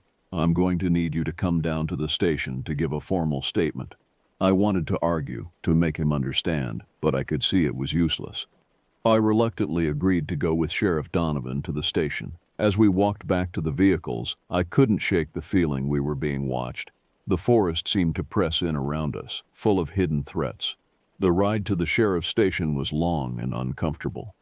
My leg throbbed, and every bump in the road sent a fresh wave of pain through me. But worse than the physical discomfort was the growing sense of dread. I knew what I had seen, what I had experienced, but would anyone believe me? At the station, I was led to a small interview room. The walls were a dull beige, adorned only with a large mirror that I assumed was two-way. Sheriff Donovan sat across from me, a tape recorder between us. "All right, Mr. Holbrook," he said, pressing the record button. "Let's go through this again, from the beginning." I took a deep breath and started my story once more. I described finding the body, the strange tracks, the attack at my cabin. I told him about the creatures in the ravine, their unnatural movements, their horrifying appearance. I recounted how I'd used fire to keep them at bay, how I'd barely escaped with my life. Throughout my retelling, Sheriff Donovan's expression remained neutral, but I could see the doubt in his eyes. When I finished, he leaned back in his chair, rubbing his chin thoughtfully. "Mr. Holbrook," he said finally, "I want to believe you, I really do, but you have to understand how this sounds. We have no evidence of these creatures you describe. The forensics team found some unusual tracks, yes, but nothing that couldn't be explained by known wildlife." I felt a surge of frustration. "What about the body, the way it was arranged? You can't tell me that was done by any animal you know." Donovan nodded slowly.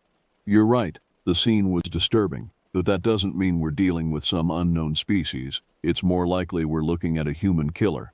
Someone dangerous, yes, but human nonetheless." I slumped in my chair, the fight going out of me. What could I say to make him understand? I had seen those things with my own eyes, felt their claws, smelled their foul stench. But without proof, my words were just that, words. "Look," Donovan said, his tone softening, "I can see you've been through hell. Why don't you get some rest? We can continue this in the morning."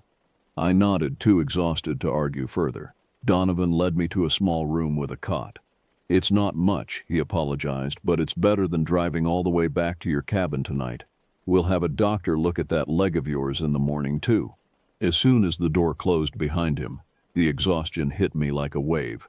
I collapsed onto the cot, my mind swirling with images of teeth and claws and eyes glowing in the darkness. Despite my fatigue, sleep was elusive. Every time I closed my eyes, I saw those creatures, heard their inhuman growls.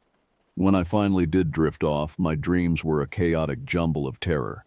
I was back in the ravine, running from shapeless horrors. Scout was there, then gone, his yelps of pain echoing through the trees. I woke with a start, my heart pounding, sweat soaking my clothes. The room was dark, but a sliver of light from under the door told me it was morning. I sat up, wincing at the pain in my leg. The events of the previous day came flooding back, and with them a renewed sense of urgency. Those things were still out there. Maybe they were unique to my little corner of the forest, or maybe they were spreading. Either way, I couldn't just sit here and do nothing. A knock at the door interrupted my thoughts. "Mr. Holbrook?" It was Sheriff Donovan. "Are you awake? The doctor's here to look at your leg." I cleared my throat. "Come in." The door opened, and Donovan entered, followed by a middle-aged woman in a white coat. "This is Dr. Reeves," Donovan introduced her. "She's going to check you over, make sure you're okay."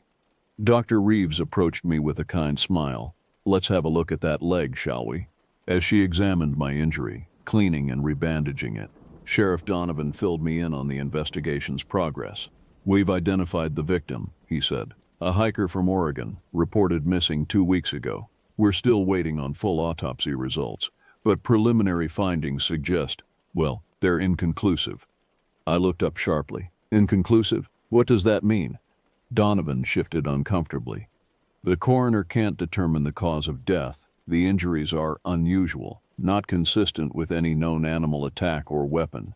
A chill ran down my spine. "So you believe me now?" "I believe something strange happened out there," Donovan said carefully. "But I'm not ready to jump to conclusions about unknown creatures. We're bringing in some wildlife experts from the state. See if they can make sense of those tracks we found." I nodded, a small spark of hope igniting in my chest. Maybe, just maybe, they'd find something that would prove I wasn't crazy. Dr. Reeves finished her examination and stepped back. "The wound is deep, but clean," she reported. "No signs of infection. I've given you some antibiotics just in case, and painkillers if you need them. Try to stay off that leg for a few days." "Thank you," I said, but my mind was already racing ahead. I couldn't stay here, couldn't sit idle while those things were out there. I needed to go back, to find proof. As if reading my thoughts, Sheriff Donovan spoke up. "I know what you're thinking, Mr. Holbrook, and the answer is no. You're not going back out there, not until we've finished our investigation." I opened my mouth to argue, but he held up a hand. "That's not a request. I'm keeping you here for your own safety. We'll have deputies watching your cabin and the surrounding area. If there is something out there, we'll find it." I wanted to believe him, I really did. But as I sat there, the memory of those creatures fresh in my mind, I knew that the sheriff and his deputies weren't prepared for what they might find, and I couldn't shake the feeling that time was running out. The next few days passed in a haze of frustration and restless energy. I was kept in a small room at the sheriff's station, ostensibly for my own protection, but it felt more like a cell with each passing hour. Sheriff Donovan visited regularly, updating me on the investigation, but there was never any real progress to report. The wildlife experts had come and gone, puzzled by the tracks but unwilling to speculate on their origin. The autopsy results on the hiker's remains were inconclusive, citing unknown trauma as the cause of death. It was maddening. I knew what I had seen, what I had experienced, but without concrete evidence, my story remained just that, a story. On the 4th day, as I paced my small room for what felt like the 1,000th time, Sheriff Donovan entered with a grim expression. "We've got another one," he said without preamble. I felt my blood run cold. "Another what?" "Another body," Donovan replied, his voice heavy. "Found about 5 miles from your cabin, same condition as the first one." I sank onto the bed, my legs suddenly weak. It's happening again, I muttered. They're not stopping. Donovan ran a hand through his hair, looking more shaken than I'd seen him yet. I don't know what to think anymore, Frank. This doesn't make any sense. We've got the forest crawling with deputies, wildlife officers, even some folks from the FBI. How did we miss this? I looked up at him, a grim determination settling over me. Because you don't know what you're dealing with. But I do. I've seen them, Sheriff. I've fought them. You need me out there. Donovan was quiet for a long moment, clearly wrestling with the decision. Finally, he nodded. All right, but you don't leave my sight, understand? And at the first sign of trouble, we're out of there. Relief flooded through me, tinged with a healthy dose of fear. I was going back into those woods, back to where those creatures lurked. But this time, I'd be prepared. The drive back to my cabin was tense. Donovan had insisted on a small team, himself, 2 deputies, and a wildlife officer named Garrett. We were all armed, though I couldn't shake the feeling that our weapons would be useless against what we might encounter. As we neared my property, I felt a chill run down my spine. The forest seemed different somehow, the shadows deeper, the silence more oppressive. Even the others seemed to feel it, their conversation dying away as we approached. My cabin came into view, looking eerily unchanged since that fateful day. The door had been repaired, I noticed, probably by Donovan's men during their investigation. We piled out of the vehicles, weapons at the ready. All right, Donovan said, his voice low. We sweep the area. Stay together. Keep your eyes open. Frank, you see anything at all that looks off, you sing out. Clear? We all nodded and began our search. The forest was quiet, too quiet. No bird song, no rustling of small animals in the underbrush. It was as if the whole woods were holding its breath. We moved deeper into the trees, towards the ravine where I'd had my terrifying encounter. With each step, the sense of wrongness grew stronger. The air felt thick, almost syrupy, and that faint rotting smell was back, growing stronger as we progressed. Suddenly Garrett, the wildlife officer, held up a hand. Tracks, he whispered, pointing to the ground. We all looked where he was indicating. There in the soft earth was a print unlike anything I'd ever seen before. It was huge, easily twice the size of a bear print, with long curved claw marks at the tips of what looked like fingers rather than paws. What the hell made that? One of the deputies breathed. Before anyone could answer, a low rumbling growl echoed through the trees. We all froze, weapons raised, scanning the forest around us. For a moment, nothing moved. Then from the shadows between 2 massive pines, something emerged. It was just as I remembered, huge, misshapen, a nightmarish blend of animal features that shouldn't exist together. Its eyes gleamed with an unnatural intelligence as it regarded us.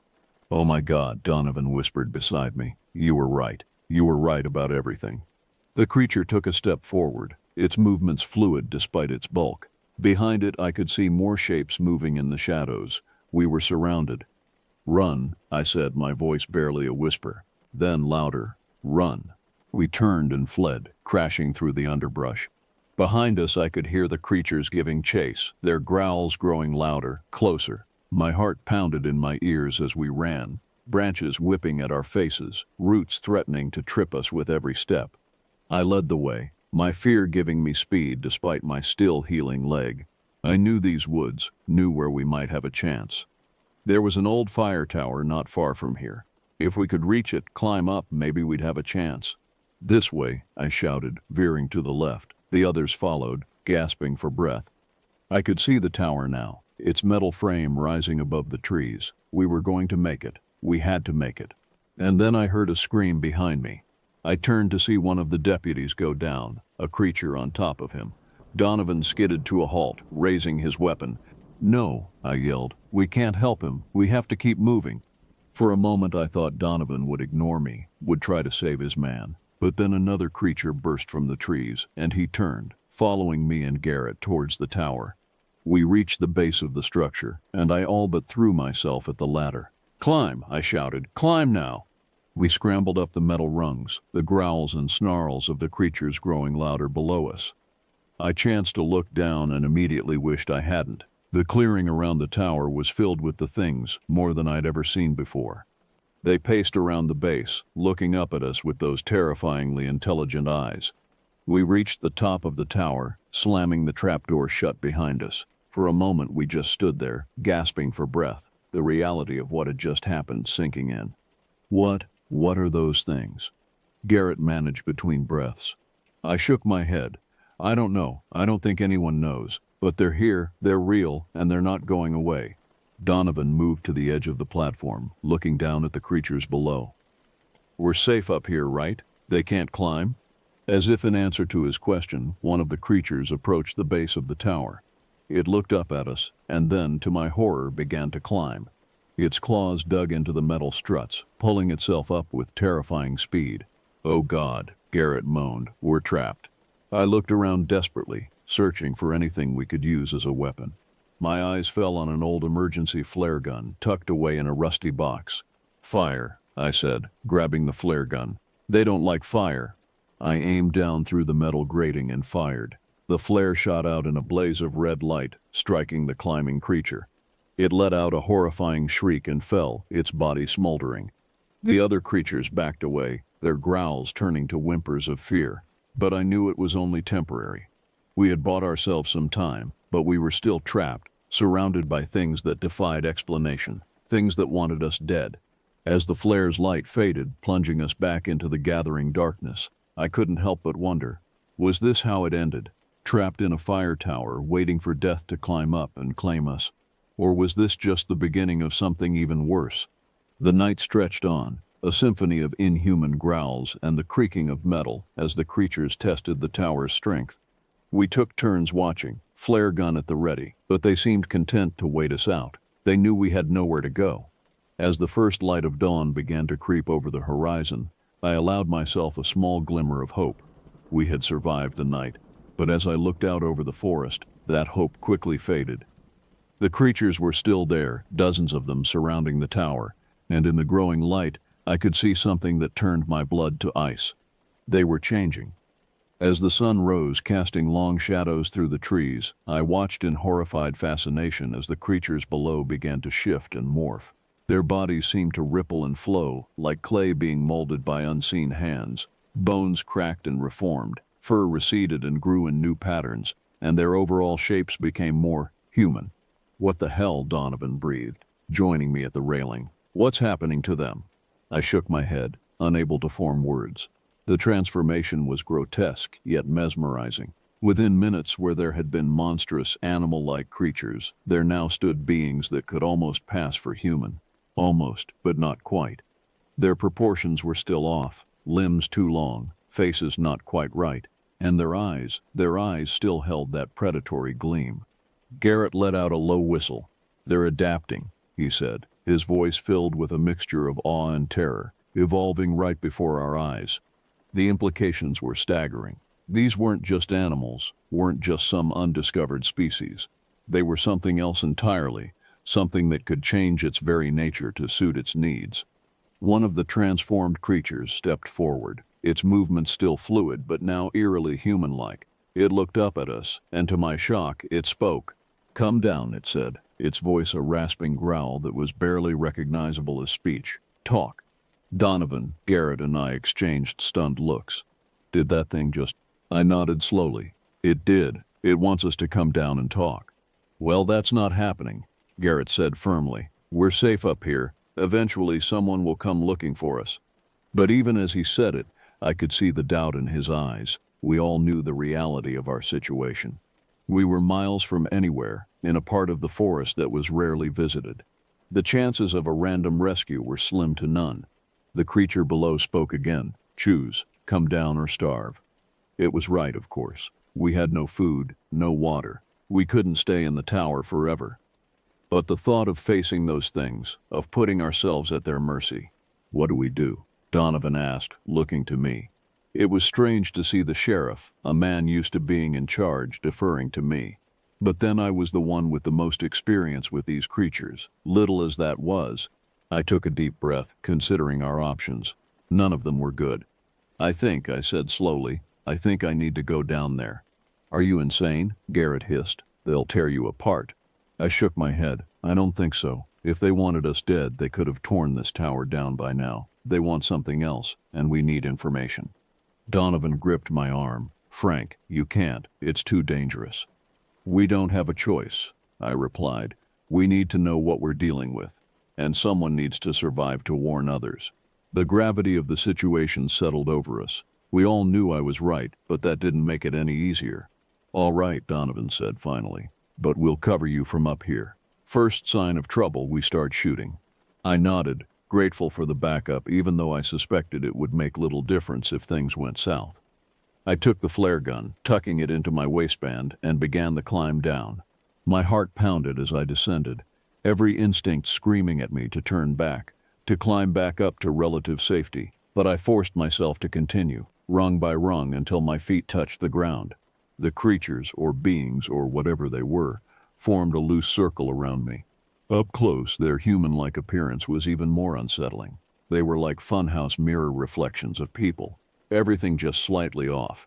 The one that had spoken stepped forward. He was taller than the others, with a shock of dark fur or hair that ran down its back. You, it said, pointing at me, you saw us before.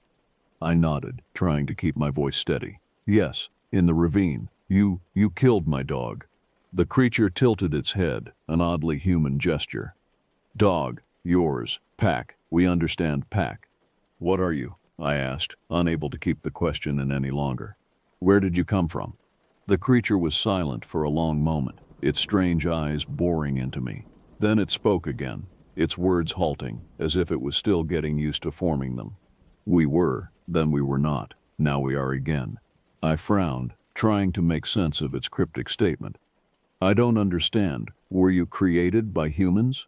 The creature made a sound that might have been a laugh, but it held no humor. Not created.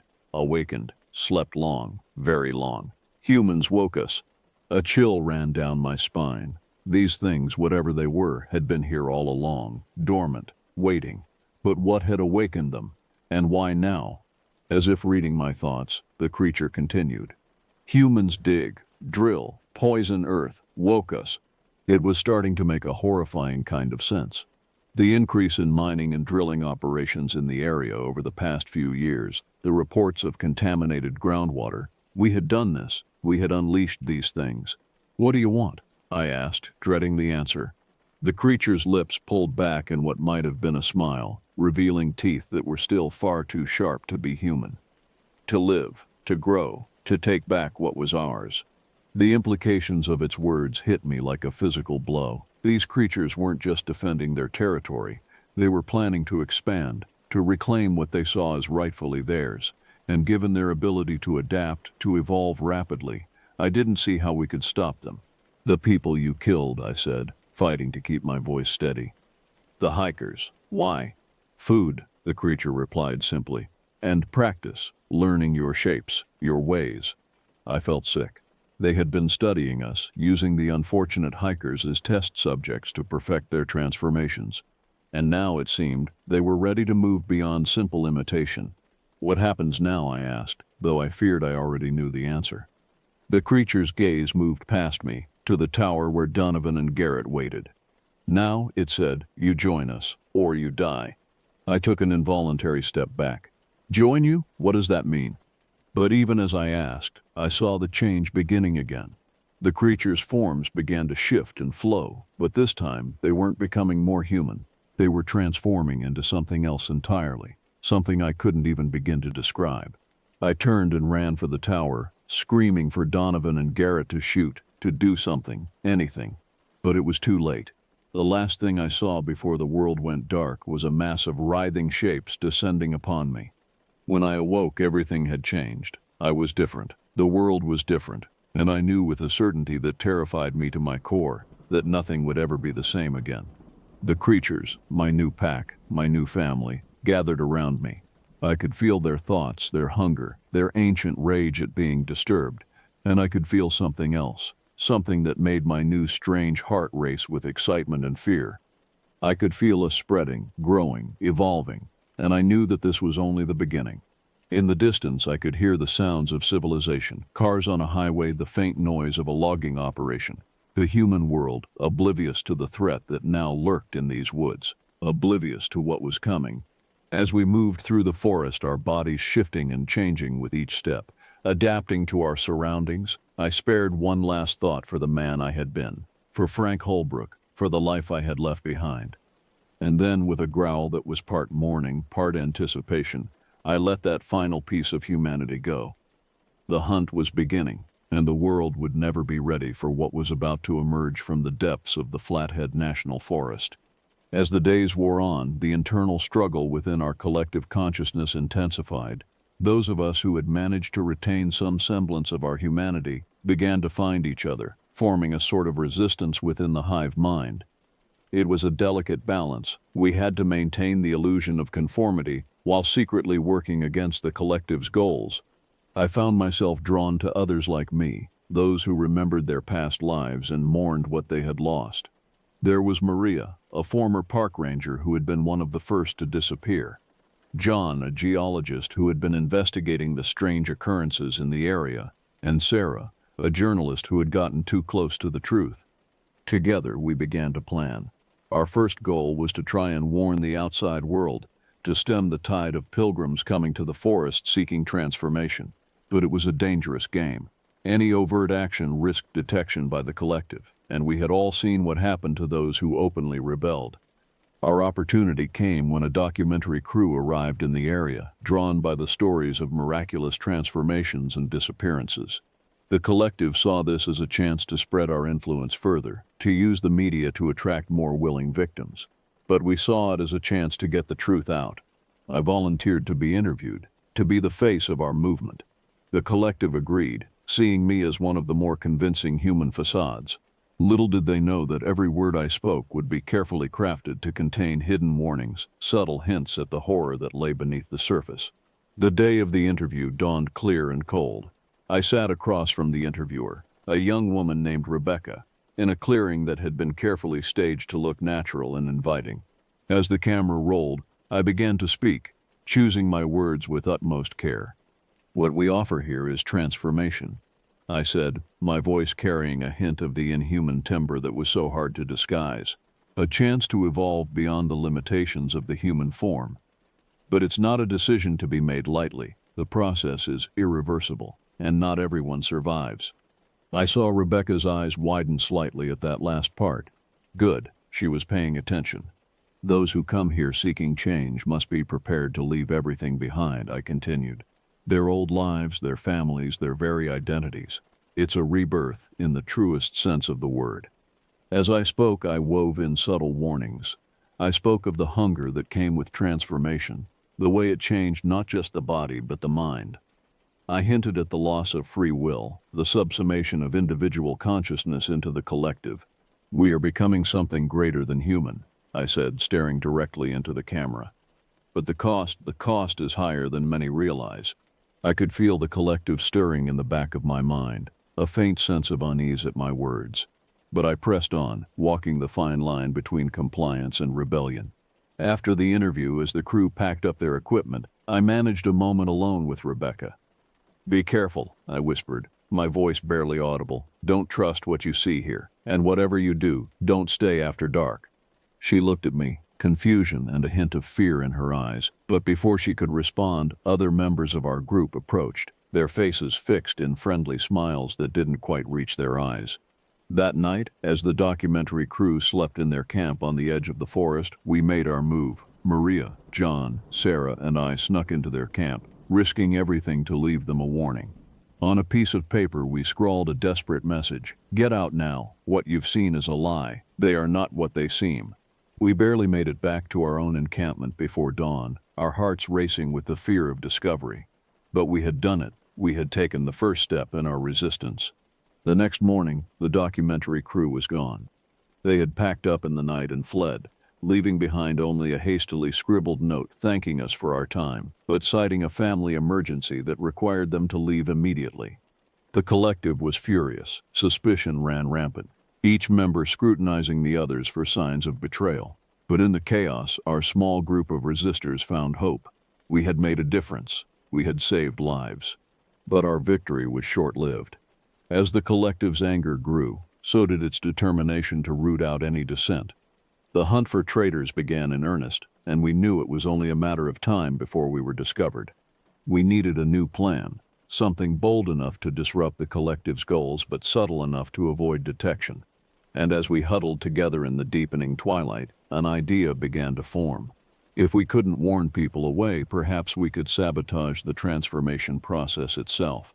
If we could make the evolution less appealing, less successful, maybe we could slow the spread of our infection. It was a dangerous plan, one that would require perfect timing and a great deal of luck. But as I looked at the faces of my fellow resistors, I saw determination and hope. We were ready to risk everything to stop this nightmare. As night fell over the forest, we set our plan in motion, knowing that the fate of humanity might well rest on our success or failure. The battle for the soul of Flathead National Forest, and perhaps the world, had truly begun.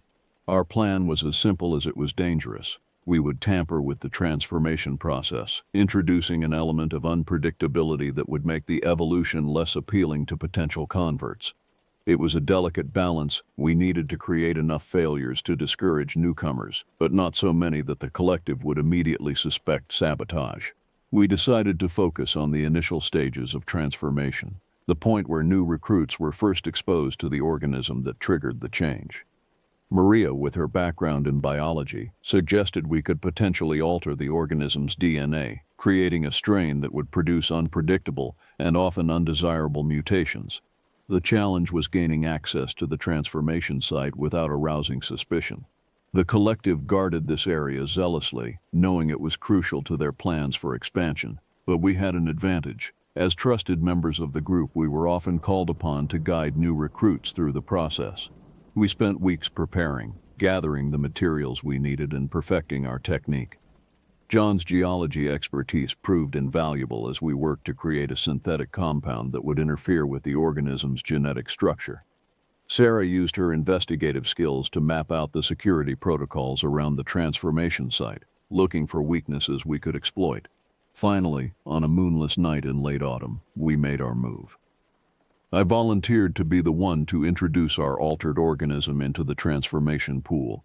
As one of the elders of our group, I was less likely to be questioned if caught near the site.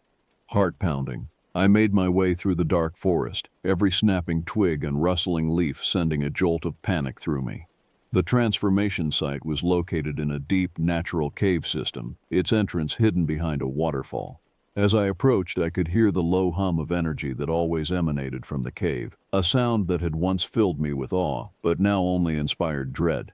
I slipped behind the curtain of water, the spray soaking me to the skin. Inside, the cave was dimly lit by a bioluminescent fungus that coated the walls, casting everything in an eerie blue-green glow.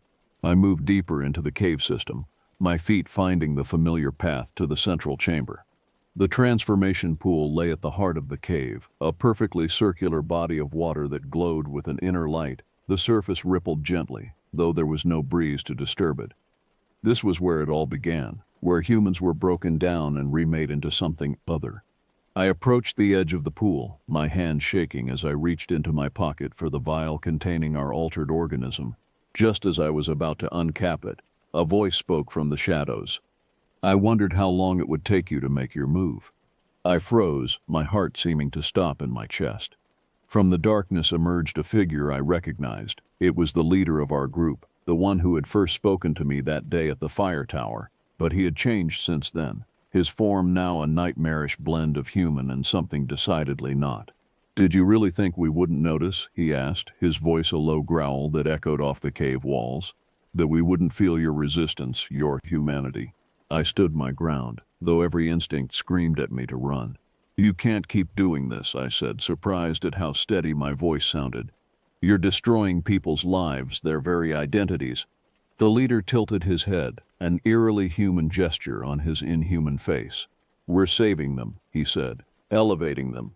You know this, Frank. You've experienced it yourself." "No," I shook my head vehemently. "What you're doing isn't salvation, it's annihilation. You're erasing everything that makes us human." He took a step closer, his form seeming to shift and flow in the dim light. "Humanity is flawed, Frank, weak. We're offering a chance at true strength, true unity." "At what cost?" I demanded. our free will, our individuality, our capacity for love, for compassion.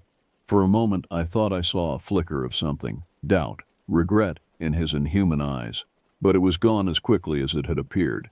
"It's too late," he said, his voice tinged with what might have been sadness. "The process has already begun. There's no stopping it now." As he spoke, I became aware of movement in the shadows around us. More figures emerged, their forms twisted and alien. We were surrounded. In that moment, I knew our plan had failed. We had underestimated the collective's awareness, its ability to sense the resistance growing within its ranks. But as I stood there, facing what I was sure would be my end, I felt a strange sense of peace. We had tried. We had fought against the tide of this terrifying evolution, and even if we had failed, we had proven that humanity, true humanity, could not be so easily erased. As the figures closed in around me, I made a final, desperate move. With all my strength, I hurled the vial containing our altered organism into the transformation pool. The glass shattered on the surface, the liquid dispersing in ripples across the glowing water. The leader's eyes widened in shock and fury. "What have you done?" he roared, his form contorting in rage. I smiled, a grim satisfaction filling me. "I've given us a fighting chance," I said. And then they were upon me, their bodies engulfing me like a wave. As consciousness slipped away, my last thought was of hope. Hope that somehow, some way, humanity would find a way to survive this nightmare. The darkness took me, but I went willingly, knowing that I had done all I could to resist the spread of this terrifying evolution. I don't know how long I was unconscious. When I finally came to, I was no longer in the cave. I found myself lying on the forest floor, the canopy of trees above me swaying gently in the breeze. For a moment I thought perhaps it had all been a terrible dream. But as I sat up, wincing at the pain that coursed through my body, I knew it had been all too real. My form had changed again, but not in the way I had expected. I looked down at my hands, surprised to see they were almost human again. Almost, but not quite. There was a faint iridescent sheen to my skin, and my fingers were just a bit too long, too flexible. As I struggled to my feet, I became aware of others around me. Maria, John, and Sarah were there, along with dozens of others I recognized from the collective. All of them were in a similar state, caught between human and other, their forms unstable and shifting. "What happened?" I asked, my voice hoarse. Maria approached me, her eyes wide with a mixture of fear and wonder. "Your sabotage," she said. "It worked, but not in the way we expected. The altered organism, it's changing us again, reverting us, somehow." I looked around, taking in the scene. All throughout the forest I could see others emerging from hiding places, all in various states of transformation. Some were more human, others still largely creature, but all were changing. "The collective?" I asked. John shook his head. "Fractured. The hive mind is gone. We're individuals again, Frank. Confused, scared individuals, but ourselves." I felt a surge of hope, quickly tempered by caution. We weren't out of danger yet. The transformation wasn't complete, and we had no idea what the long-term effects would be. Over the next few weeks, we worked to gather everyone affected by the change. It wasn't easy. Many were scared, confused, some still violent and feral. But slowly, we began to form a community, a strange ragtag group of not quite humans, but a community nonetheless. We made contact with the outside world, carefully at first. The story of what had happened in Flathead National Forest was too big to hide, too strange to be easily explained away. The world reacted with a mixture of fear, fascination, and skepticism. Scientists came to study us, government officials to contain us, reporters to expose us, but we stood together, presenting a united front. We were neither fully human nor the creatures we had been, but something new, something that straddled the line between two worlds. As months passed, we discovered that our new forms came with certain advantages. We were stronger, faster, more resilient than ordinary humans. Some of us developed unique abilities, enhanced senses, rapid healing, even limited shape-shifting. But we had retained our human minds, our memories, our capacity for empathy and love. It wasn't an easy road. There were those who feared us, who wanted us locked away or destroyed. There were others who sought to exploit us, to replicate the transformation for military or commercial gain. But we persevered. We turned the Flathead National Forest into a sanctuary, a place where those like us could live in peace and where we could carefully control and study the organism that had changed us. We worked with scientists to understand our new biology and with government officials to establish our rights and protections. As for me, I found a new purpose. I became a bridge between our community and the outside world, working to foster understanding and acceptance. It was a role I never could have imagined for myself in my old life, but one that felt right in this new reality. Years have passed since that night in the cave. The world has changed, adapted to the knowledge that humanity is not alone in its sentience. We are still evolving, still learning about ourselves and our place in the world. There are still mysteries to be solved. We never did discover the true origin of the organisms that changed us, or why they had lain dormant for so long. Sometimes, deep in the forest, I still feel echoes of that alien consciousness that once consumed us. A reminder, perhaps, that the battle is never truly over. But as I stand here, looking out over the forest that was once a site of terror and is now a place of hope, I feel a sense of peace. We faced the darkness, the horror of losing our very selves, and we emerged changed but unbroken. The evolution that began here was terrifying, yes, but in the end it taught us something profound about what it means to be human. It's not about the shape of our bodies or the structure of our DNA. It's about our capacity for growth, for adaptation, for holding on to our essential selves, even in the face of unimaginable change. As the sun sets over the mountains, casting the forest in a golden glow, I smile. The story of Flathead National Forest is far from over, but whatever comes next, we'll face it together, as the strange, wonderful, evolved beings we've become.